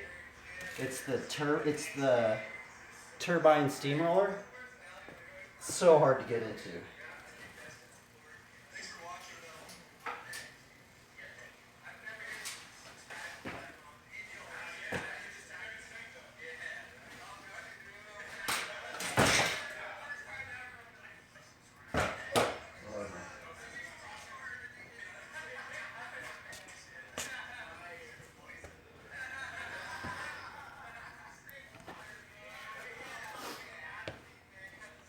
I've been on it any day.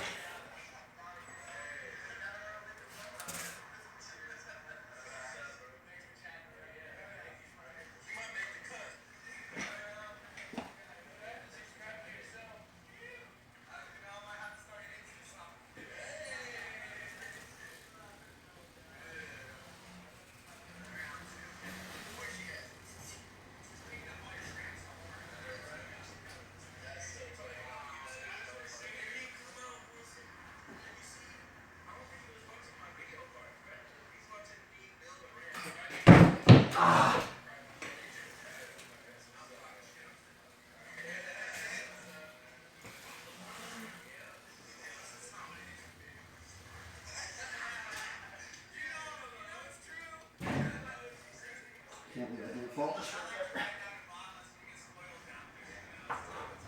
Come on, come on! No!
I should get that combo I used to do. I used to do that combo a lot actually. I lost it.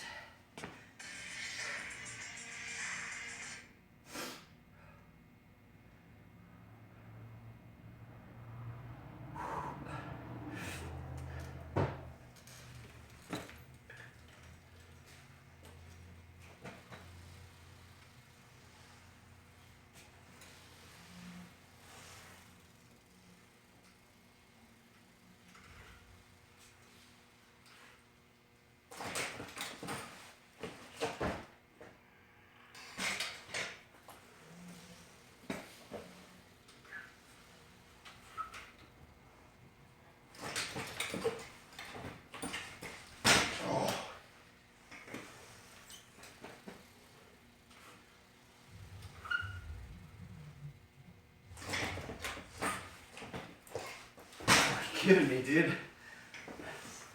Getting robbed.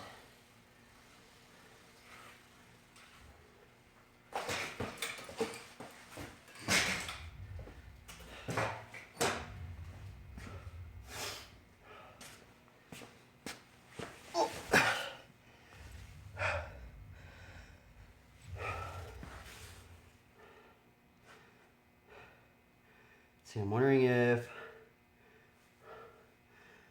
I should get a clip outside. Yeah, maybe not.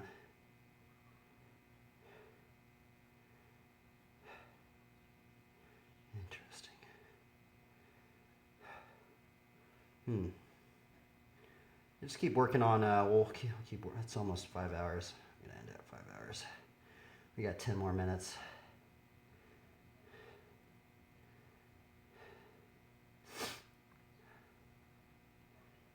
10 more minutes.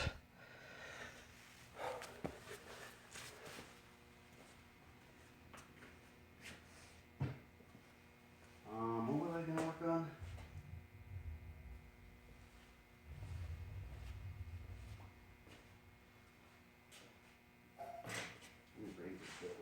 I think the regular foot gyrator will be a good trick to learn because I could push that one. I could go into a lot of other tricks.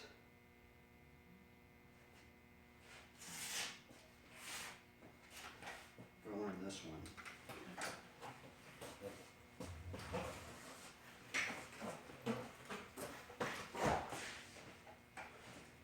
I'm definitely starting to get it more compared to how I was doing it, like my first attempts. It's kind of crazy. I have it all documented.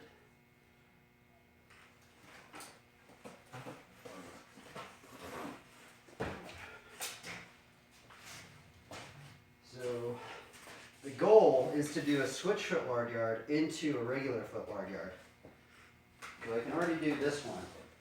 This is the switch foot. This is how I first learned it. Into a regular foot.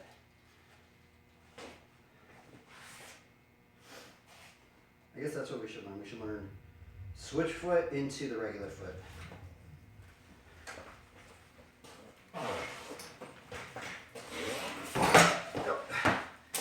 I'm getting tired, man.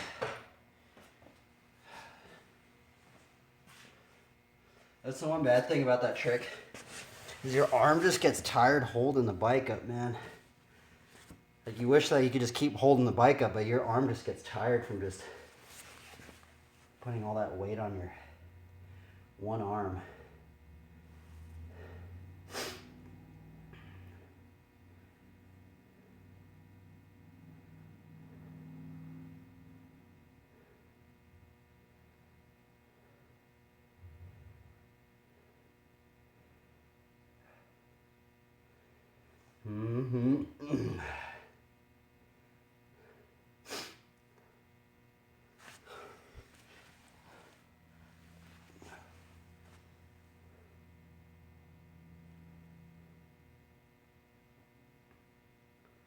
I kind of want to look up like how to funky chicken. How to funky chicken. Because this trick is freaking hard, man. For some reason I have not learned it. People say it's like a beginning trick too. Seems very, very challenging.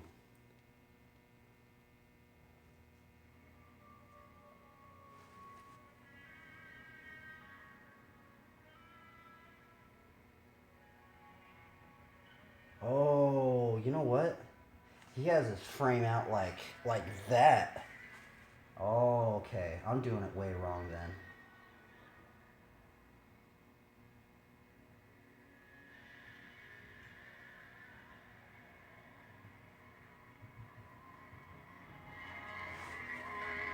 Funky chicken.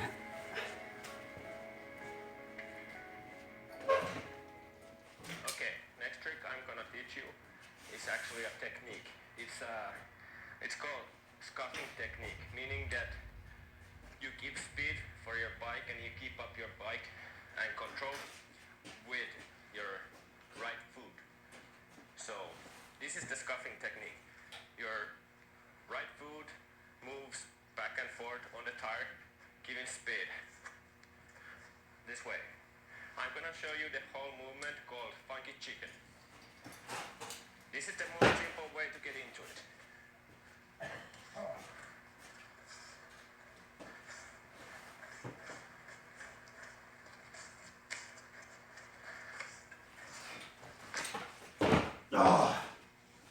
hard.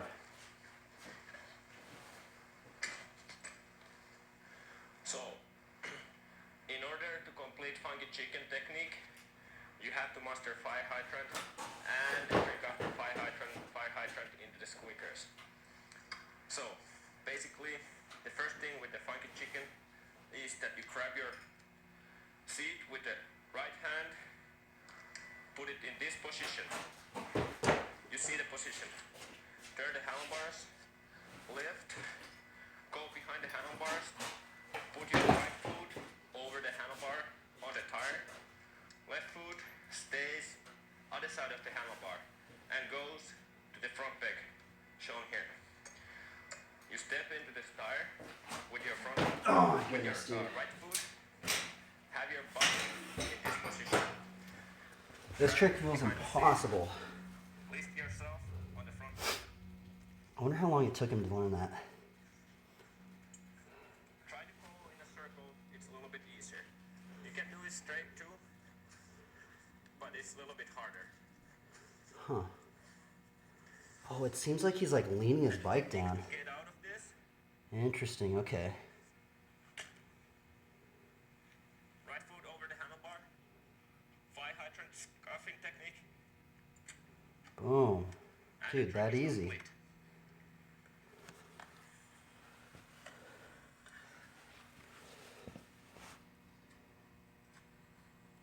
Trick is ridiculous, man. It's so hard. I guess once you learn it, it's not hard, but it just right now, like trying to learn it, it feels impossible. Like he has it so down, like to a T. Give more speed, or you can brake with your feet.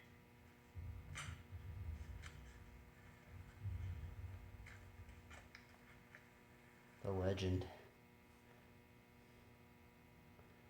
What about Mike Penna? What if everything was as airy as Starburst Air's gummies? How does that work? Air, How do I pay you? air. It is airy. Starburst Air's gummies, inflated with flavor. Yo, what is happening, BMX fam? Back to you with another how-to, and today we're going to get funky with the funky chicken.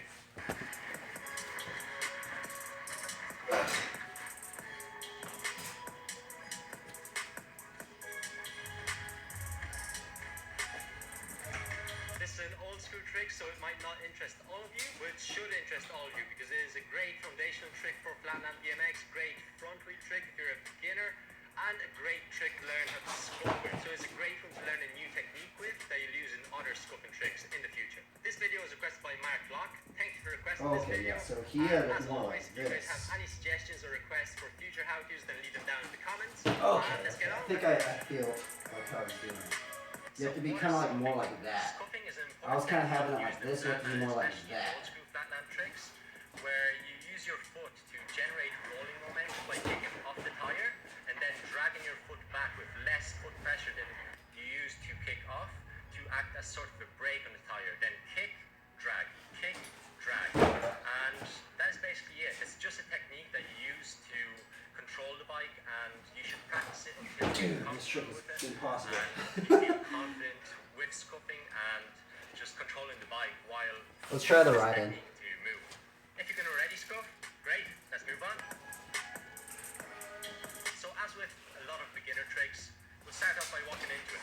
So get into the chicken position. You can flip your bars or not, it doesn't matter.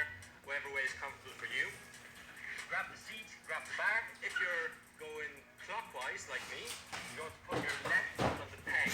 But first, keep it on the floor for now. And you're going to grab the seat with your right hand and grab the bar with your left hand. You're going to put your foot on top of the tire while keeping your other foot, your dominant foot, on the floor. Just let it get some space. You're going to jump onto the front peg and pull up on the seat and keep your hand stable. Keep holding on to the bar strong so that the front wheel doesn't move side to side. You can keep it I stable. don't know how to balance it. And kick off and scuff. Try to get moving and just try to find a balance point. Try to roll for as long as possible and just keep trying until you get it. So like this.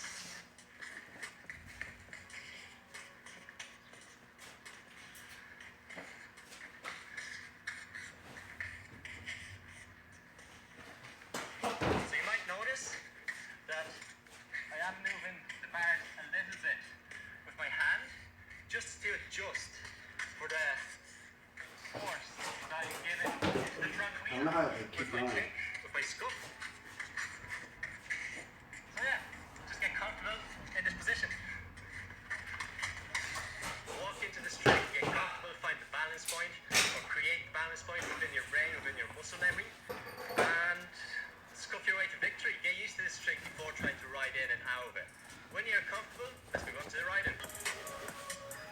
Okay, so I need to learn that first before I do the ride-in.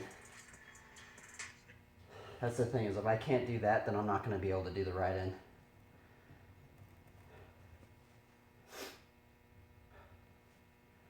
Let's see, are we at 5 hours? Yep, we're at 5 hours. Okay, anyway. Time to end the stream. I'll end it with a scripture.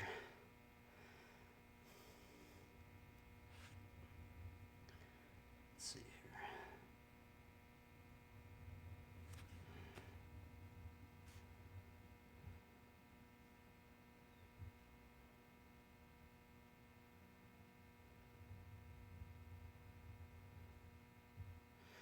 But he that glorieth, let him glory in the Lord. For not he that commendeth himself is approved, but whom the Lord commendeth. 2 Corinthians 10:17-18. Okay, anyway. Farewell, everybody. Anybody that's watching this, sorry if the last part of the stream was a little boring. I was kind of like learning tricks, and with flatland, it's like really somewhat tedious to learn at times. So anyway, I'm going to end the stream. It's at the 5 hour mark. Anyway, farewell, everybody. Peace out.